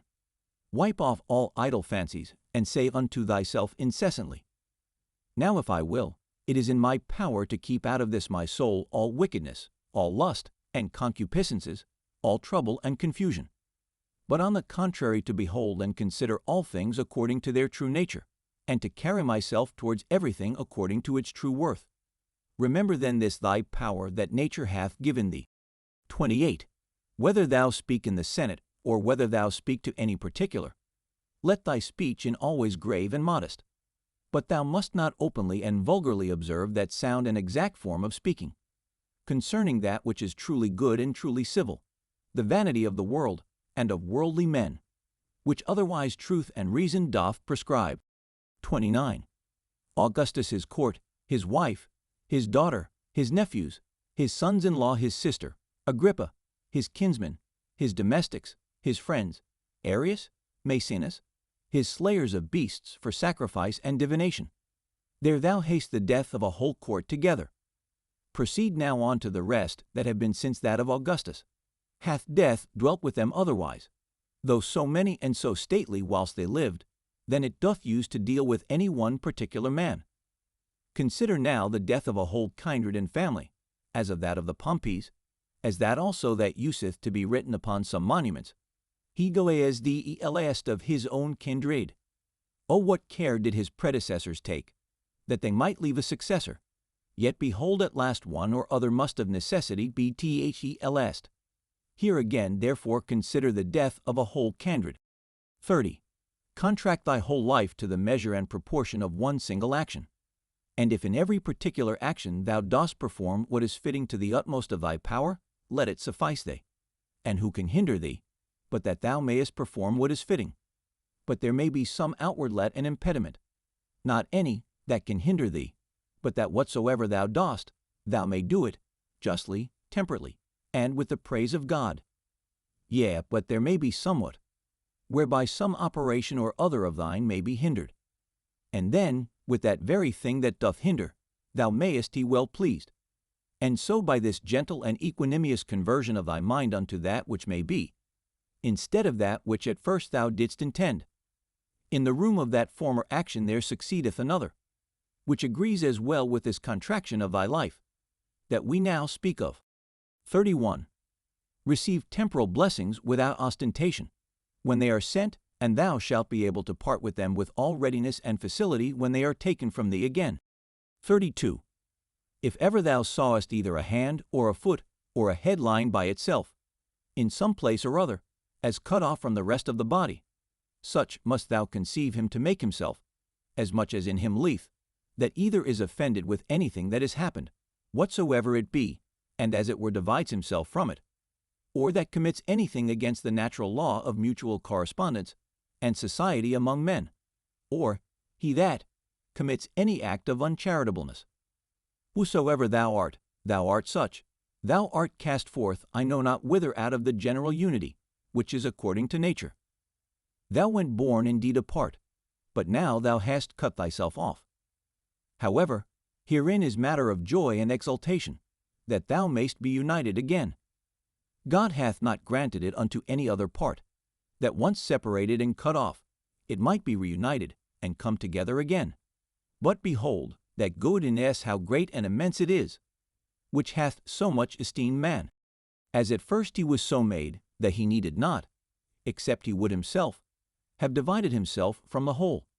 So once divided and cut off, it hath so provided and ordered it, that if he would himself, he might return and grow together again, and be admitted into its former rank and place of a part, as he was before.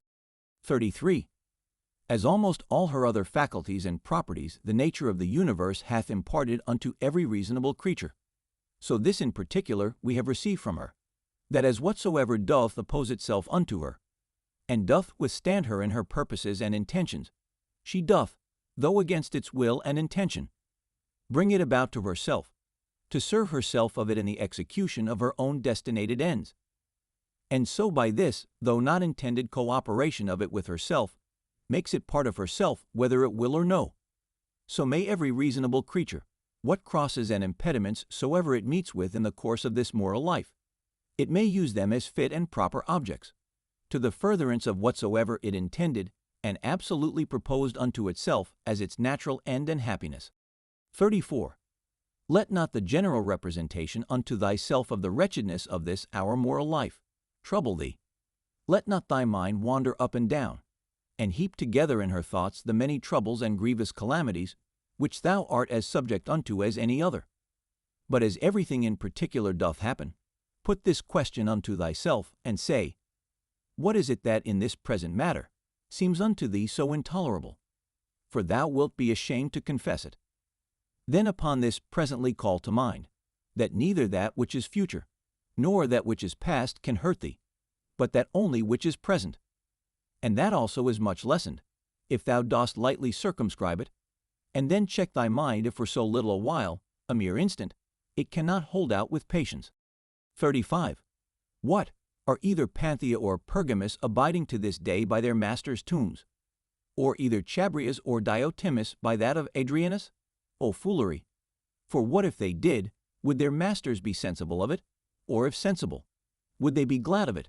Or if glad, were these immortal? Was not it appointed unto them also both men and women, to become old in time, and then to die? And these once dead, what would become of these former? And when all is done, what is all this for, but for a mere bag of blood and corruption? 36. If thou beest quick-sighted, be so in matter of judgment, and best discretion, saith he. 37. In the whole constitution of man, I see not any virtue contrary to justice, whereby it may be resisted and opposed, but one whereby pleasure and voluptuousness may be resisted and opposed, I see, continence. 38. If thou canst but withdraw conceit and opinion concerning that which may seem hurtful and offensive, thou thyself art as safe may be. Thou thyself, and who is that? Thy reason. Yea, but I am not reason. Well, be it so. However, let not thy reason or understanding admit of grief, and if there be anything in thee that is grieved, let that, whatsoever it be, conceive its own grief, if it can. 39. That which is a hindrance of the senses is an evil to the sensitive nature. That which is a hindrance of the appetitive and prosecutive faculty is an evil to the sensitive nature. As of the sensitive, so of the vegetative constitution, whatsoever is a hindrance unto it is also in that respect an evil unto the same. And so likewise, whatsoever is a hindrance unto the mind and understanding must needs be the proper evil of the reasonable nature. Now apply all those things unto thyself. Do either pain or pleasure seize on thee? Let the senses look to that. Hast thou met with some obstacle or other in thy purpose and intention? If thou didst propose without due reservation and exception, now hath thy reasonable part received a blow indeed. But if in general thou didst propose unto thyself whatsoever might be, thou art not thereby either hurt, nor properly hindered. For in those things that properly belong unto the mind, she cannot be hindered by any man. It is not fire, nor iron, nor the power of a tyrant, nor the power of a slandering tongue, nor anything else that can penetrate into her. 40. If once round and solid, there is no fear that ever it will change. 41. Why should I grieve myself, who never did willingly grieve any other? One thing rejoices one and another thing another. As for me, this is my joy, if my understanding be right and sound, as neither averse from any man, nor refusing any of those things which as a man I am subject unto. If I can look upon all things in the world meekly and kindly, accept all things and carry myself towards everything according to the true worth of the thing itself.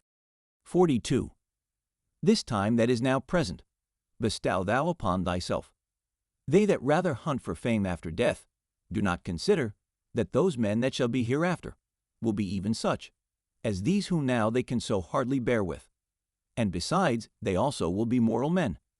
But to consider the thing in itself, if so many with so many voices shall make such and such a sound, or shall have such and such an opinion concerning thee, what is it to thee? 43. Take me and throw me where thou wilt. I am indifferent. For there also I shall have that spirit which is within me propitious, that is well pleased and fully contented both in that constant disposition and with those particular actions, which to its own proper constitution are suitable and agreeable. 44. Is this then a thing of that worth, that for it my soul should suffer, and become worse than it was, as either basely dejected, or disordinately affected, or confounded within itself, or terrified? What can there be that thou shouldest so much esteem? 45. Nothing can happen unto thee, which is not incidental unto thee, as thou art a man, as nothing can happen either to an ox, a vine, or to a stone, which is not incidental unto them, unto every one in his own kind. If therefore nothing can happen unto anything, which is not both usual and natural, why art thou displeased? Sure the common nature of all would not bring anything upon any that were intolerable. If therefore it be a thing external that causes thy grief, know that it is not that properly that doth cause it, but thine own conceit and opinion concerning the thing, which thou mayest rid thyself of when thou wilt. But if it be somewhat that is amiss in thine own disposition, that doth grieve thee, mayest thou not rectify thy moral tenets and opinions? But if it grieve thee that thou dost not perform that which seemeth unto thee right and just, why doest not thou choose rather to perform it than to grieve? But somewhat that is stronger than thyself doth hinder thee. Let it not grieve thee then, if it be not thy fault that the thing is not performed. Yea, but it is a thing of that nature, as that thy life is not worth the while, except it may be performed. If it be so, upon condition that thou be kindly and lovingly disposed towards all men, thou mayest be gone. For even then, as much as at any time, art thou in a very good estate of performance, when thou dost die in charity with those that are an obstacle unto thy performance. 46. Remember that thy mind is of that nature as that it becometh altogether unconquerable. When once recollected in herself, she seeks no other content than this, that she cannot be forced. Yea, though it so fall out, that it be even against reason itself, that it cloth bandy. How much less when by the help of reason she is able to judge of things with discretion? And therefore let thy chief fort and place of defense be a mind free from passions, a stronger place, whereunto to make his refuge, and so to become impregnable and better fortified than this, hath no man. He that seeth not this is unlearned. He that seeth it, and betaketh not himself to this place of refuge, is unhappy. 47. Keep thyself to the first bare and naked apprehensions of things, as they present themselves unto thee, and add not unto them. It is reported unto thee that such a one speaketh ill of thee. Well, that he speaketh ill of thee, so much is reported. But that thou art hurt thereby is not reported. That is the addition of opinion, which thou must exclude. I see that my child is sick. That he is sick, I see, but that he is in danger of his life also, I see it not. Thus thou must use to keep thyself to the first motions and apprehensions of things, as they present themselves outwardly, and add not unto them from within thyself through mere conceit and opinion, or rather add unto them. Hot as one that understandeth the true nature of all things that happen in the world. 48. Is the cucumber bitter? Set it away. Brambles are in the way. Avoid them. Let this suffice. Add not presently speaking unto thyself, what serve these things for in the world? For this, one that is acquainted with the mysteries of nature will laugh at thee for it, as a carpenter would or a shoemaker, if meeting in either of their shops with some shavings, or small remnants of their work, thou shouldest blame them for it. And yet those men, it is not for want of a place where to throw them that they keep them in their shops for a while. But the nature of the universe hath no such outplace. But herein doth consist the wonder of her art and skill, that she having once circumscribed herself within some certain bounds and limits, whatsoever is within her that seems either corrupted or old, or unprofitable, she can change it into herself, and of these very things can make new things, so that she needeth not to seek elsewhere out of herself either for a new supply of matter and substance, or for a place where to throw out whatsoever is irrecoverably putrid and corrupt. Thus she, as for place, so for matter and art, is herself sufficient unto herself. 49. Not to be slack and negligent, or loose and wanton in thy actions, nor contentious and troublesome in thy conversation, nor to rove and wander in thy fancies and imaginations, not basely to contract thy soul, nor boisterously to sally out with it, or furiously to launch out as it were, nor ever to want employment. 50. They kill me, they cut my flesh. They persecute my person with curses. What then? May not thy mind for all this continue pure, prudent, temperate, just, as a fountain of sweet and clear water, though she be cursed by some stander-by? Yet do her springs nevertheless still run as sweet and clear as before. Yea, though either dirt or dung be thrown in, yet is it no sooner thrown, than dispersed, and she cleared. She cannot be dyed or infected by it. What then must I do, that I may have within myself an overflowing fountain, and not a well? Beget thyself by continual pains and endeavors to true liberty with charity, and true simplicity and modesty. 51. He that knoweth not what the world is, knoweth not where he himself is. And he that knoweth not what the world was made for, cannot possibly know either what are the qualities, or what is the nature of the world. Now he that in either of these is to seek, for what he himself was made, is ignorant also. What then dost thou think of that man, who proposeth unto himself, as a matter of great moment, the noise and applause of men, who both where they are, and what they are themselves, are altogether ignorant? Dost thou desire to be commended of that man, who thrice in 1 hour perchance doth himself curse himself? Dost thou desire to please him, who pleaseth not himself? Or dost thou think that he pleaseth himself, who doth use to repent himself almost of everything that he doth? 52. Not only now henceforth to have a common breath, or to hold correspondency of breath, with that air that compasseth us about, but to have a common mind, or to hold correspondency of mind also with that rational substance, which compasseth all things. For that also is of itself, and of its own nature, if a man can but draw it in as he should everywhere diffused, and passeth through all things, no less than the air doth, if a man can but suck it in. 53. Wickedness in general doth not hurt the world. Particular wickedness doth not hurt any other. Only unto him it is hurtful, whosoever he be that offends, unto whom in great favor and mercy it is granted, that whensoever he himself shall but first desire it, he may be presently delivered of it. Unto my free will my neighbor's free will, whoever he be, as his life, or his bode, is altogether indifferent. For though we are all made one for another, yet have our minds and understandings each of them their own proper and limited jurisdiction.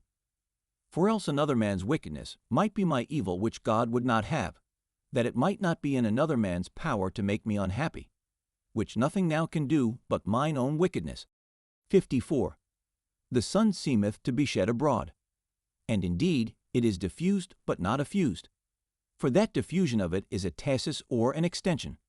For therefore are the beams of it called actines from the word actinste, to be stretched out and extended. Now what a sunbeam is, thou mayest know if thou observe the light of the sun, when through some narrow hole it pierceth into some room that is dark. For it is always in a direct line, and as by any solid body, that it meets with in the way that is not penetrable by air, it is divided and abrupted, and yet neither slides off or falls down, but stayeth there nevertheless.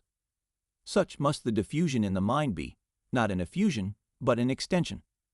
What obstacles and impediments soever she meeteth within her way, she must not violently, and by way of an impetuous onset light upon them, neither must she fall down, but she must stand, and give light unto that which doth admit of it. For as for that which doth not, it is its own fault and loss, if it bereave itself of her light. 55.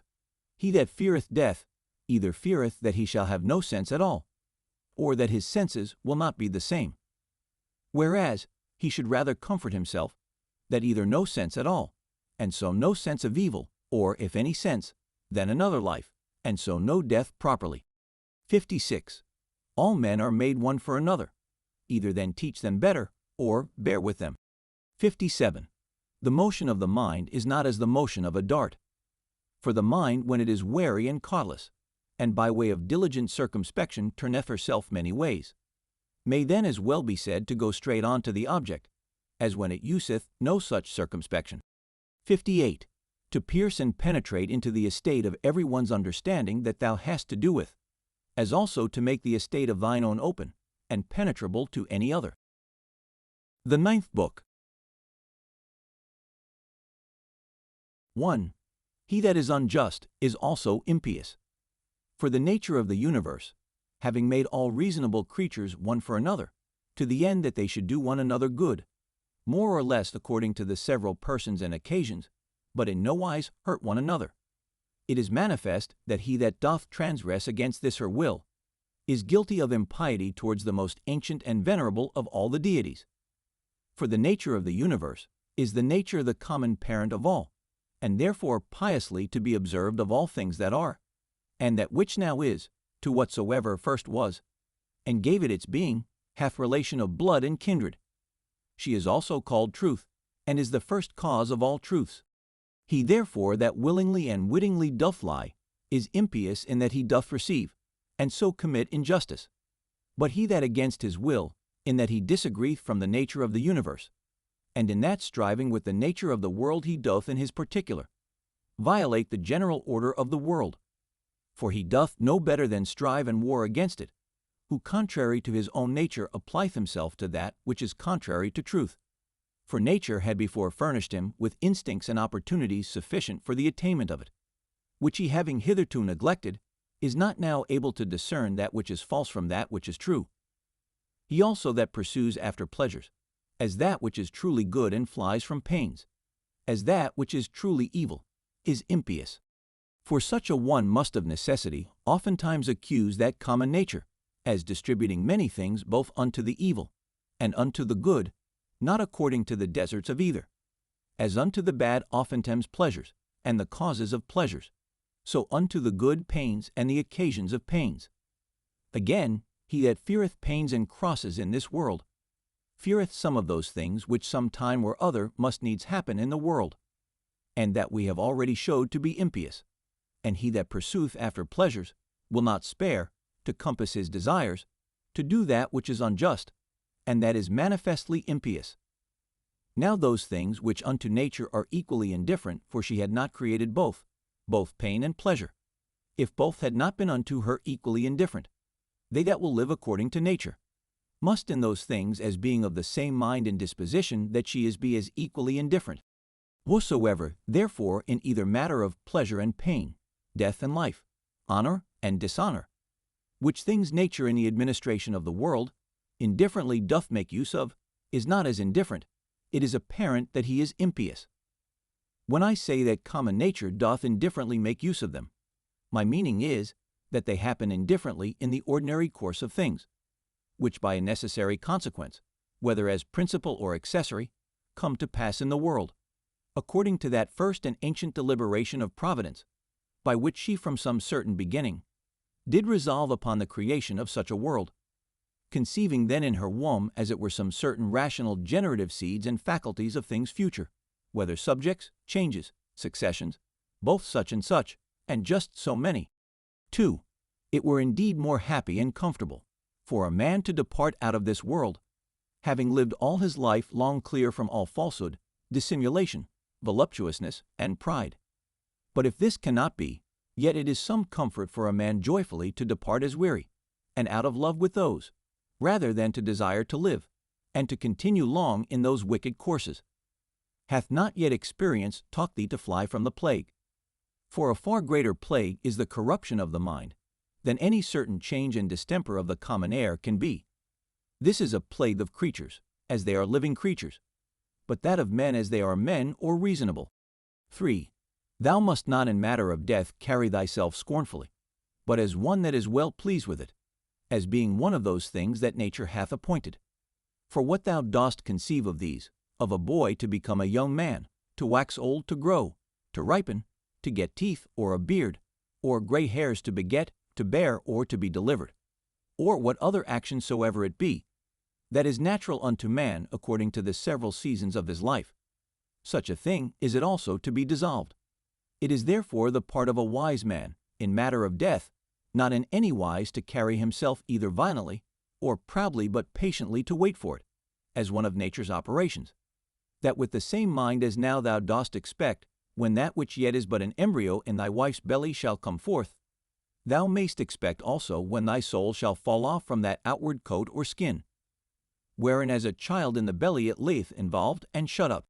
But thou desirest a more popular, and though not so direct and philosophical, yet a very powerful and penetrative recipe against the fear of death. Nothing can make thee more willing to part with thy life, than if thou shalt consider, both what the subjects themselves are that thou shalt part with, and what manner of disposition thou shalt no more have to do with.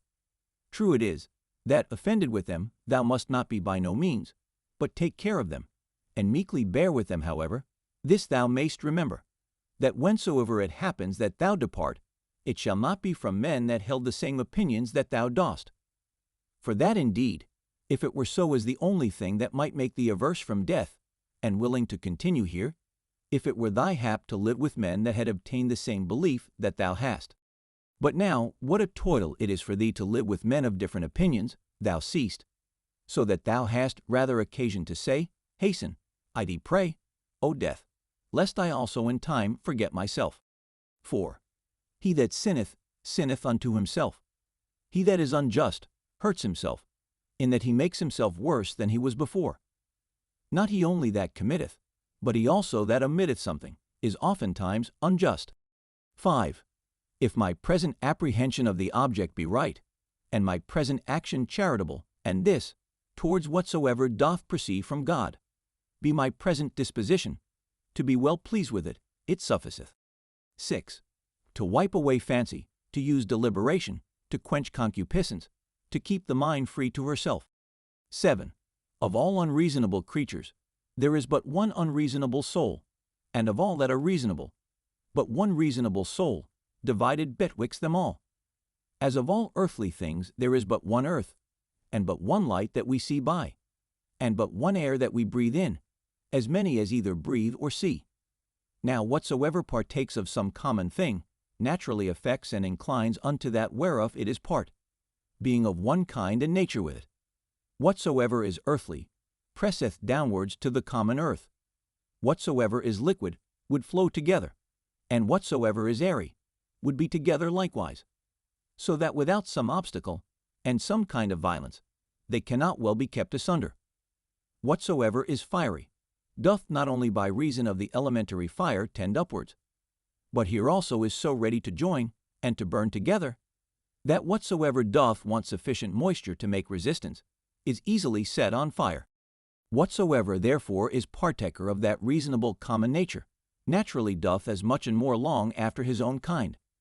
For by how much in its own nature it excels all other things, by so much more is it desirous to be joined and united unto that which is of its own nature. As for unreasonable creatures then, they had not long been, but presently begun among them swarms and flocks, and broods of young ones, and a kind of mutual love and affection. For though but unreasonable, yet a kind of soul these had, and therefore was that natural desire of union more strong and intense in them, as in creatures of a more excellent nature, than either in plants, or stones, or trees. But among reasonable creatures begun commonwealths, friendships, families, public meetings, and even in their wars, conventions, and truces. Now among them that were yet of a more excellent nature, as the stars and planets, though by their nature far distant one from another, yet even among them began some mutual correspondency and unity. So proper is it to excellency in a high degree to effect unity, as that even in things so far distant, it could operate unto a mutual sympathy. But now behold, what is now come to pass. Those creatures that are reasonable are now the only creatures that have forgotten their natural affection and inclination of one towards another. Among them alone of all other things that are of one kind, there is not to be found a general disposition to flow together. But though they fly from nature, yet are they stopped in their course and apprehended. Do they what they can, nature doth prevail. And so shalt thou confess, if thou dost observe it. For sooner mayst thou find a thing earthly, where no earthly thing is, than find a man that naturally can live by himself alone. 8. Man, God, the world, every one in their kind, bear some fruits. All things have their proper time to bear. Though by custom, the word itself is in a manner become proper unto the vine, and the like, yet is it so nevertheless, as we have said. As for reason, that beareth both common fruit for the use of others, and peculiar, which itself doth enjoy. Reason is of a diffusive nature. What itself is in itself, it begets in others, and so doth multiply. 9. Either teach them better if it be in thy power, or if it be not. Remember that for this use, to bear with them patiently, was mildness and goodness granted unto thee. The gods themselves are good unto such, yea, and in some things, as in matter of health, of wealth, of honor, are content often to further their endeavors. So good and gracious are they. And mightest thou not be so too? Or, tell me, what doth hinder thee? 10. Labor not as one to whom it is appointed to be wretched, nor as one that either would be pitied or admired. But let this be thine only care and desire, so always and in all things to prosecute or to forbear, as the law of charity or mutual society doth require. 11. This day I did come out of all my trouble. Nay, I have cast out all my trouble. It should rather be for that which troubled thee, whatsoever it was not without anywhere that thou shouldest come out of it, but within in thine own opinions, from whence it must be cast out, before thou canst truly and constantly be at ease. 12. All those things, for matter of experience, are usual and ordinary, for their continuance but for a day, and for their matter, most base and filthy. As they were in the days of those whom we have buried, so are they now also, and no otherwise. 13. The things themselves that affect us, they stand without doors, neither knowing anything themselves, nor able to utter anything unto others concerning themselves. What then is it that passeth verdict on them? The understanding. 14. As virtue and wickedness consist not in passion, but in action, so neither doth the true good or evil of a reasonable charitable man consist in passion, but in operation and action. 15. To the stone that is cast up, when it comes down, it is no hurt unto it, as neither benefit when it doth ascend. 16. Sift their minds and understandings, and behold what men they be, whom thou dost stand in fear of what they shall judge of thee, what they themselves judge of themselves. 17. All things that are in the world are always in the estate of alteration. Thou also art in a perpetual change, ye and under corruption too, in some part, and so is the whole world. 18. It is not thine, but another man's sin. Why should it trouble thee? Let him look to it, whose sin it is. 19. Of an operation and of a purpose there is an ending, or of an action, and of a purpose we say commonly, that it is at an end. From opinion also there is an absolute cessation, which is as it were the death of it. In all this there is no hurt. Apply this now to a man's age, as first a child, then a youth, then a young man, then an old man. Every change from one age to another is a kind of death, and all this while here no matter of grief yet. Pass now unto that life first, that which thou livedst under thy grandfather, then under thy mother, then under thy father. And thus, when through the whole course of thy life hitherto thou hast found and observed many alterations, many changes, many kinds of endings and cessations, put this question to thyself: what matter of grief or sorrow dost thou find in any of these? Or what dost thou suffer through any of these? If in none of these, then neither in the ending and consummation of thy whole life, which is also but a cessation and change. 20. As occasion shall require, either to thine own understanding, or to that of the universe, or to his, whom thou hast now to do with, let thy refuge be with all speed. To thine own, that it resolve upon nothing against justice. To that of the universe, that thou mayest remember, part of whom thou art. Of his, that thou mayest consider whether in the estate of ignorance or of knowledge.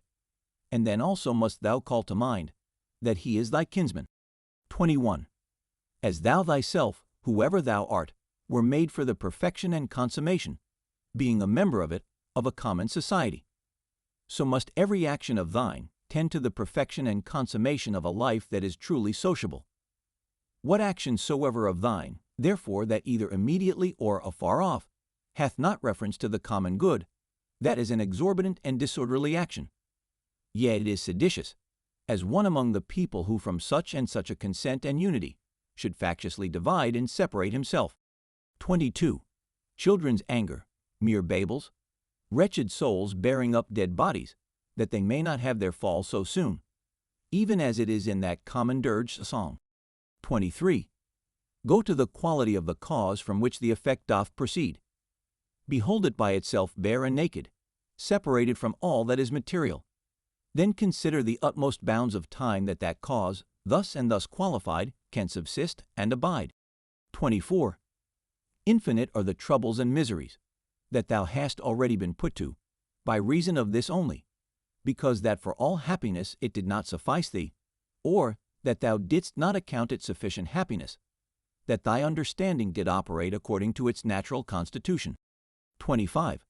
When any shall either impeach thee with false accusations, or hatefully reproach thee, or shall use any such carriage towards thee, get thee presently to their minds and understandings, and look in them, and behold what manner of men they be. Thou shalt see that there is no such occasion why it should trouble thee, what such as they are think of thee. Yet must thou love them still, for by nature they are thy friends. And the gods themselves, in those things that they seek from them as matters of great moment, are well content, all manner of ways, as by dreams and oracles, to help them as well as others. 26. Up and down, from one age to another, go the ordinary things of the world, being still the same, and either of everything in particular before it come to pass. The mind of the universe doth consider with itself and deliberate, and if so, then submit for shame unto the determination of such an excellent understanding. Or once for all it did resolve upon all things in general.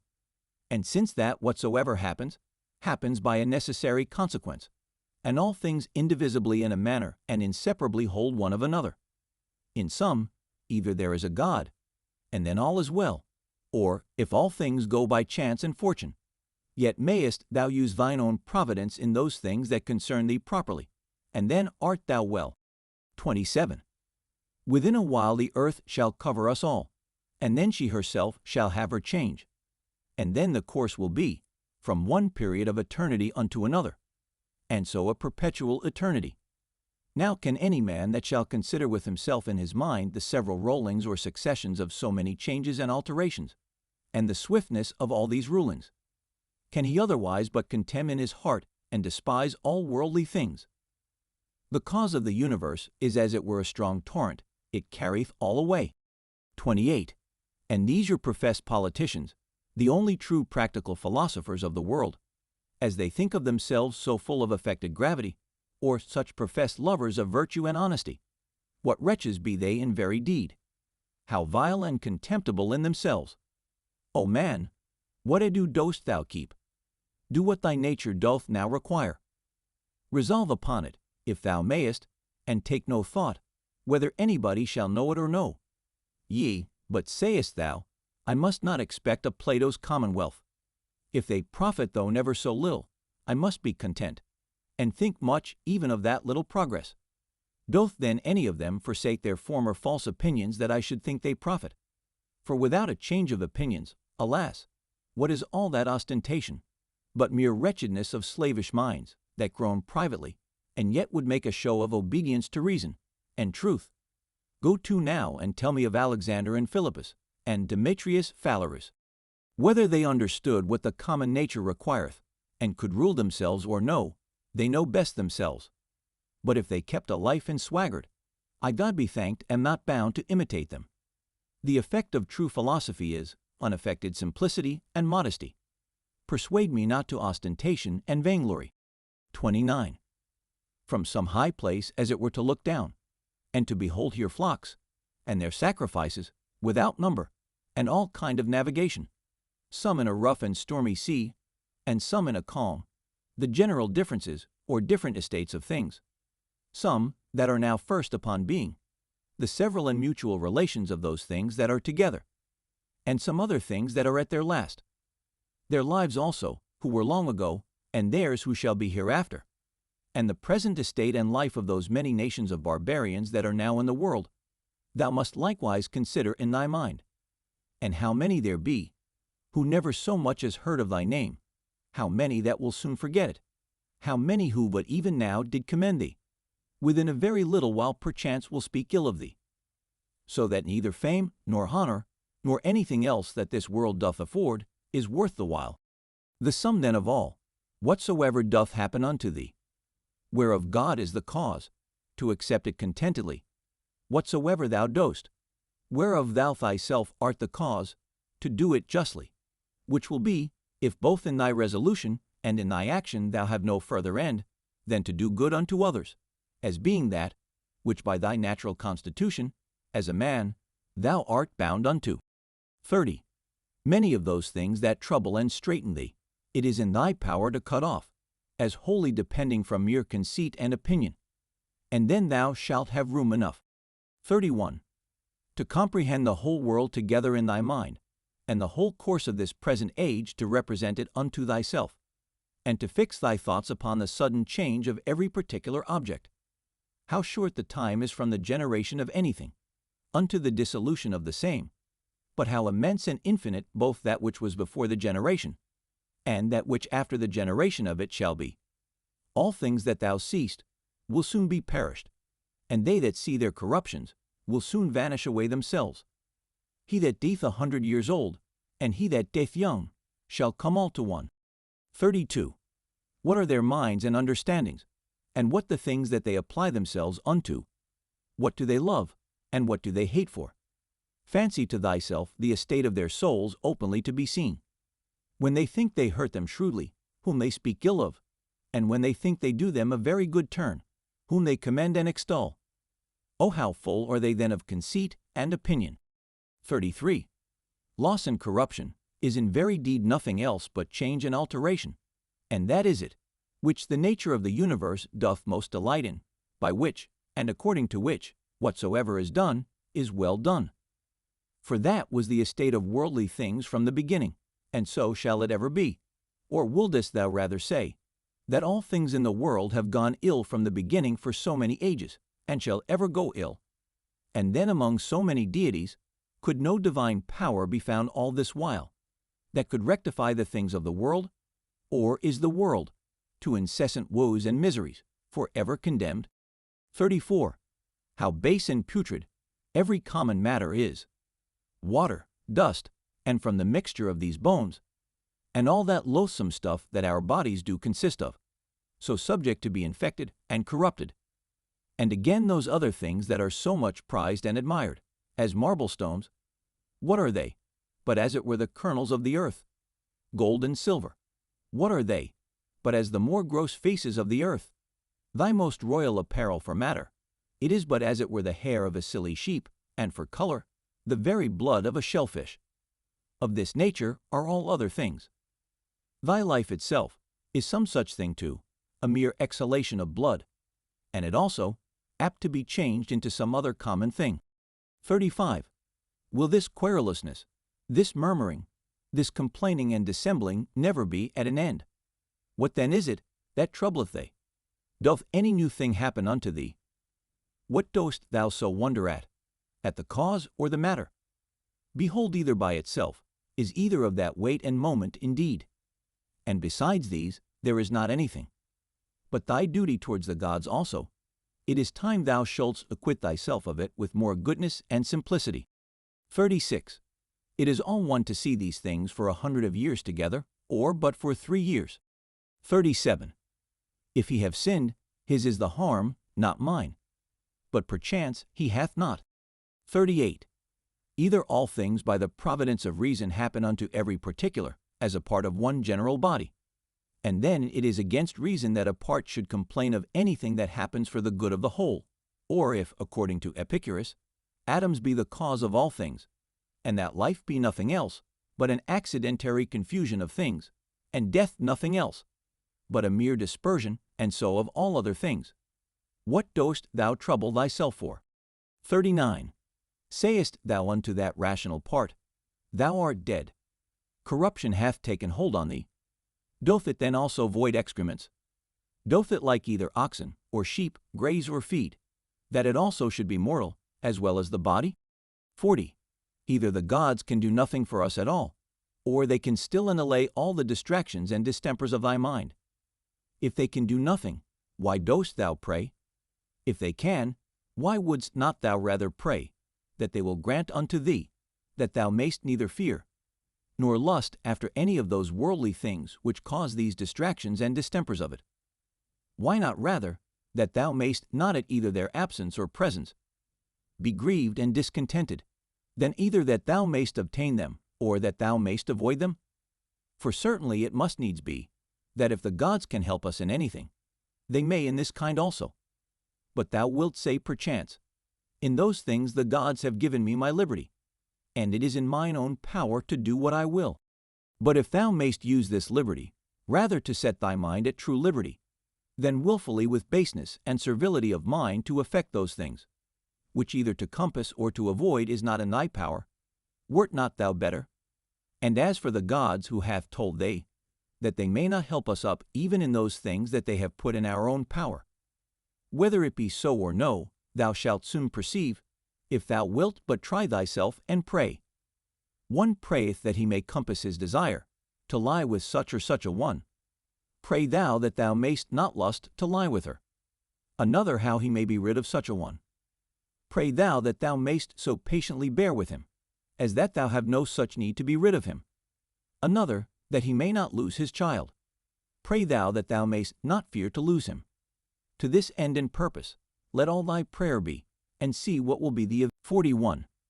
In my sickness, saith Epicurus of himself, my discourses were not concerning the nature of my disease, neither was that, to them that came to visit me, the subject of my talk, but in the consideration and contemplation of that, which was of especial weight and moment, was all my time bestowed and spent, and among others in this very thing, how my mind, by a natural and unavoidable sympathy partaking in some sort with the present indisposition of my body, might nevertheless keep herself free from trouble, and in present possession of her own proper happiness.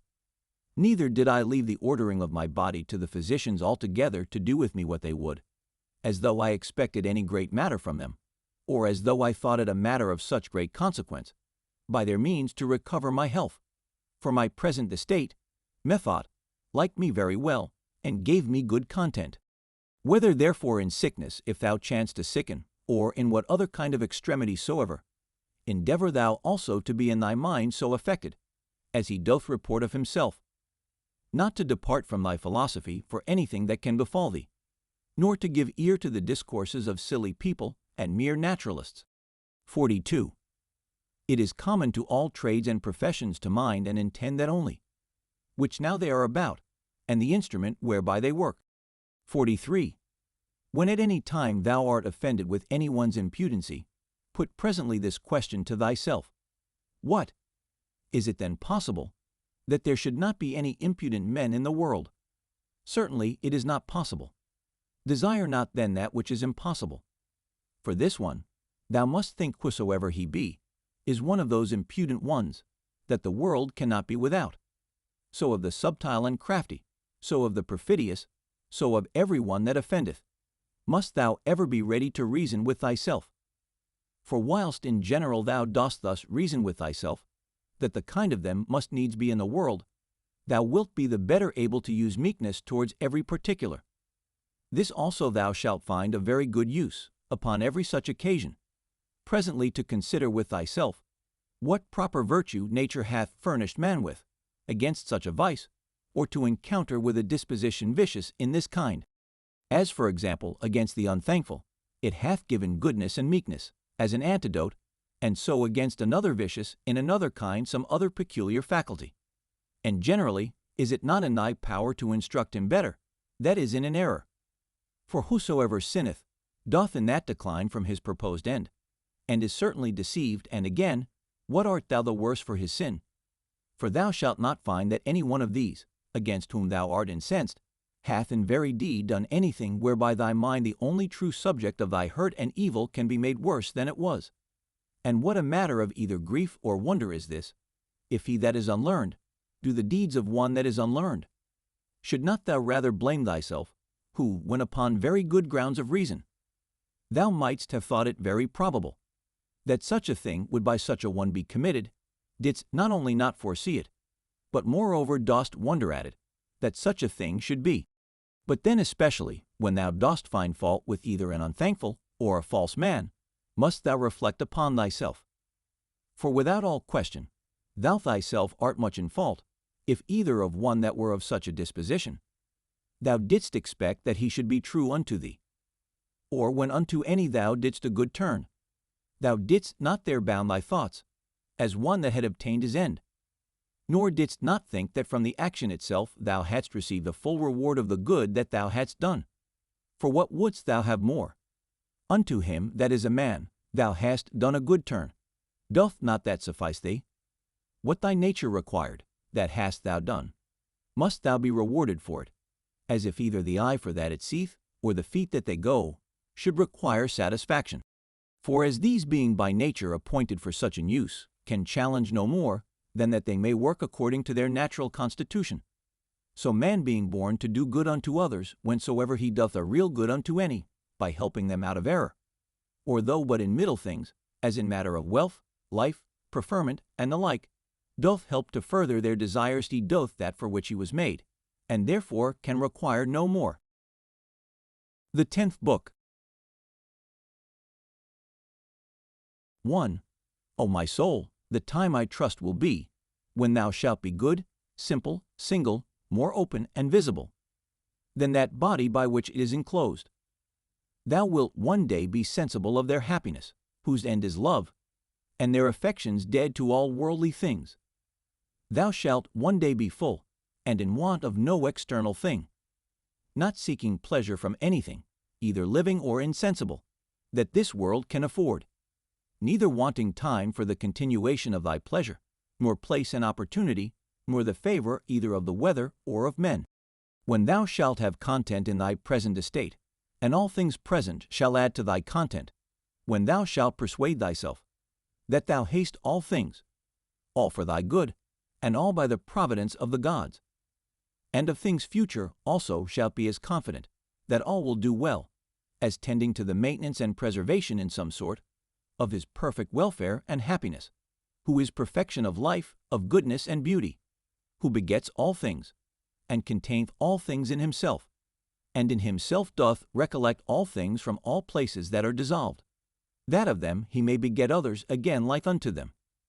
Such one day shall be thy disposition, that thou shalt be able, both in regard of the gods and in regard of men, so to fit and order thy conversation, as neither to complain of them at any time, for anything that they do, nor to do anything thyself, for which thou mayest justly be condemned.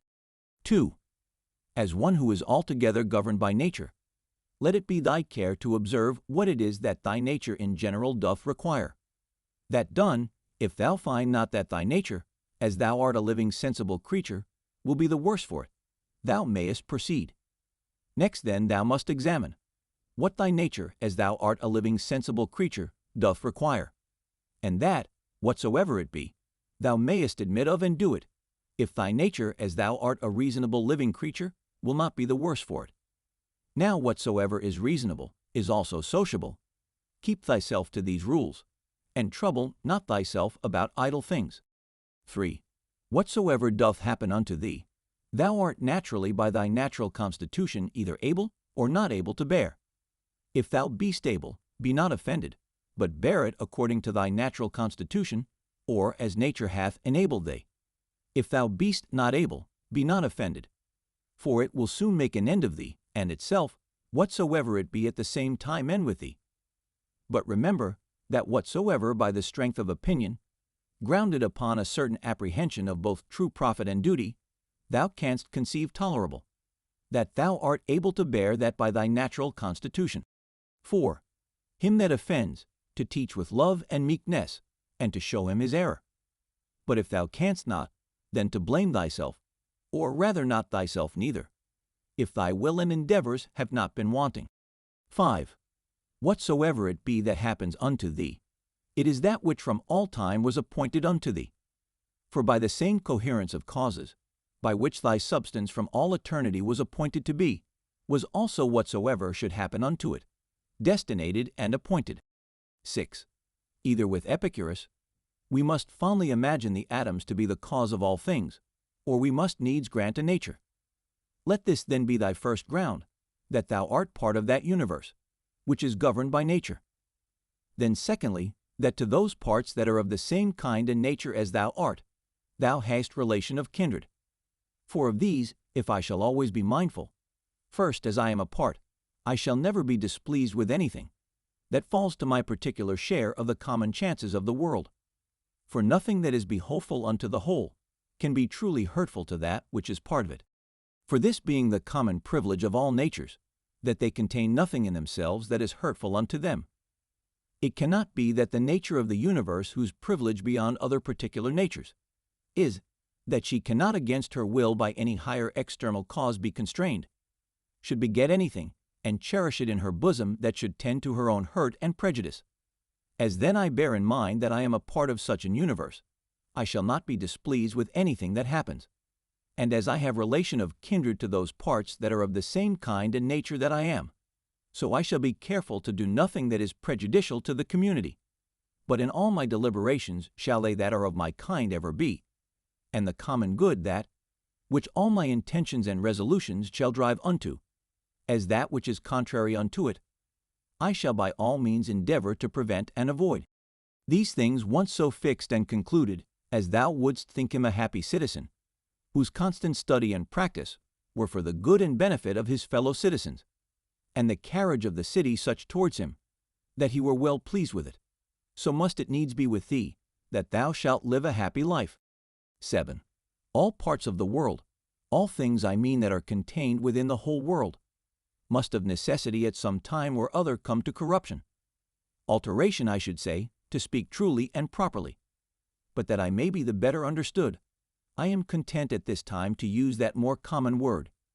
Now say I, if so be that this be both hurtful unto them, and yet unavoidable, would not, thinkest thou, the whole itself be in a sweet case, all the parts of it being subject to alteration, yea, and by their making itself fitted for corruption, as consisting of things different and contrary?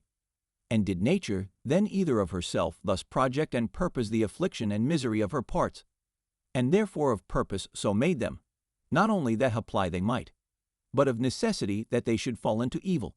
Or did not she know what she did when she made them? For either of these two to say is equally absurd.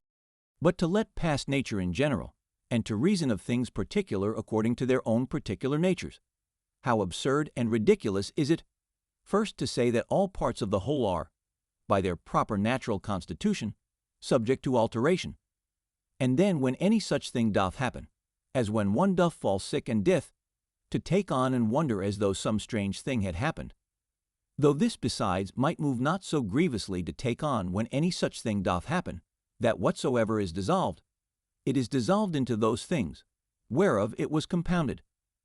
For every dissolution is either a mere dispersion of the elements into those elements again whereof everything did consist, or a change of that which is more solid into earth, and of that which is pure and subtile or spiritual into air, so that by this means nothing is lost, but all resumed again into those rational generative seeds of the universe, and this universe, either after a certain period of time to lie consumed by fire, or by continual changes to be renewed, and so for ever to endure. Now that solid and spiritual that we speak of, thou must not conceive it to be that very same, which at first was, when thou wert born. For alas, all this that now thou art in either kind, either for matter of substance or of life, hath but 2 or 3 days ago, partly from meats eaten, and partly from air breathed in, received all its influx, being the same then in no other respect than a running river, maintained by the perpetual influx and new supply of waters, is the same. That therefore which thou hast since received, not that which came from thy mother, is that which comes to change and corruption. But suppose that for the general substance and more solid part of it should still cleave unto thee never so close, yet what is that to the proper qualities and affections of it, by which persons are distinguished, which certainly are quite different? 8. Now that thou hast taken these names upon thee of good, modest, true, of Emphron, Sumphron, Uperphron, take heed lest at any times by doing anything that is contrary, thou be but improperly so called, and lose thy right to these appellations. Or if thou do, return unto them again with all possible speed. And remember that the word Emphron notes unto thee an intent and intelligent consideration of every object that presents itself unto thee, without distraction. And the word Sumphron, a ready and contented acceptation of whatsoever by the appointment of the common nature happens unto thee. And the word Uperphron, a superextension, or a transcendent and outreaching disposition of thy mind, whereby it passeth by all bodily pains and pleasures, honor and credit, death, and whatsoever is of the same nature, as matters of absolute indifferency, and in no wise to be stood upon by a wise man. These then if inviolably thou shalt observe, and shalt not be ambitious to be so called by others, both thou thyself shalt become a new man, and thou shalt begin a new life.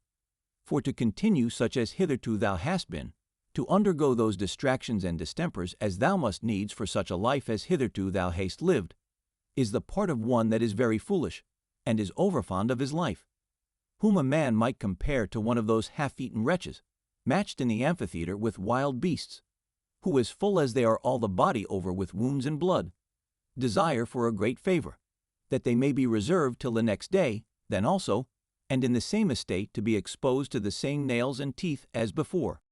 Away therefore, ship thyself, and from the troubles and distractions of thy former life convey thyself, as it were, unto these few names, and if thou canst abide in them, or be constant in the practice and possession of them, continue there as glad and joyful, as one that were translated unto some such place of bliss and happiness as that which by Hesiod and Plato is called the Islands of the Blessed, by others called the Elysian Fields. And whensoever thou findest thyself, that thou art in danger of a relapse, and that thou art not able to master and overcome those difficulties and temptations that present themselves in thy present station, get thee into any private corner, where thou mayst be better able, or if that will not serve, forsake even thy life rather, but so that it be not in passion, but in a plain voluntary modest way, this being the only commendable action of thy whole life that thus thou art departed, or this having been the main work and business of thy whole life, that thou mightest thus depart. Now for the better remembrance of those names that we have spoken of, thou shalt find it a very good help, to remember the gods as often as may be, and that the thing which they require at our hands of as many of us, as are by nature reasonable creation, is not that with fair words, an outward show of piety and devotion we should flatter them, but that we should become like unto them, and that as all other natural creatures, the fig tree, for example, the dog, the bee, both do, all of them, and apply themselves unto that which by their natural constitution is proper unto them. So man likewise should do that, which by his nature, as he is a man, belongs unto him. 9. Toys and fooleries at home, wars abroad, sometimes terror, sometimes torpor, or stupid sloth. This is thy daily slavery. By little and little, if thou dost not better look to it, those sacred dogmata will be blotted out of thy mind.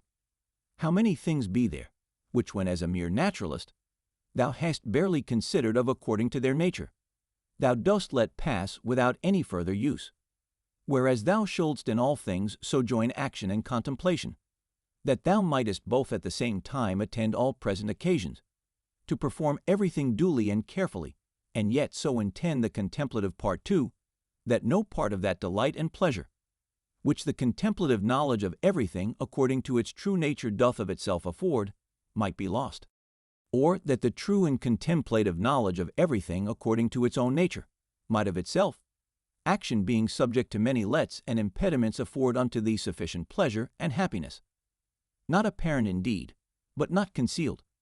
And when shalt thou attain to the happiness of true simplicity and unaffected gravity? When shalt thou rejoice in the certain knowledge of every particular object according to its true nature, as what the matter and substance of it is, what use it is for in the world, how long it can subsist, what things it doth consist of, who they be that are capable of it, and who they that can give it, and take it away? 10. As the spider, when it hath caught the fly that it hunted after, is not little proud, nor meanly conceited of herself, as he likewise that hath caught an hare, or hath taken a fish with his net, as another for the taking of a boar, and another of a bear. So may they be proud, and applaud themselves for their valiant acts against the Sarmatai, or northern nations lately defeated. For these also, these famous soldiers and warlike men, if thou dost look into their minds and opinions, what do they for the most part but hunt after prey? 11. To find out, and set to thyself some certain way and method of contemplation, whereby thou mayest clearly discern and represent unto thyself the mutual change of all things, the one into the other. Bear it in thy mind evermore, and see that thou be thoroughly well exercised in this particular. For there is not anything more effectual to beget true magnanimity. 12. He hath got loose from the bonds of his body, and perceiving that within a very little while he must of necessity bid the world farewell, and leave all these things behind him, he wholly applied himself, as to righteousness in all his actions, so to the common nature in all things that should happen unto him, and contenting himself with these two things, to do all things justly, and whatsoever God doth send to like well of it. What others shall either say or think of him, or shall do against him, he doth not so much as trouble his thoughts with it. To go on straight, whither right and reason directed him, and by so doing to follow God, was the only thing that he did mind, that his only business and occupation. 13. What use is there of suspicion at all? Or, why should thoughts of mistrust and suspicion concerning that which is future trouble thy mind at all? What now is to be done, if thou mayest search and inquiry into that? What needs thou care for more? And if thou art well able to perceive it alone, let no man divert thee from it. What if alone thou dost not so well perceive it? Suspend thine action, and take advice from the best. And if there be anything else that doth hinder thee, go on with prudence and discretion, according to the present occasion and opportunity, still proposing that unto thyself, which thou dost conceive most right and just. For to hit that aright, and to speed in the prosecution of it, must needs be happiness, since it is that only which we can truly and properly be said to miss of or miscarry in. 14. What is that is slow and yet quick, merry and yet grave? He that in all things doth follow reason for his guide. 15. In the morning as soon as thou art awaked, when thy judgment, before either thy affections or external objects have wrought upon it, is yet most free and impartial.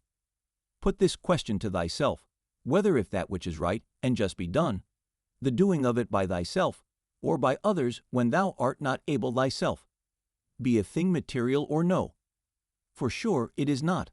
And as for these that keep such a life, and stand so much upon the praises, or dispraises of other men, hast thou forgotten what manner of men they be, that such and such upon their beds, and such at their board, what their ordinary actions are, what they pursue after, and what they fly from, what thefts and rapines they commit, if not with their hands and feet, yet with that more precious part of theirs, their minds, which would it but admit of them might enjoy faith, modesty, truth, justice, a good spirit.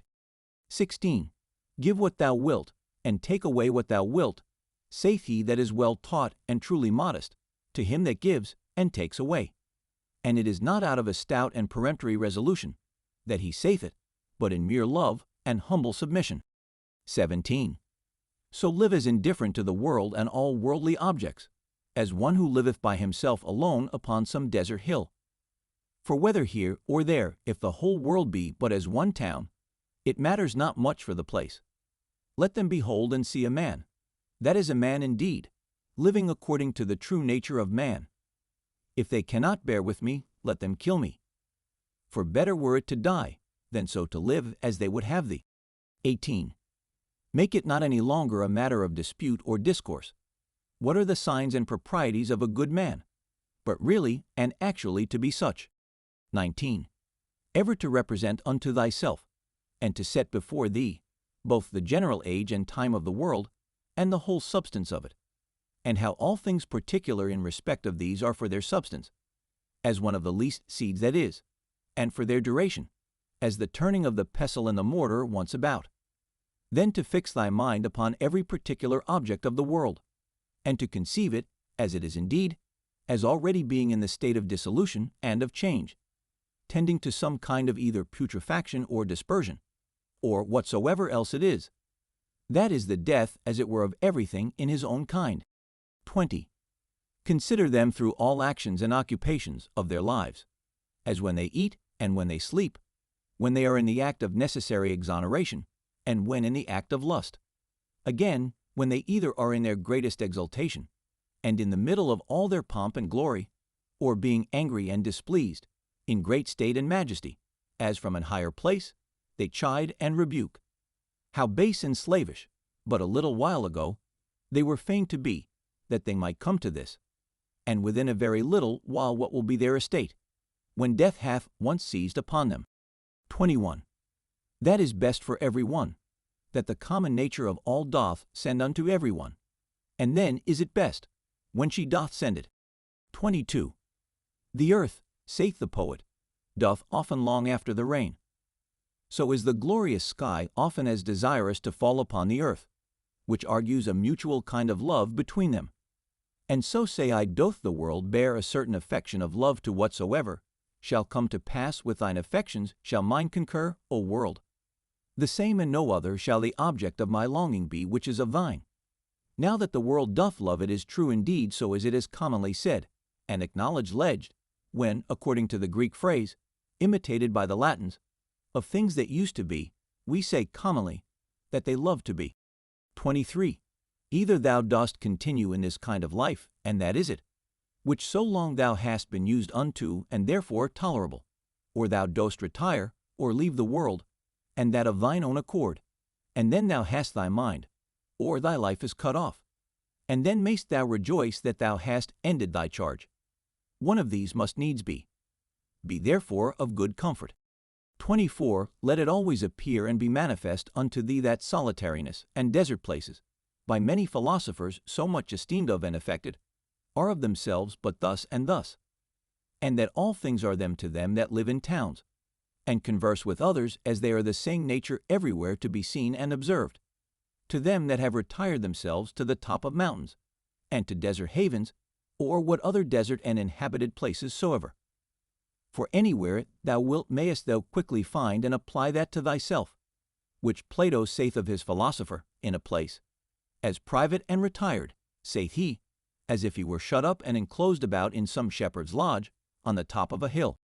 Thereby thyself to put these questions to thyself, or to enter in these considerations.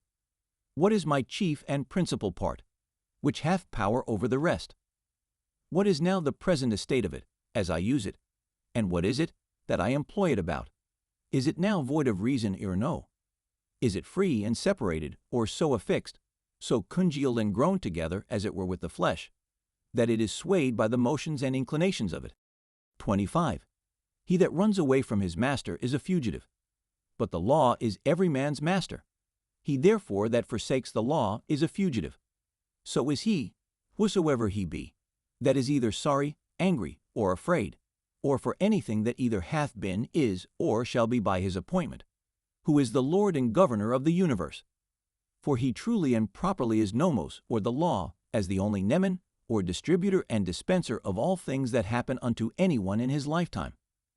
Whatsoever then is either sorry, angry, or afraid, is a fugitive. 26. From man is the seed, that once cast into the womb man hath no more to do with it. Another cause succeedeth, and undertakes the work, and in time brings a child to perfection. Again, man lets food down through his throat, and that once down, he hath no more to do with it. Another cause succeedeth and distributeth this food into the senses, and the affections, into life, and into strength, and doth with it those other many and marvelous things, that belong unto man. These things therefore that are so secretly and invisibly wrought and brought to pass, thou must use to behold and contemplate, and not the things themselves only, but the power also by which they are effected, that thou mayst behold it, though not with the eyes of the body, yet as plainly and visibly as thou canst see and discern the outward efficient cause of the depression and elevation of anything. 27. Ever to mind and consider with thyself, how all things that now are, have been heretofore much after the same sort, and after the same fashion that now they are, and so to think of those things which shall be hereafter also. Moreover, whole dramata and uniform scenes, or scenes that comprehend the lives and actions of men of one calling and profession, as many as either in thine own experience thou hast known, or by reading of ancient histories, as the whole court of Adrianus, the whole court of Antoninus Pius, the whole court of Philippus, that of Alexander, that of Croesus, to set them all before thine eyes. For thou shalt find that they are all but after one sort in fashion, only that the actors were others. 28. As a pig that cries and flings when his throat is cut, fancy to thyself every one to be, that grieves for any worldly thing and takes on. Such a one is he also, who upon his bed alone doth bewail the miseries of this our mortal life. And remember this, that unto reasonable creatures only it is granted that they may willingly and freely submit unto providence. But absolutely to submit is a necessity imposed upon all creatures equally. 29. Whatsoever it is that thou goest about, consider of it by thyself, and ask thyself, What? Because I shall do this no more when I am dead, should therefore death seem grievous unto me? 30. When thou art offended with any man's transgression, presently reflect upon thyself, and consider what thou thyself art guilty of in the same kind, as that thou also perchance dost think it a happiness either to be rich, or to live in pleasure, or to be praised and commended, and so of the rest in particular. For this if thou shalt call to mind, thou shalt soon forget thine anger, especially when at the same time this also shall concur in thy thoughts, that he was constrained by his error and ignorance so to do. For how can he choose as long as he is of that opinion? Do thou therefore, if thou canst, take away that from him, that forceth him to do as he doth. 31.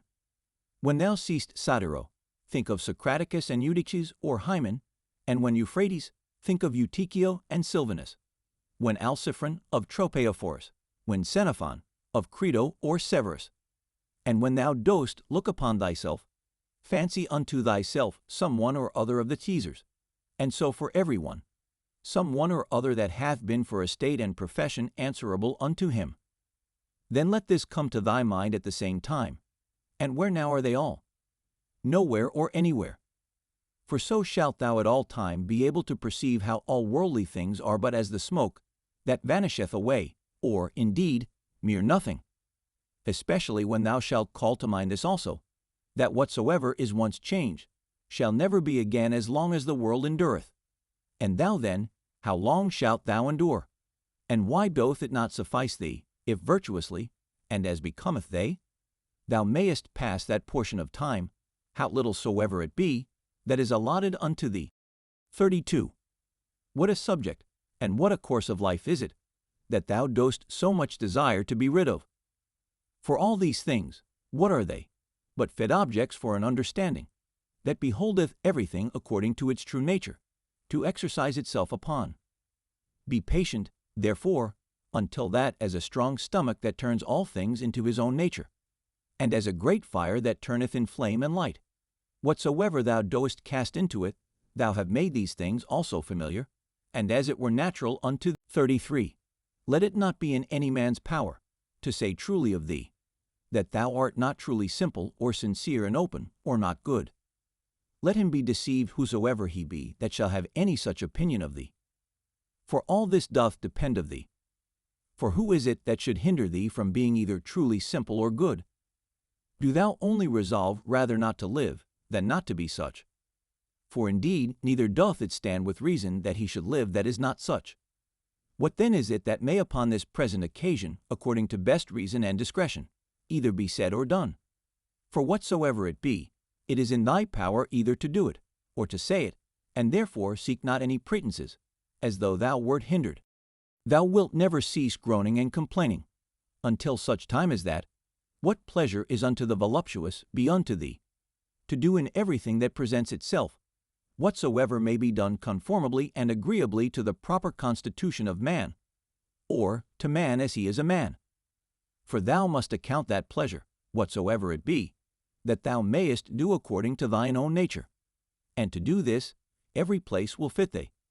Unto the cylindrus or roller, it is not granted to move everywhere according to its own proper motion, as neither unto the water, nor unto the fire, nor unto any other thing, that either is merely natural or natural and sensitive, but not rational, for many things there be that can hinder their operations. But of the mind and understanding this is the proper privilege, that according to its own nature, and as it will itself, it can pass through every obstacle that it finds, and keep straight on forwards. Setting therefore before thine eyes this happiness and felicity of thy mind, whereby it is able to pass through all things, and is capable of all motions, whether as the fire upwards, or as the stone downwards, or as the cylindrus through that which is sloping. Content thyself with it, and seek not after any other thing. For all other kind of hindrances that are not hindrances of thy mind, either they are proper to the body, or merely proceed from the opinion, reason not making that resistance that it should, but basely and cowardly suffering itself to be foiled, and of themselves can neither wound, nor do any hurt at all. Else must he of necessity, whosoever he be that meets with any of them, become worse than he was before.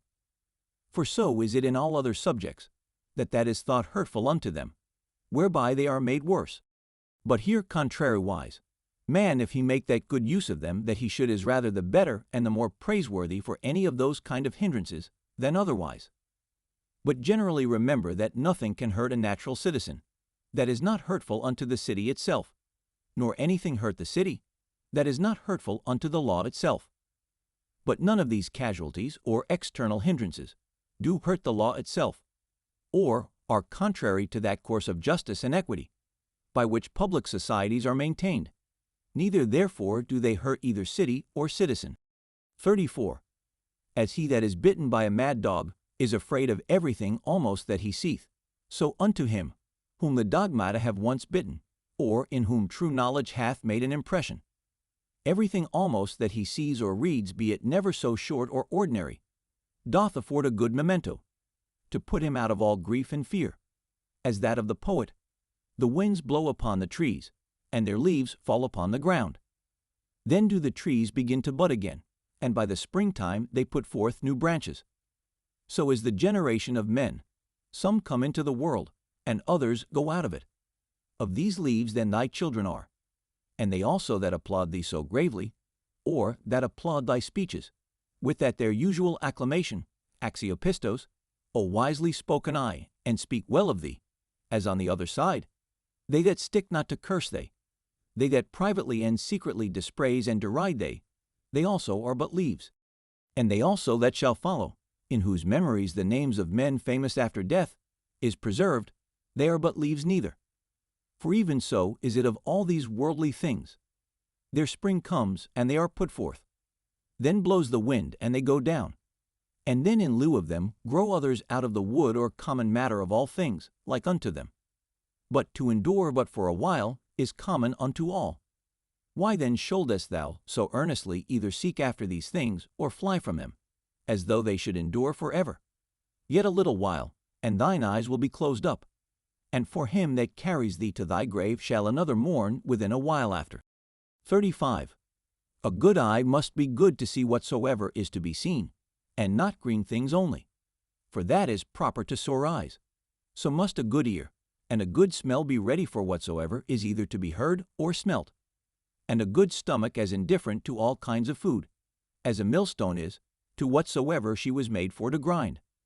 As ready therefore must a sound understanding be for whatsoever shall happen. But he that saith, O that my children might live, and O that all men might commend me for whatsoever I do, is an eye that seeks after green things, or as teeth, after that which is tender. 36.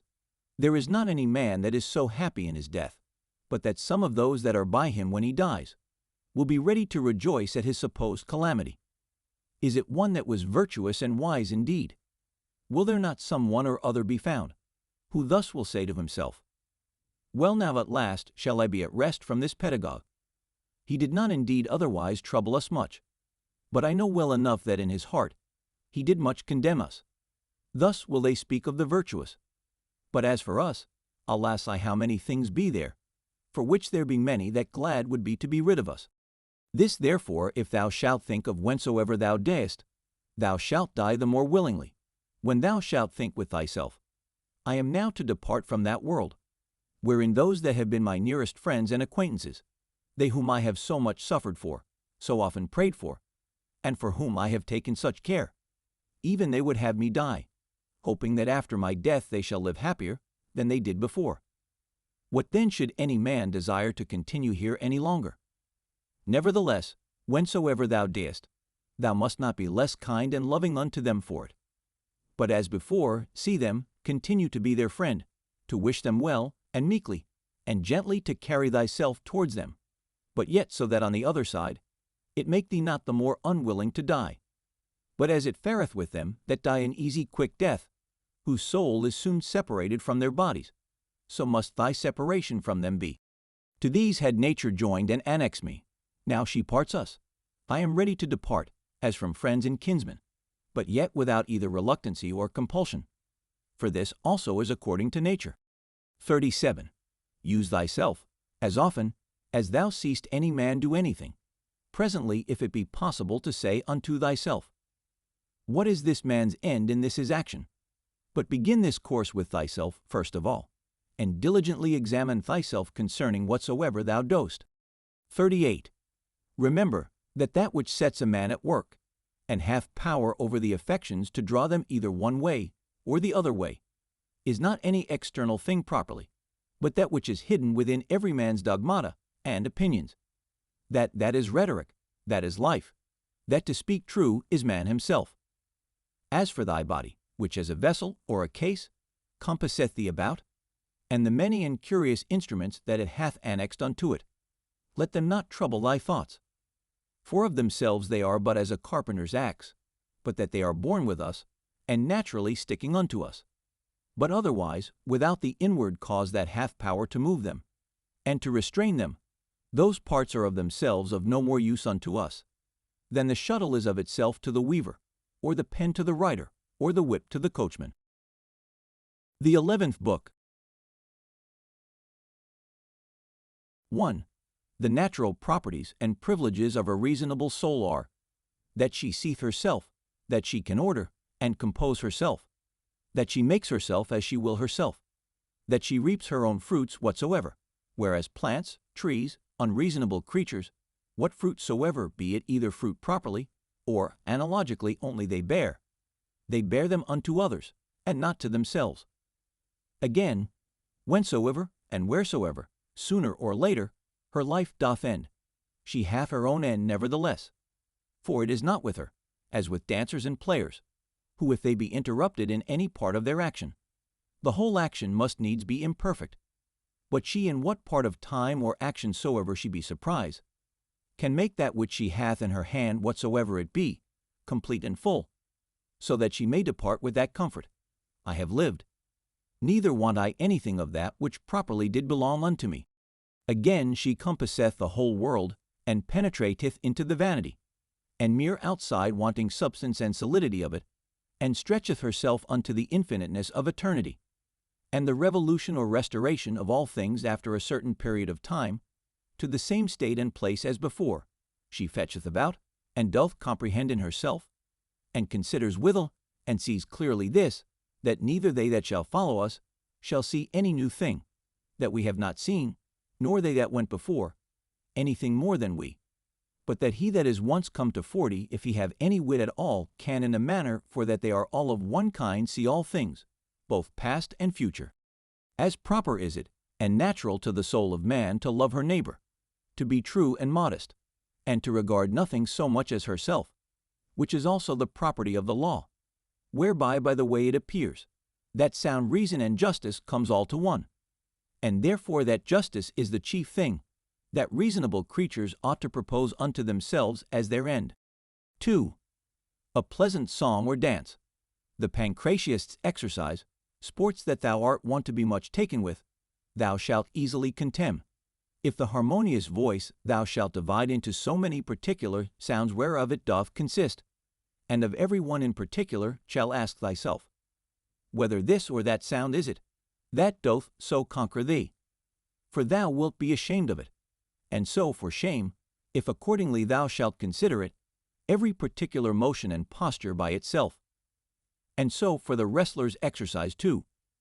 Generally then, whatsoever it be, besides virtue, and those things that proceed from virtue that thou art subject to be much affected with. Remember presently thus to divide it, and by this kind of division, in each particular to attain unto the contempt of the whole. This thou must transfer and apply to thy whole life also. 3. That soul which is ever ready, even now presently if need be from the body, whether by way of extinction or dispersion, or continuation in another place and estate to be separated, how blessed and happy is it! But this readiness of it, it must proceed, not from an obstinate and peremptory resolution of the mind, violently and passionately set upon opposition, as Christians are wont, but from a peculiar judgment, with discretion and gravity, so that others may be persuaded also and drawn to the like example, but without any noise and passionate exclamations. 4. Have I done anything charitably? Then am I benefited by it. See that this upon all occasions may present itself unto thy mind, and never cease to think of it. What is thy profession? To be good. And how should this be well brought to pass? But by certain theorems and doctrines, some concerning the nature of the universe, and some concerning the proper and particular constitution of man. 5.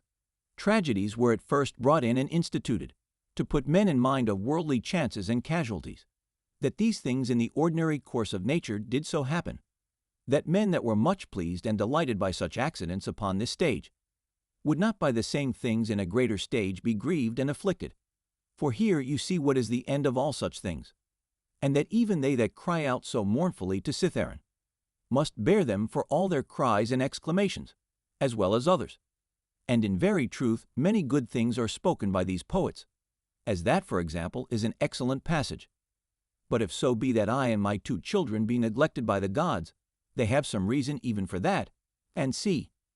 And again, it will but little avail thee to storm and rage against the things themselves, and see again, to reap one's life, as a ripe ear of corn, and whatsoever else is to be found in them, that is of the same kind. After the tragedy, the ancient comedy was brought in, which had the liberty to inveigh against personal vices, being therefore through this her freedom and liberty of speech of very good use and effect, to restrain men from pride and arrogancy. To which end it was, that Diogenes took also the same liberty. After these, what were either the middle or new comedy admitted for, but merely, or for the most part at least for the delight and pleasure of curious and excellent imitation. It will steal away, look to it, and see. Why, no man denies, but that these also have some good things whereof that may be won. But the whole drift and foundation of that kind of dramatical poetry, what is it else, but as we have said? 6. How clearly doth it appear unto thee, that no other course of thy life could fit a true philosopher's practice better, than this very course that thou art now already in. 7. A branch cut off from the continuity of that which was next unto it, must needs be cut off from the whole tree. So a man that is divided from another man is divided from the whole society. A branch is cut off by another, but he that hates and is averse cuts himself off from his neighbor, and knows not that at the same time he divides himself from the whole body or corporation. But herein is the gift and mercy of God, the author of this society, in that, once cut off, we may grow together and become part of the whole again. But if this happen often, the misery is that the further a man is run in this division, the harder he is to be reunited and restored again. And however the branch which, once cut of afterwards, was grafted in, gardeners can tell you is not like that which sprouted together at first, and still continued in the unity of the body. 8. To grow together like fellow branches in matter of good correspondence and affection, but not in matter of opinions, they that shall oppose thee in thy right courses, as it is not in their power to divert thee from thy good action, so neither let it be to divert thee from thy good affection towards them. But be it thy care to keep thyself constant in both in a right judgment and action, and in true meekness towards them, that either shall do their endeavor to hinder thee, or at least will be displeased with thee for what thou hast done. For to fail in either in the one to give over for fear, or in the other to forsake thy natural affection towards him, who by nature is both thy friend and thy kinsman, is equally base, and much savoring of the disposition of a cowardly fugitive soldier. 9. It is not possible that any nature should be inferior unto art, since that all arts imitate nature. if this be so, that the most perfect and general nature of all natures should in her operation come short of the skill of arts, is most improbable. Now common is it to all arts, to make that which is worse for the better's sake. Much more then doth the common nature do the same. Hence is the first ground of justice. From justice all other virtues had their existence. For justice cannot be preserved, if either we settle our minds and affections upon worldly things, or be apt to be deceived, or rash, and inconstant. 10. The things themselves which either to get or to avoid thou art put to so much trouble come not unto thee themselves, but thou in a manner goest unto them. Let then thine own judgment and opinion concerning those things be at rest. And as for the things themselves, they stand still and quiet, without any noise or stir at all, and so shall all pursuing and flying cease. 11. Then is the soul as Empedocles doth liken it, like unto a sphere or globe, when she is all of one form and figure, when she neither greedily stretcheth out herself unto anything, nor basely contracts herself, or lies flat and dejected, but shineth all with light, whereby she does see and behold the true nature, both that of the universe, and her own in particular. 12. Will any contend me? Let him look to that, upon what grounds he does it. My care shall be that I may never be found either doing or speaking anything that doth truly deserve contempt. Will any hate me? Let him look to that. I for my part will be kind and loving unto all, and even unto him that hates me, whomsoever he be. Will I be ready to show his error, not by way of exprobation or ostentation of my patience, but ingenuously and meekly, such as was that famous Phocion, if so be that he did not dissemble. For it is inwardly that these things must be, that the gods who look inwardly, and not upon the outward appearance, may behold a man truly free from all indignation and grief. For what hurt can it be unto thee whatsoever any man else doth, as long as thou mayest do that which is proper and suitable to thine own nature? Wilt not thou a man wholly appointed to be both what, and as the common good shall require except of that which is now seasonable to the nature of the universe? 13. They contend one another, and yet they seek to please one another. And whilst they seek to surpass one another in worldly pomp and greatness, they most debase and prostitute themselves in their better part one to another. 14. How rotten and insincere is he that saith, I am resolved to carry myself hereafter towards you with all ingenuity and simplicity. O man, what dost thou mean? What needs this profession of thine? The thing itself will show it. It ought to be written upon thy forehead. No sooner thy voice is heard, than thy countenance must be able to show what is in thy mind. Even as he that is loved knows presently by the looks of his sweetheart what is in her mind. Such must he be for all the world, that is truly simple and good, as he whose armholes are offensive, that whosoever stands by, as soon as ever he comes near him, may as it were smell him whether he will or no. But the affectation of simplicity is nowise laudable. There is nothing more shameful than perfidious friendship. Above all things, that must be avoided.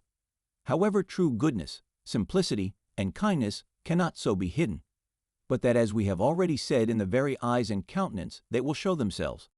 15. To live happily is an inward power of the soul, when she is affected with indifferency, towards those things that are by their nature indifferent. To be thus affected, she must consider all worldly objects both divided and whole, remembering withal that no object can of itself beget any opinion in us, neither can come to us, but stands without still and quiet, but that we ourselves beget, and as it were print in ourselves opinions concerning them. Now it is in our power not to print them, and if they creep in and lurk in some corner, it is in our power to wipe them off, remembering moreover that this care and circumspection of thine is to continue but for a while, and then thy life will be at an end. And what should hinder, but that thou mayest do well with all these things? For if they be according to nature, rejoice in them, and let them be pleasing and acceptable unto thee. But if they be against nature, seek thou that which is according to thine own nature, and whether it be for thy credit or no, use all possible speed for the attainment of it. For no man ought to be blamed for seeking his own good and happiness. 16. Of everything thou must consider from whence it came, of what things it doth consist, and into what it will be changed. what will be the nature of it, or what it will be like unto when it is changed, and that it can suffer no hurt by this change. And as for other men's either foolishness or wickedness, that it may not trouble and grieve thee. First, generally thus, what reference have I unto these? And that we are all born for one another's good. Then more particularly after another consideration, as a ram is first in a flock of sheep, and a bull in a herd of cattle, so am I born to rule over them. Begin yet higher, even from this, if atoms be not the beginning of all things, than which to believe nothing can be more absurd. Then must we needs grant that there is a nature, that doth govern the universe. If such a nature, then are all worse things made for the better sake, and all better for one another's sake. Secondly, what manner of men they be at board, and upon their beds, and so forth. But above all things, how they are forced by their opinions that they hold, to do what they do, and even those things that they do, with what pride and self-conceit they do them. Thirdly, that if they do these things rightly, thou hast no reason to be grieved.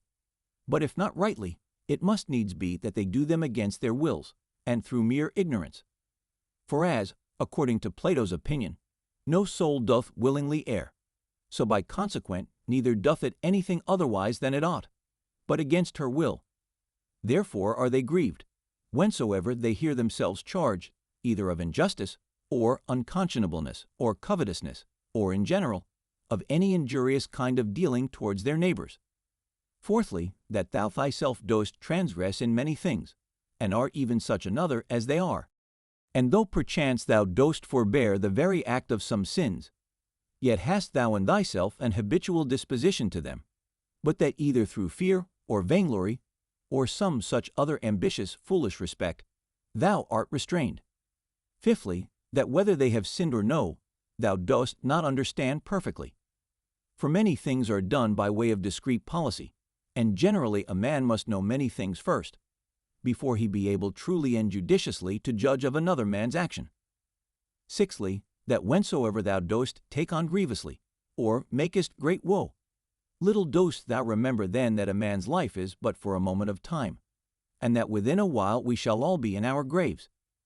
Seventhly, that it is not the sins and transgressions themselves that trouble us properly, for they have their existence in their minds and understandings only, that commit them, but our own opinions concerning those sins.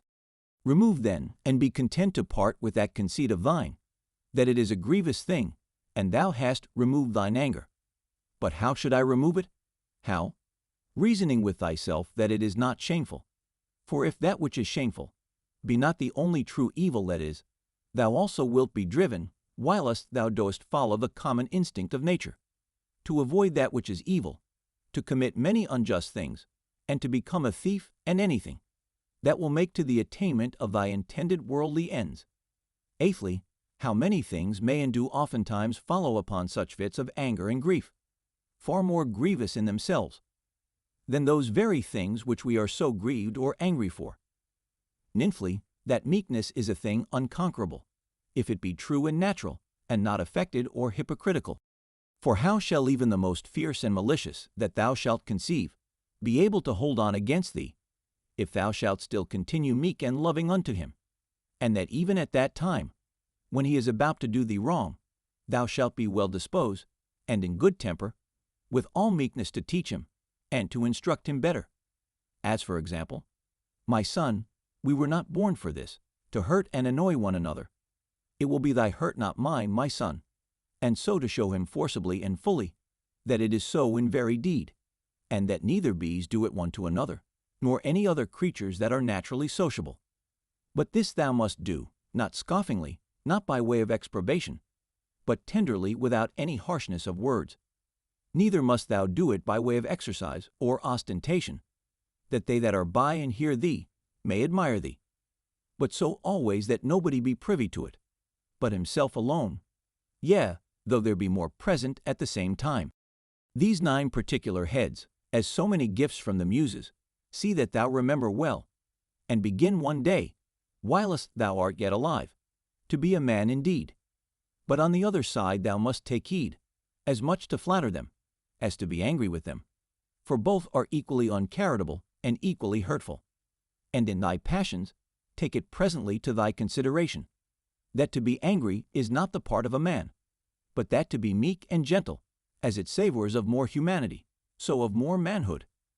That in this there is strength and nerves, or vigor and fortitude, whereof anger and indignation is altogether void. For the nearer everything is unto unpassionateness, the nearer it is unto power. And as grief doth proceed from weakness, so doth anger. For both he that is angry and that grieveth, have received a wound, and cowardly have as it were yielded themselves unto their affections. If thou wilt have a 10th also, receive this 10th gift from Hercules, the guide and leader of the Muses. That is a madman's part, to look that there should be no wicked men in the world, because it is impossible. Now for a man to brook well enough, that there should be wicked men in the world, but not to endure that any should transgress against himself, is against all equity, and indeed tyrannical. 17. For several dispositions or inclinations there be of the mind and understanding, which to be aware of, thou must carefully observe, and whensoever thou dost discover them, thou must rectify them, saying to thyself concerning every one of them, this imagination is not necessary, this is uncharitable, this thou shalt speak as another man's slave or instrument, than which nothing can be more senseless and absurd. For the 4th, thou shalt sharply check and upbraid thyself, for that thou dost suffer that more divine part in thee, to become subject and obnoxious to that more ignoble part of thy body, and the gross lusts and concupiscences thereof. 18. What portion soever, either of air or fire there be in thee, although by nature it tend upwards, submitting nevertheless to the ordinance of the universe, it abides here below in this mixed body.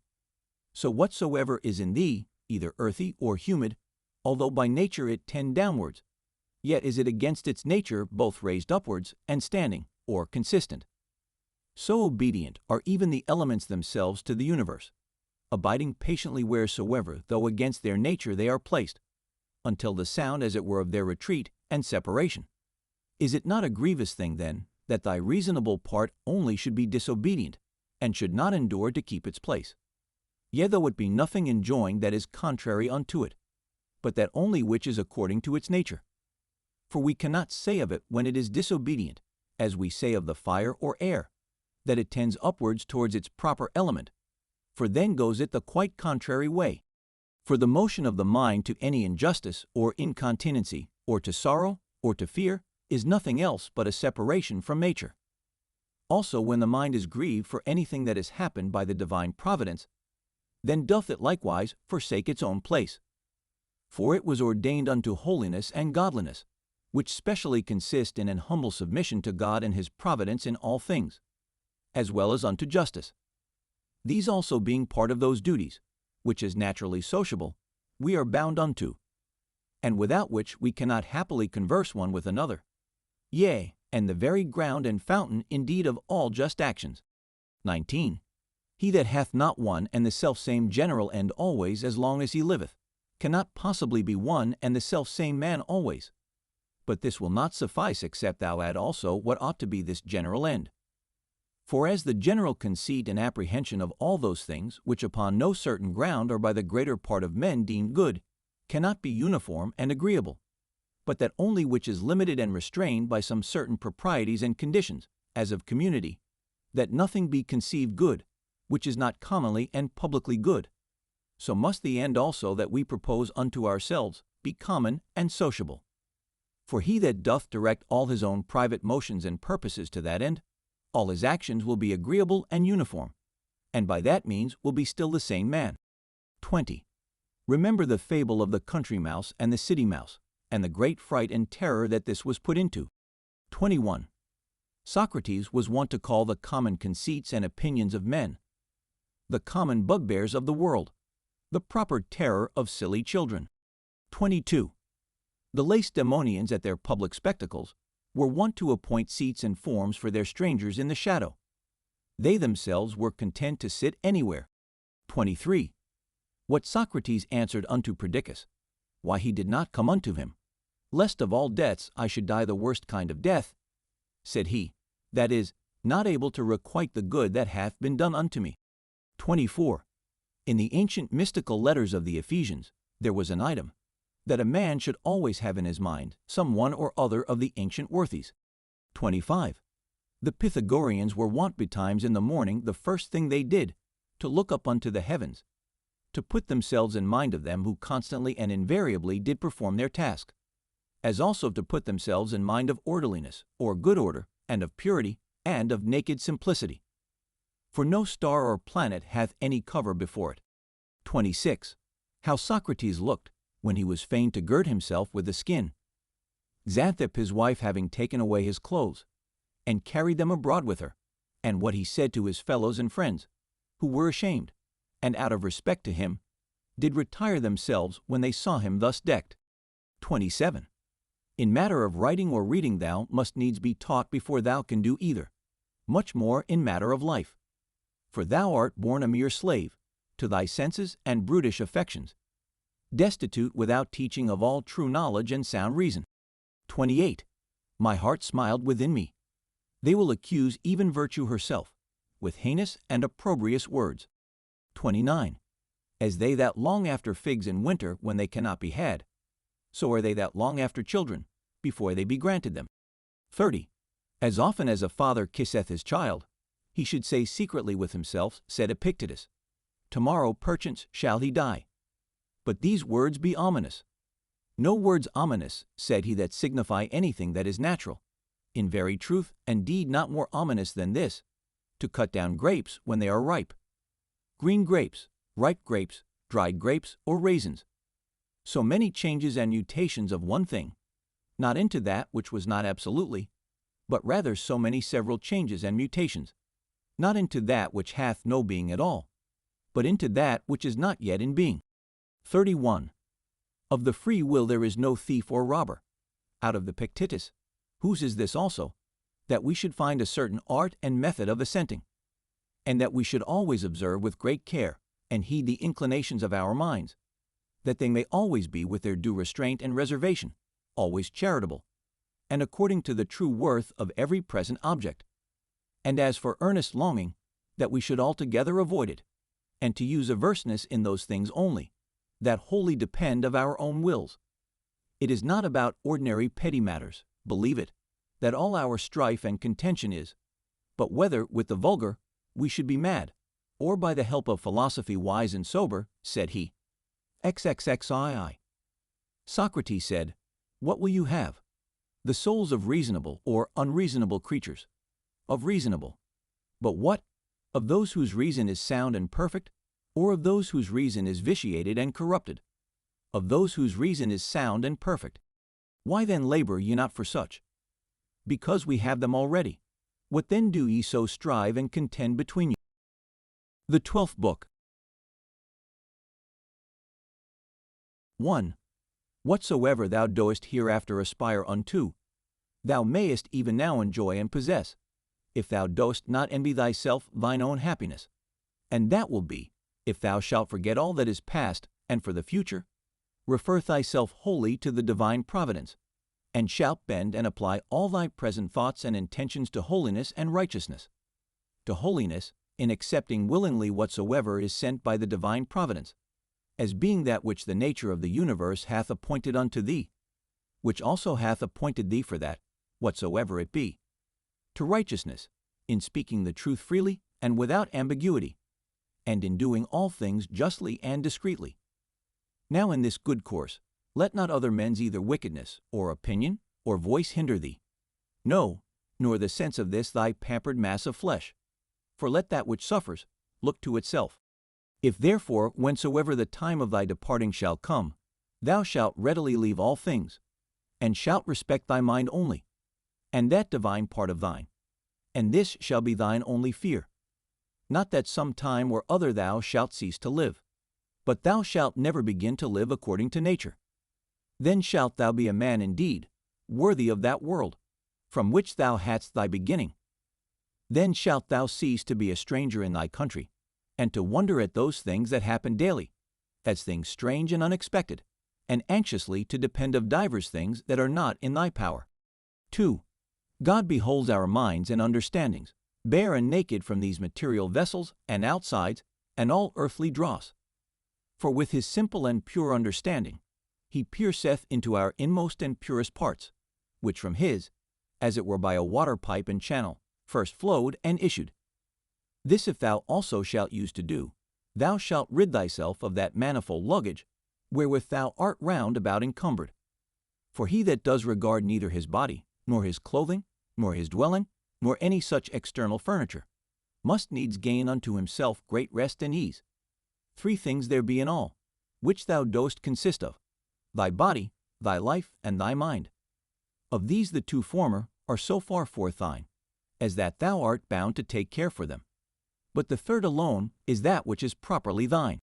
If then thou shalt separate from thyself, that is from thy mind, whatsoever other men either do or say, or whatsoever thou thyself hast heretofore either done or said, and all troublesome thoughts concerning the future, and whatsoever, as either belonging to thy body or life, is without the jurisdiction of thine own will, and whatsoever in the ordinary course of human chances and accidents doth happen unto thee, so that thy mind, keeping herself loose and free from all outward coincidental entanglements, always in a readiness to depart, shall live by herself, and to herself, doing that which is just, accepting whatsoever doth happen, and speaking the truth always. If I say, thou shalt separate from thy mind, whatsoever by sympathy might adhere unto it, and all time both past and future, and shalt make thyself in all points and respects, like unto Empedocles is allegorical sphere, all round and circular, and see, and shalt think of no longer life than that which is now present. Then shalt thou be truly able to pass the remainder of thy days without troubles and distractions, nobly and generously disposed, and in good favor and correspondency, with that spirit which is within thee. 3. I have often wondered how it should come to pass, that every man loving himself best, should more regard other men's opinions concerning himself than his own. For if any god or grave master standing by should command any of us to think nothing by himself, but what he should presently speak out, no man were able to endure it, though but for one day. Thus do we fear more what our neighbors will think of us, than what we ourselves. 4. How come it to pass that the gods, having ordered all other things so well and so lovingly, should be overseen in this one only thing, that whereas then hath been some very good men that have made many covenants as it were with God, and by many holy actions and outward services contracted a kind of familiarity with him, that these men, when once they are dead, should never be restored to life, but be extinct forever. But this thou mayest be sure of, that this, if it be so indeed, would never have been so ordered by the gods, had it been fit otherwise. For certainly it was possible, had it been more just so, and had it been according to nature. The nature of the universe would easily have borne it. But now, because it is not so, if so be that it be not so indeed, be therefore confident that it was not fit it should be so, for thou seest thyself, that now seeking after this matter, how freely thou dost argue and contest with God. But were not the gods both just and good in the highest degree, thou durst not thus reason with them. Now if just and good, it could not be that in the creation of the world, they should either unjustly or unreasonably oversee anything. 5. Use thyself even unto those things that thou doest at first despair of. For the left hand we see, which for the most part lieth idle because not used, yet doth it hold the bridle with more strength than the right, because it hath been used unto it. 6. Let these be the objects of thy ordinary meditation, to consider what manner of men both for soul and body we ought to be, whensoever death shall surprise us, the shortness of this our mortal life, the immense vastness of the time that hath been before, and will be after us, the frailty of every worldly material object. All these things to consider, and behold clearly in themselves, all disguisement of external outside being removed and taken away. Again, to consider the efficient causes of all things, the proper ends and references of all actions. What pain is in itself? What pleasure? What death? What fame or honor? How every man is the true and proper ground of his own rest and tranquility, and that no man can truly be hindered by any other, that all is but conceit and opinion. As for the use of thy dogmata, thou must carry thyself in the practice of them, rather like unto a Pancratiast, or one that at the same time both fights and wrestles with hands and feet, than a gladiator. For this, If he loose his sword that he fights with, he is gone, whereas the other hath still his hand free, which he may easily turn and manage at his will. 7. All worldly things thou must behold and consider, dividing them into matter, form, and reference, or their proper end. 8. How happy is man in this his power that hath been granted unto him, that he needs not do anything but what God shall approve, and that he may embrace contentedly whatsoever God doth send unto him. 9. Whatsoever doth happen in the ordinary course and consequence of natural events, neither the gods, for it is not possible, that they either wittingly or unwittingly should do anything amiss, nor men, for it is through ignorance, and therefore against their wills that they do anything amiss must be accused. None then must be accused. 10. How ridiculous and strange is he that wonders at anything that happens in this life in the ordinary course of nature. 11. Either fate, and that either an absolute necessity, an unavoidable decree, or a placable and flexible providence, or all is a mere casual confusion, void of all order and government. If an absolute and unavoidable necessity, why dost thou resist? If a placable and exorable providence, make thyself worthy of the divine help and assistance. If all be a mere confusion without any moderator or governor, then hast thou reason to congratulate thyself, that in such a general flood of confusion thou thyself hast obtained a reasonable faculty, whereby thou mayest govern thine own life and actions. But if thou beest carried away with the flood, it must be thy body perchance, or thy life, or some other thing that belongs unto them that is carried away. Thy mind and understanding cannot. Or should it be so, that the light of a candle indeed is still bright and lightsome until it be put out, and should truth and righteousness and temperance cease to shine in thee, whilst thou thyself hast any being? 12. At the conceit and apprehension that such and such a one hath sinned, thus reason with thyself. What do I know whether this be a sin indeed, as it seems to be?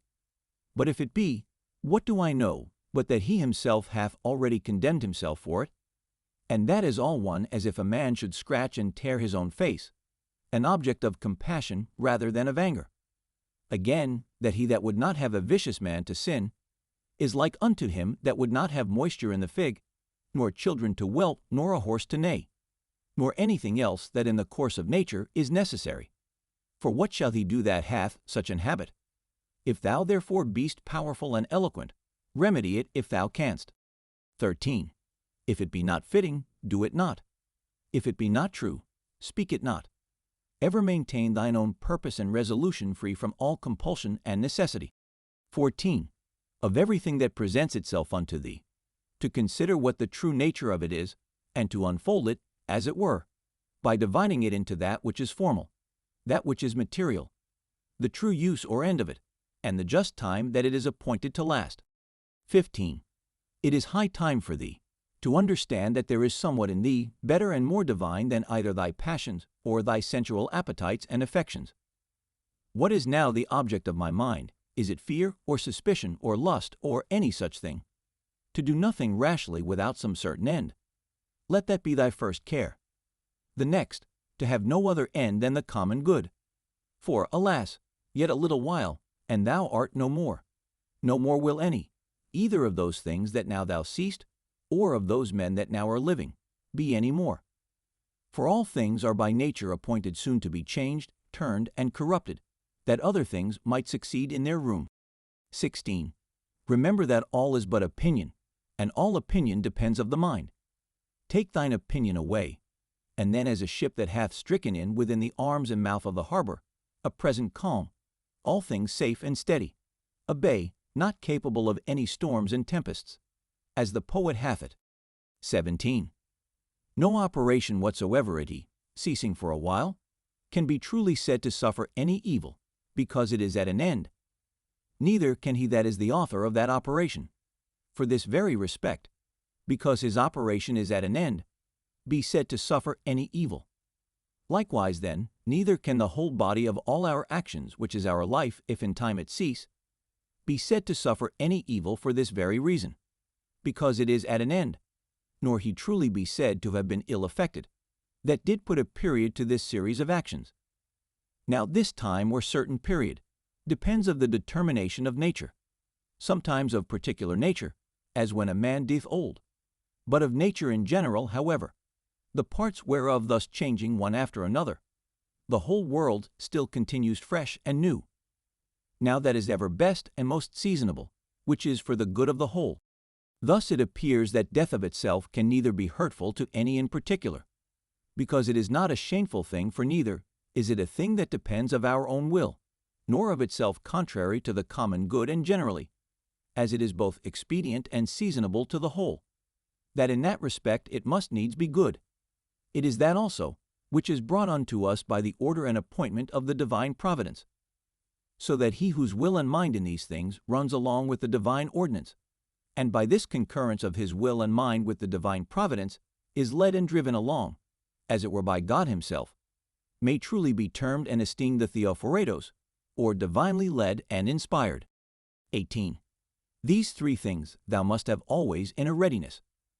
First, concerning thine own actions, whether thou dost nothing either idly or otherwise than justice and equity do require, and concerning those things that happen unto thee externally, that either they happen unto thee by chance or by providence, of which two to accuse either is equally against reason.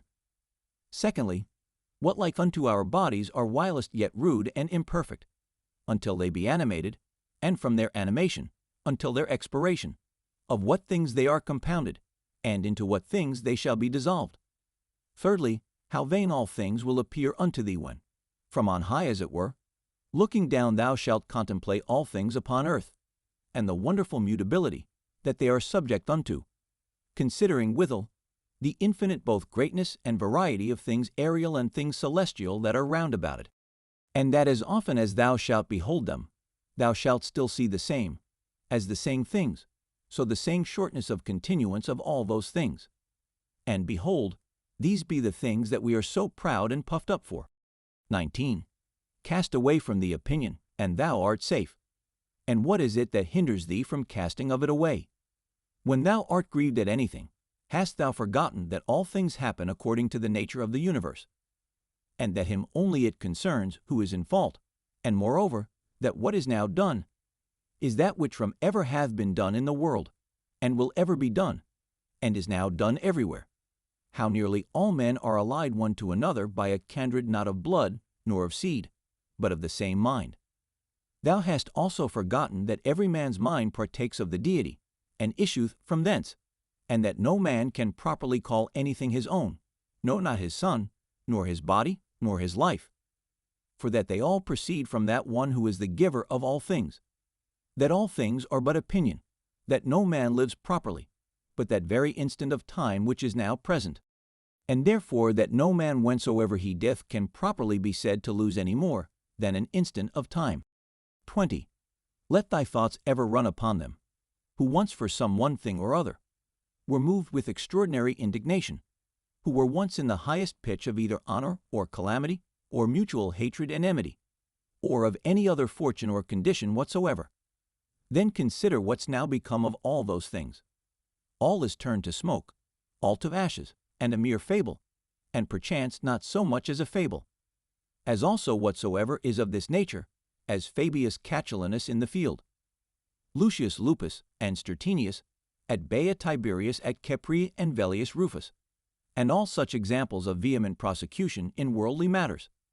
Let these also run in thy mind at the same time, and how vile every object of such earnest and vehement prosecution is, and how much more agreeable to true philosophy it is, for a man to carry himself in every matter that offers itself, justly and moderately, as one that followeth the gods with all simplicity.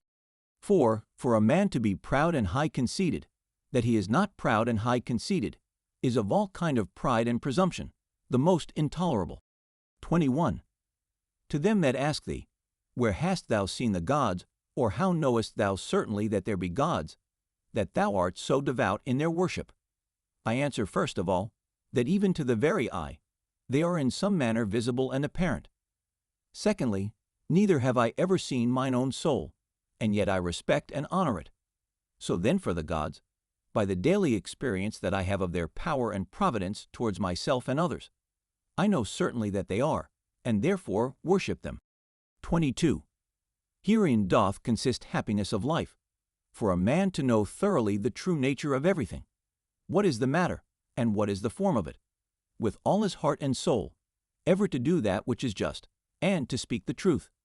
What then remaineth, but to enjoy thy life in a course and coherence of good actions, one upon another immediately succeeding, and never interrupted, though for never so little a while. 23.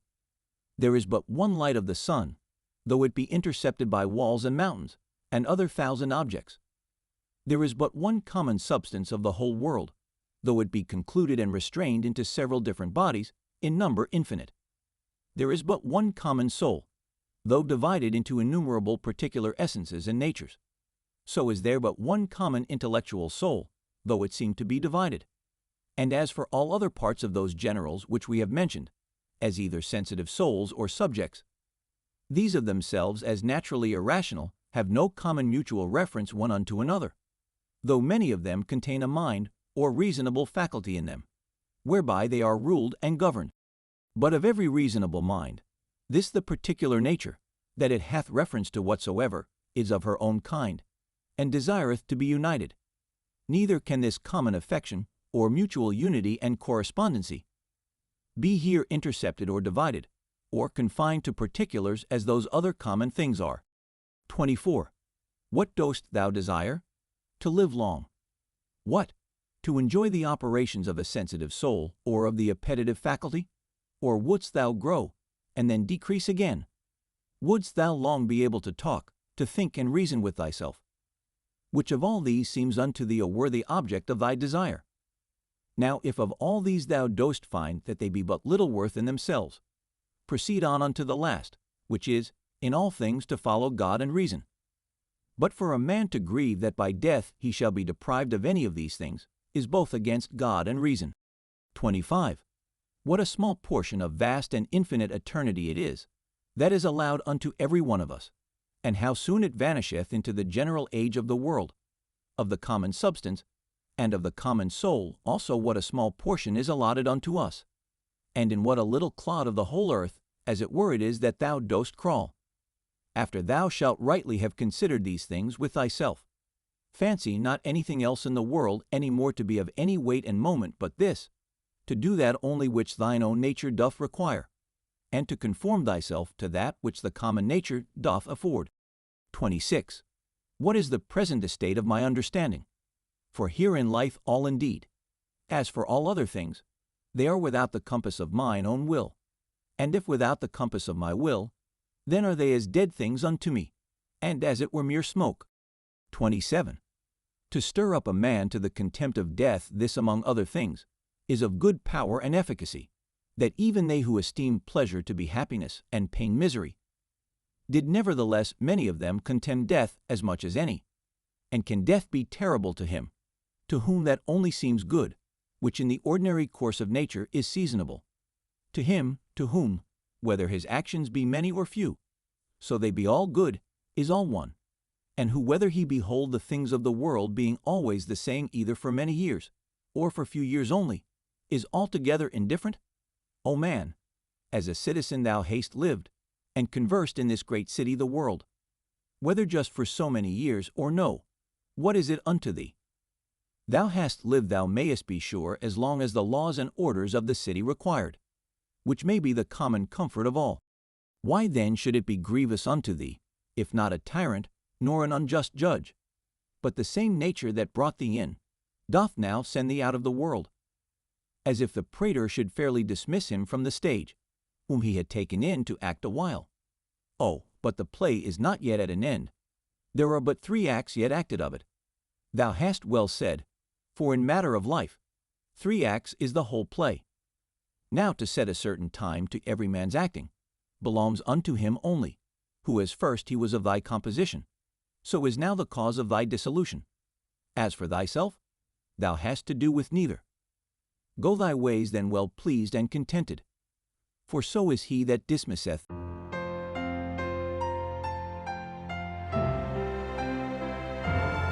Thank you for staying with us.